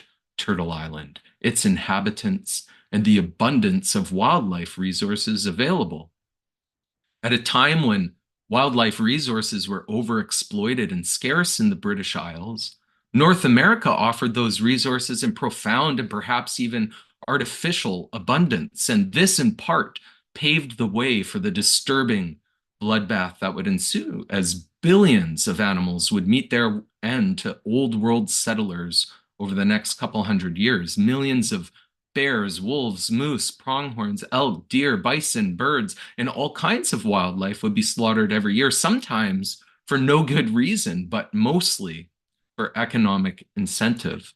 As historian Richard White would put it, North America would go from a biological republic, a place where animals and humans were philosophically equal, for example. There was many indigenous themes of wildlife pitying humans and wolves having noble human characteristics. It would go from this biological republic to a biological monarchy where anything that got in our way or had economic value was murdered, exploited, God-given for our sole use. In fact, upon arriving in North America, settlers often depicted wolves as cowardly, not the noble qualities attributed to them in earlier accounts. This perception stemmed from their avoidance of human contact rather than any aggressive behavior. Unlike the fierce creatures of werewolf tales ingrained in European folklore, these animals were not inclined to attack humans. Yet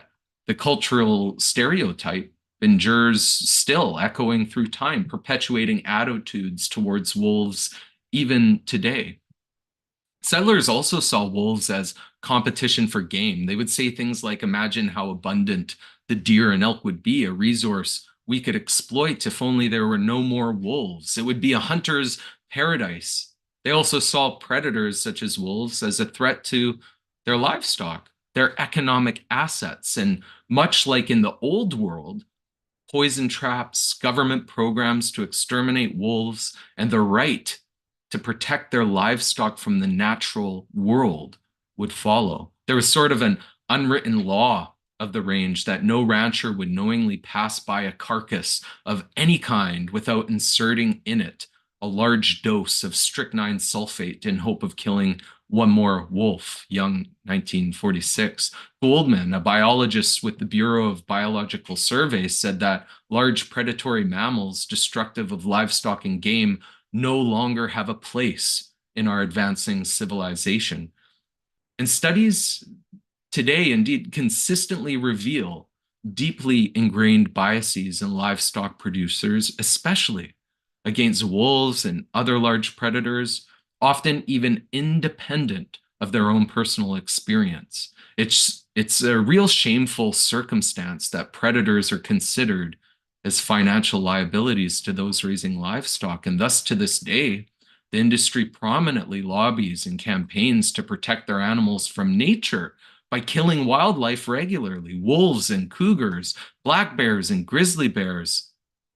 In fact, in 2021, the US Department of Agricultural Wildlife Service killed over 400,000 native animals, largely to protect the livestock sector, including 324 gray wolves, over 64,000 coyotes, 433 black bears, 200 mountain lions, 600 bobcats, over 3,000 foxes, and almost 25,000 beavers, and 1,714 river otters. In response to this report, Colette Adkins from the Center of Biological Diversity said, "It's inexcusable that wildlife services continue to target rare and ecologically important animals like wolves and grizzly bears, forcing them to suffer and die in cruel traps and snares. Taxpayer-funded wildlife slaughter needs to stop." But wildlife slaughter makes livestock production safe. It's a necessary action for supply chain efficiency. As Johan Dutoit said, on the rangelands, the livestock-wildlife interface is characterized by management actions aimed at controlling problems associated with competition, disease, and depredation. They kill predators so they don't lose money from the loss of livestock to nature. But it's not just predators that succumb to this bloodbath. They target wild herbivores as well, like bison, elk, deer, and typically for two reasons. First, herbivores often compete with livestock for forage, and second, there's a perceived risk of disease transmission from wildlife to cattle, diseases like bovine tuberculosis carried by wild elk or brucellosis in bison, both diseases that were introduced from European cattle to wildlife in North America in the first place. This is an ecological disaster. As the Center for Biological Diversity puts it, from grazing animals to predators, native species are frequently killed to protect meat production profits. Grass-eating species such as elk, deer, and pronghorn have been killed en masse to reserve more feed for cattle. Important habitat-creating animals such as beavers and prairie dogs have been decimated because they disrupt the homogeneous landscapes desired by livestock managers, even beavers. And of course, we need heterogeneity in the landscape to accommodate biodiversity. We need diversity in habitat to accommodate diversity in species. And their efforts to domesticate the North American landscape, and indeed the world, by taking the wildness out to create a safe, productive space for rearing livestock, we're replacing wildlife with livestock at a staggering rate. 96% of all land and marine mammals, for example, are people and livestock, only 4% wild mammals. 10,000 years ago, it was the opposite. 4% people, 96% wildlife. Our gluttonous appetite for flesh and gore has squandered away this biodiverse gift we were blessed with. But that did not stop the self-proclaimed guardians of the grasslands, the BC Cattlemen's Association, from citing predators, treaties, and water as their top concern. And we talked about predators and the disturbing relationship we have with wildlife on the livestock-wildlife interface, but treaties, that's governments making agreements with indigenous nations to build trust-based relationships by collaboratively developing a framework for living together and sharing the land indigenous people traditionally occupied, a concern indeed for those with a monopoly on the grasslands. And they also cited water as a concern. Water, let's talk about water. I think we've all felt and noticed the pressures of drought, where broadly speaking, wildfires and water scarcity impact our lives, sense of place, air we breathe, well-being, and sense of security. Indeed, North America was once a much more water-rich world, and this was in part thanks to the American beaver. You see, the beavers are incredible ecosystem engineers. Their dams once covered Turtle Island, creating vast, epic wetland landscapes. These wetlands, in addition to fostering a sanctuary for wildlife, harbored vast reservoirs of water. As fresh water meandered through our precious creeks and rivers, beavers would capture it onto the land. North American drainage systems and the wildlife therein adapted to the landscapes beavers engineered, superior habitats. But the beaver pelt was once relentlessly sought after for making hats that wouldn't lose their shape after getting wet. In the 1600s, the hunt for beaver pelts really rose in the Americas rapidly after becoming scarce in Europe. And by 1820, the North American beaver was in danger of extinction. But due to a shift in fashion, the innovation of silk, the beaver was saved by a declining demand and a growing beaver conservation movement. But the damage was already done. Beavers who had built and maintained wetlands storing vast amounts of water on the land were nearly gone, and the water-saving systems they once maintained failed. And this depleted North America of much of its freshwater supply. It changed the dynamic of rivers and streams. Water that would be held on land was fast-tracked to the ocean, draining the lands dry, eroding stream banks, and thus removing much of the beautiful wildlife habitat that existed previously. And we built our infrastructure in this new landscape, roads in particular. As beaver populations increased, they were seen as pests, a threat to our infrastructure.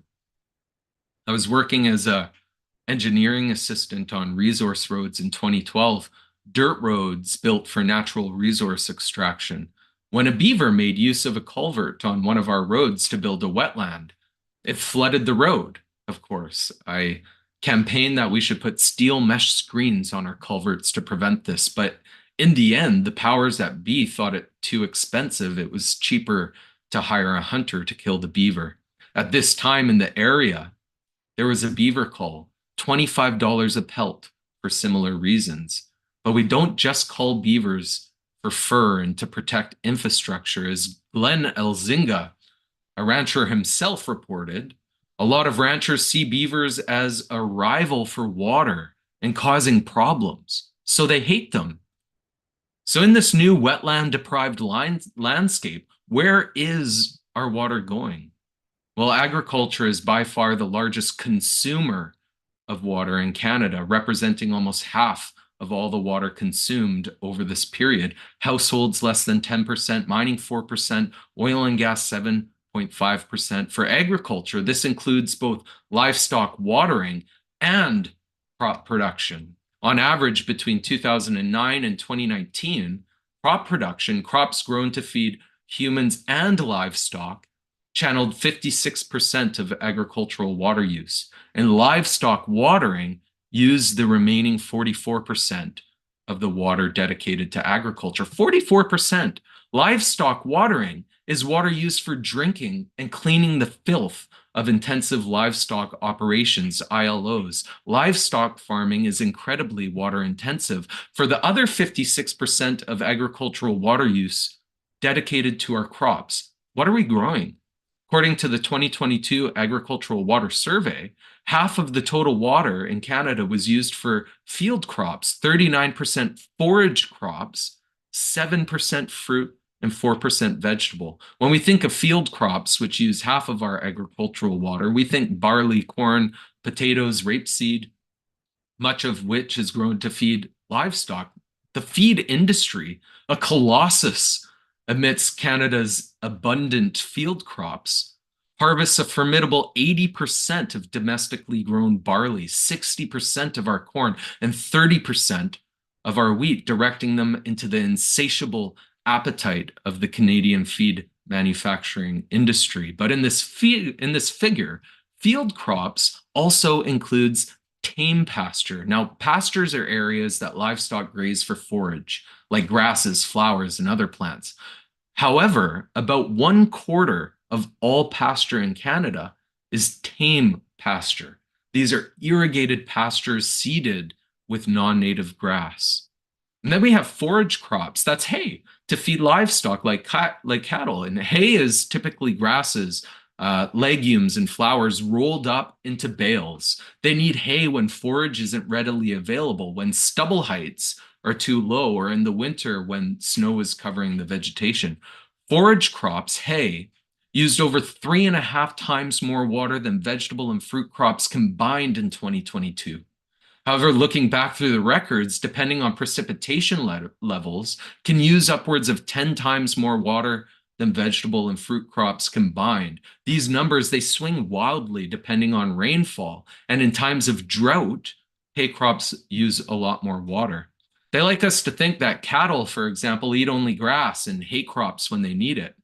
The stories they tell, oftentimes they practice creep feeding, slowly introducing grains into their diet to increase their acceptance of feedlot fare. Cattle, if we combine those used for beef and dairy, are the largest consumer of animal feed in the Canadian livestock industry, more than 2.5 times more than poultry, 46% of the industry's total. This feed that they're feeding pigs and cattle and chicken, these are ultra-processed foods, UPF, with added vitamins, minerals, anti-caking agents, flavoring agents, pelleting agent, mold inhibitors, acidifiers, antibiotics, and other veterinary health products. Where I live in BC, when cattle reach around 600 to 900 pounds at around 9 to 11 months old, these poor souls are auctioned off in the fall and transported to just a few massive feedlot operations in Alberta. A couple more percent go to Washington State, and there they'll be fed a grain diet, barley rich in Canada, corn rich in the United States, to be brought up to slaughter weight, around 1,400 pounds at around 18 months of age. The pasture diet, mostly grass and hay, only gets them to 600 to 900 pounds. Then over the next 7 to 9 months, they can nearly double their weight, potentially. This quick fattening up process, 2 to 3 pounds a day at these large factory farms, makes the industry economically viable. Then they go to factory slaughterhouse, a putrid hellhole of death, before processing and manufacturing, then to wholesale merchants, before export, where 70% of our pork is exported, or it goes to restaurants or retail. And although 89% of our agricultural subsidies in Canada goes towards the livestock industry, cattle ranching is not all that lucrative.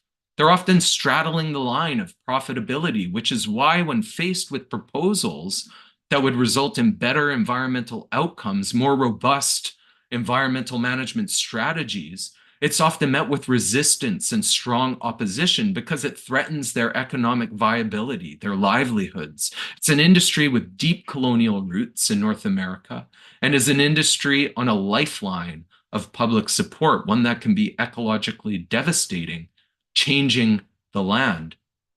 Let's chat briefly about land use change. About 6 or 7 years ago, I was talking with an Indigenous community about forestry when an elder shared something. He said that the trees speak with the clouds in the sky, telling them to rain, something he was taught as a boy. He was trying to tell me that forests and precipitation are linked. Now, I told some colleagues this, and it was shrugged off quickly. I heard from them what I frequently hear when I share this kind of story with natural resource professionals. Indigenous people, they always say this kind of thing. Darn. I don't think they understood what the elder said. You see, there used to be this paradigm that the removal of forests would increase water availability downstream, as the trees would intercept water that would otherwise be streamlined to our water supply.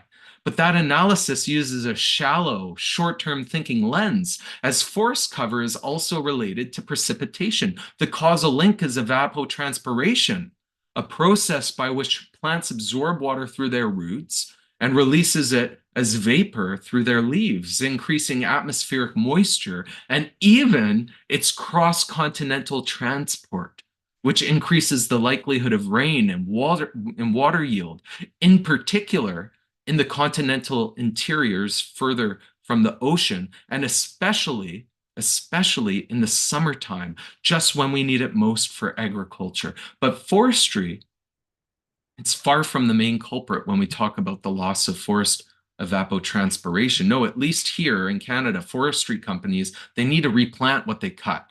Not that there's not a severe impact from the industry, but there's a much more sinister driver pushing deforestation across the world, which scientists are more and more associating with drought, both now and historically, and that's agriculture. 45% of the Earth's ice and desert-free land surface, our habitable land, is used for agriculture. There's nearly 3 times as much land dedicated to livestock than there are natural grasslands and shrublands left in this world. About as much land for livestock as there are forests. In fact, agricultural expansion is the primary driver of forest loss globally. We've lost 1/3 of Earth's forests and 70% of our grasslands and shrublands to agriculture. And we continue to deforest about 5 million hectares of tree habitat each year globally, over 6 million hectares in 2022, displacing indigenous communities, committing cultural genocide along the way, about 75% of which is driven by agriculture. And the lion's share of that is for pasture and animal feed crops. For example, palm oil gets a lot of attention for clearing 9 million hectares of forest between 2001 and 2015. Over 45 million hectares were cleared for pasture alone, more than palm oil, coffee, cocoa, and soy combined over that same period. In North America, millions of hectares have been cleared for agriculture as well, much of which is carved out from old growth forests. The permanent removal of trees not only impacts our water cycle, it contributes to biodiversity loss and, of course, climate change, taking our precious carbon sink ecosystems that sequesters carbon and transforming them into carbon sources, ecosystems that emit carbon. And climate change, in turn, is driving more water scarcity. 2 papers independently came to similar results in 2021 and 2022, finding that the opportunity cost of land use change has been greatly underestimated.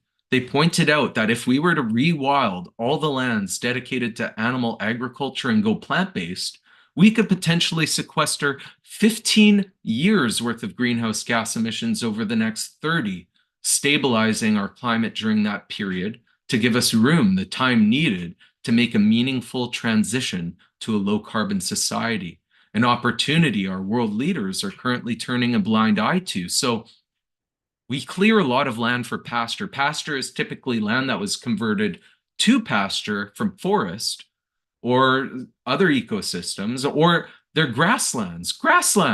Some of the most beautiful, threatened, misunderstood, and ecologically valuable ecosystems on the planet, a resource heavily exploited in North America. In the mid to late 1800s, beef production really started to grow here in BC, partly in response to the gold rush. And it just so happened that this is when we began developing and geographically placing Indian reserves. A really great book that details this history, in my area at least, is Resettling the Range by John Thistle, published in the UBC Academic Press. As they were surveying the lands, they were evaluating it economically. Of course, agriculture was a priority, and in much of the province, Indian reserves were geographically located with that in mind, placing them in less economical areas. Cattle require a lot of land and good forage, in other words, prime wildlife habitat, land that was otherwise considered home by indigenous nations. And in the rush to prioritize pasture land, reserves were cast off into areas with poor forage, where indigenous communities protested that there was not even enough grass for their horses. Horses managed by indigenous communities, horses which were later killed by settlers as they competed with cattle for grass. The exploitation of our grasslands was so mishandled that only decades after the introduction of cattle in my province, 90% of the grasslands in the southern interior were overgrazed. The area in the early 1900s was likened to a dust bowl. Locusts, poison traps, and the loss of predators and other wildlife driven by overgrazing and livestock management sharply altered the watersheds that they now characterize. This was perhaps the first great land grab here, changing landscapes, displacing indigenous peoples into marginal lands across North America to make way for ranches and other agricultural and economic endeavors. A couple years ago, I attended the annual grand meeting for British Columbian professional agrologists. I was on the planning committee, and we hired an Indigenous speaker to open the day and give us a short speech. And after the speech, an agrologist asked her about native food plants. And initially, she was happy to speak to us about it. She talked about how important the Indian potato is for her nation, and told us about how she used to harvest it as a girl. Then she paused and said, "But there's no more Indian potato where the livestock graze." The potato-like corm, a tuber, was said that when traditionally cultivated would grow to the size of a fist. You know, I discussed this story with agrologists who said, well, Indigenous people, they always say that kind of thing. Darn. Grazing livestock, almost ubiquitous across the North American landscape, do change plant communities. And on pasture, traditional food and medicinal plants are disappearing from the grasslands in response to cattle's manipulation of ecosystems. Cattle replaced bison in the Great Plains, which were integral to many Indigenous identities. Bison were considered a savage's livestock, and replacing them with cattle would civilize North America. U.S. Army Colonel Richard Irving Dodge famously said, "Kill every buffalo you can. Every buffalo dead is an Indian gone," literally overnight. This was part of a process of turning the new world into the old world, not just assimilating Indigenous peoples, but also the lands that they inhabit. They claim that cattle mimic bison on the landscape, providing the ecological service of grazing. However, cattle behave differently than bison. They tend to congregate in riparian areas, the interface between land and rivers or streams, causing erosion and vegetation loss, negatively impacting fish habitat. Whereas bison, they don't do that. They also influence plant communities differently. In his book, Aldo Leopold in the San County Almanac, 1949, he talked about this impact on plant communities. He talked about how the silphium plant, a yellow flower, won't grow where cattle graze. He said that they'll grow where dirt roads are, where bison graze, but not where cattle graze. He thought that this was because bison would migrate. They may intensely graze one area, but then they move on, migrating vast distances, not returning for a long while. Whereas cattle, they're enclosed within boundaries, concentrated, fenced in, continually ravaging the same environment over and over.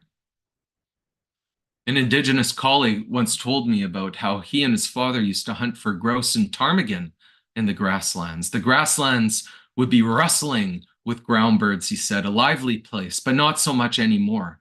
Lower grass heights and grazing intensity is known to negatively impact ground bird nesting. However, his grandfather, he said, would talk about flocks of ptarmigan and grouse in the grasslands in greater numbers than he ever knew. So I told this story to natural resource professionals and agrologists and was met with yet again, Indigenous people, they always say that kind of thing, or there's no evidence for that. This vile norm towards Indigenous knowledge within professional circles is regressive. Reminiscent of eras past, this is 2024. Such attitudes no longer should have a rightful sway over land stewardship. Well, after this story was shared with me, I read The Condor Shadow by one of my heroes, an ecologist, David S. Wilco. He tells a story about when he was a kid starting his birdwatching adventures. The old timers would always say that the spring migration just wasn't what it used to be. At first, he chalked this up to old age, memory loss, eyesight. He didn't really believe it. But 30 years later, he found himself saying the same thing, that the spring migration just wasn't what it used to be. Now, the kids starting their birdwatching adventures today will never know what it was like when he was a kid, and he will never know what it was like when the old timers were kids. He calls this kind of generational amnesia perhaps the greatest impediment to a lasting conservation ethic in America today. But nobody said, oh, ecologists, they always say that kind of thing, or, oh, there's no evidence for that. No, David S. Wilkove, he got a Pioneer of Science Award. He got a Publication of the Year Award, among many others. He's a treasured scientist. Now, I offer this reflection because I believe we've lost our point of reference. Amidst our rapid pace, we often overlook the wisdom of those who've witnessed subtle shifts of time, our elders. Each incremental disturbance to ecosystems justified by isolated impacts overlooks the potential for cumulative effects with unforeseen repercussions. Once an Indigenous colleague inquired about where I'm from, yet having lived in many places, the questions seem almost inconsequential. My roots are scattered. He said that my perspective of the land is fleeting, contrasting it with the ancestral wisdom spanning millennia. Generations upon generations have nurtured a profound understanding of the land's essence, a legacy that eludes my transient grasp. I intuitively accept the state of the land as I encounter it. My perception shaped by fleeting encounters rather than enduring heritage. This is my natural point of reference. Some have referred to this phenomenon as shifting baseline syndrome. This phenomenon, shifting baseline syndrome, ensnares each generation as they gradually accept the current state of their environment as the new norm. With the ongoing degradation of our natural world, this leads to a perpetual lowering of our standards for ecological health, which results in inappropriate baselines that are employed for the conservation, restoration, and management of nature, exacerbating the continuing degradation of the natural world. Let's change that. E.O. Wilson once said that only by committing half of the planet's surface to nature can we hope to save the immensity of life forms that compose it. Unless humanity learns a great deal more about biodiversity loss and moves quickly to protect it, we will soon lose most of the species composing life on Earth. With half of the planet dedicated to agriculture, this would be impossible unless we take action. Reconciliation, learning, understanding, and action. We have the opportunity through our diets to reduce the amount of land used by agriculture by 75%, an area the size of North America and Brazil combined. The opportunities would be incredible. But for the sake of time, maybe I'll end quickly with this. Aldo Leopold once said, "I'm glad I will not be young in a future without wilderness." And forgive my characterization of wilderness in this talk. What we call wild, indigenous nations may have just called home. Our idea of wild is a Western social construct, but this is the future big meat may instill in our trajectory. What we think of as nature is always a step further away, less accessible for the general public, becoming more and more distant from our sense of place and our cultural sphere, where wildlife becomes simplified, an ecology of rats, ticks, cockroaches, malaria, pigeons, raccoons, starlings, and house finches. Although Leopold, he said a lot of things. He said that to receive an education in ecology is to live alone in a world full of wounds. And although we still live in a world full of wounds, we're no longer alone as we come together here at the vegan convergence of the people. Reconciling with our past means learning, understanding, and moving forward in unity to mend those wounds together. So that's it for my presentation. If we have time for any questions, I'd be happy to answer. Thank you so much, Corey. That was such an incredible presentation packed with so much passion and information. And wow, thank you. That will be a presentation worthy of watching and listening and sharing many times over. Really appreciate that. Any questions? Maybe you could raise your hand if you want to ask personally.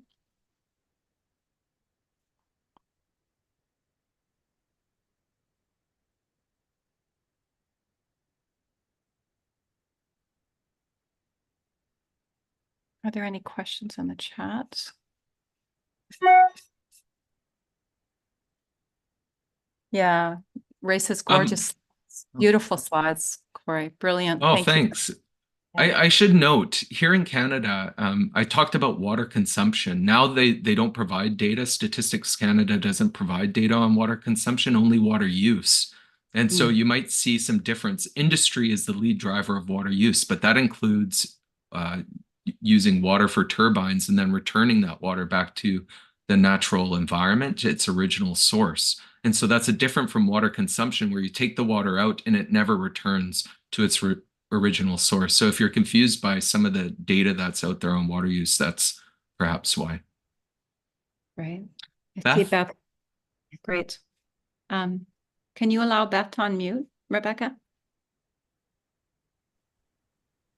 Thank you so much. That was brilliant. I just have a question about, like, how did you get so passionate both about the environment and also I really sensed your passion for justice for Indigenous people. So can you tell us a little bit about that? Yeah, you bet. I've been passionate about the environment from an early age, recognizing that it impacts people. I remember being quite young, maybe 12 or 13 years old, and I used to go exploring on Knox Mountain in Kelowna. And one day after I came back from the Compassion for Animals road expedition, I was gone for about 8 months. I came back and I was I found this really special place. Knox Mountain is really dry. And there was this natural pond that existed there, where amongst the dry shrubland around it, there was this lush green patch. And there was this pond there. And I used to just always go there whenever I was stressed out or anything. And I just sit there and enjoy nature. Well, one day I was walking along and there was a road blocking the trail. And when I walked on them, there was security cameras on the road already. And they were building a subdivision, a really rich subdivision. So they were an NHL hockey player lives in one of those mansions now. And a security guard drove up really quickly and stopped me and said, "You're not allowed here." And I could never find that pond again. It was gone. And, that connection to nature, I guess, really motivated me throughout my life and career. And having looked at the environmental impacts of food from an early age, I think just fostered that worldview in me. And I've been working with Indigenous peoples for quite a long time, for about 10 years in the environmental realm all across British Columbia. I also just got back from the Marshall Islands in Micronesia. 18 years I went there with my mom, and we built out a diabetes wellness center, sourced local foods, things like that. Marshall Islands was colonized in the 1500s by the Spanish, right? Similar to North America. And then the Spanish sold it to the Germans in the 1800s before Japan took over it in World War I. And then the United States stole it from Japan in World War II, where they tested over 100 nuclear devices, one 1,000 times more powerful than Hiroshima, displacing the people of the Bikini Atolls. And so I went there recently for a couple of weeks, gave a presentation to the president of the Marshall Islands on climate change and the Attorney General, but working with the vibrant, energetic people of the Marshall Islands also inspires me, because it's not just North America, it's a global issue. Thank you very much.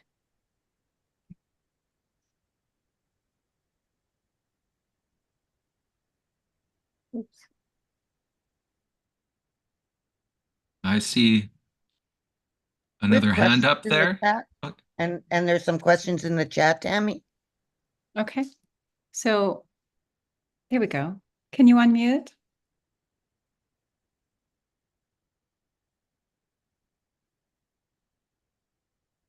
Okay, I think you can hear me. There we That go. was a wonderful presentation. I had a special question about what you said about that if there are more trees, that they will increase the precipitation. This would be would be very nice if it could be in the Amazon. Also, if you cut it down, if you get more trees there, there would also precipitation would increase. Do you have any reference for that? Which is you? Yeah, actually, there's quite a bit of literature on evapotranspiration. It's something that's emerging in the consciousness of the scientific literature today.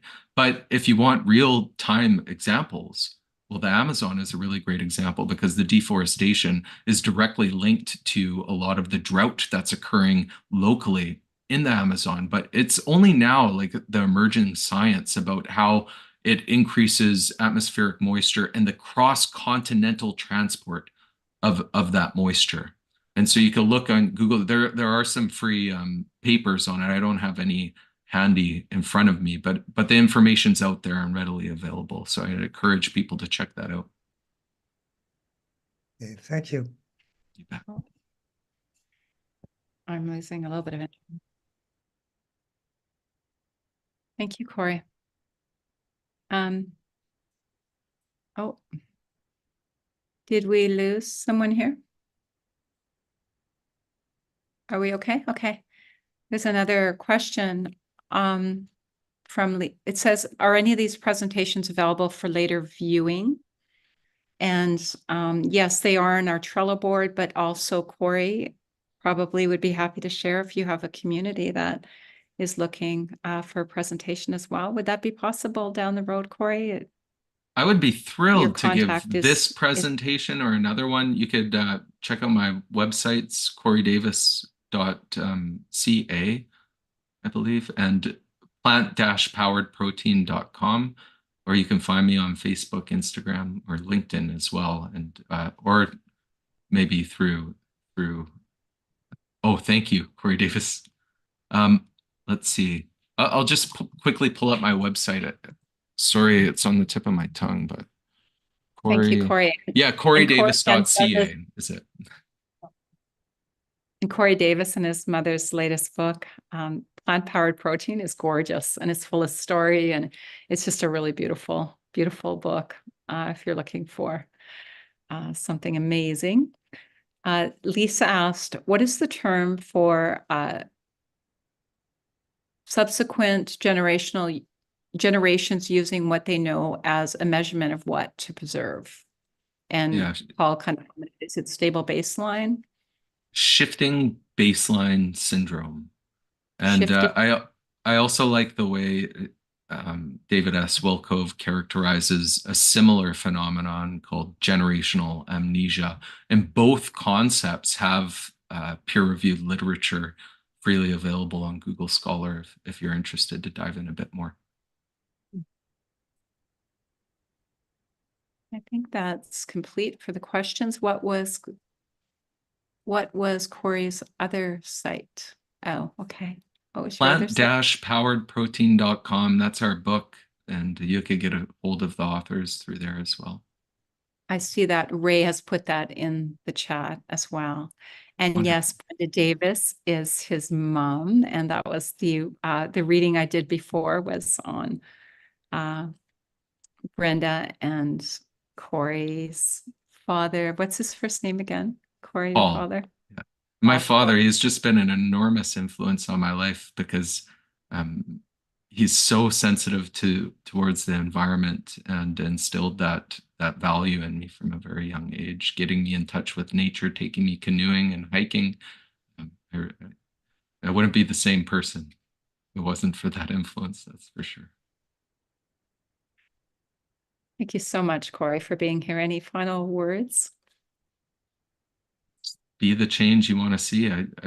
I hope, each one of us would perhaps struggle to create influence, but I think we create a lot of influence within our community, our sphere of influence with our friends and everything, and just being a humble person, sharing good food with others, I think has a profound impact. And doing that really allows us to align our behaviors with our values. And I just think, gosh, that's so spiritually fulfilling to behave in a way that aligns with our values. And I hope we can share that with our friends and family.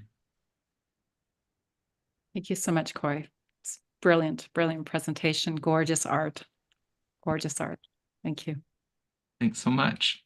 Such a pleasure to see you guys here.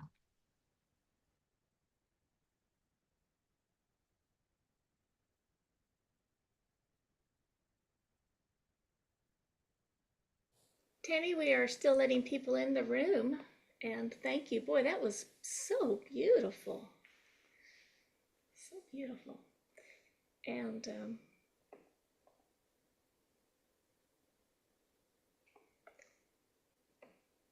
let's see here. I will just add my spotlight. I've forgotten, are you introducing the film? Or am I? I wasn't going to introduce the film, Okay. but I can. Okay, then Okay.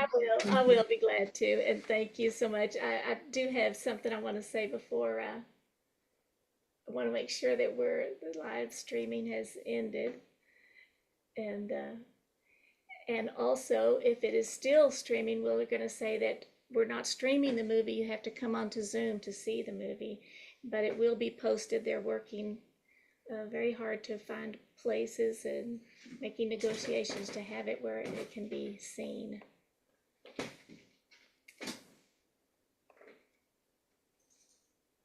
Okay, let's see. And I would just like to say one thing while we have a moment. You know, Rebecca is one of the major spearheads in our Convergence. So I just want to say thank you, Rebecca. Thank you, Tammy, and you are one of our spiritual guides, and I tell you, it's been so lovely. And all of the people that are here that haven't spoken, I mean, I recognize some of you, and I am so glad you're here. We do this together. Okay, so I think Mac will let us know when it is ready to, it is stopped already, is that correct? I paused it on my end. Okay.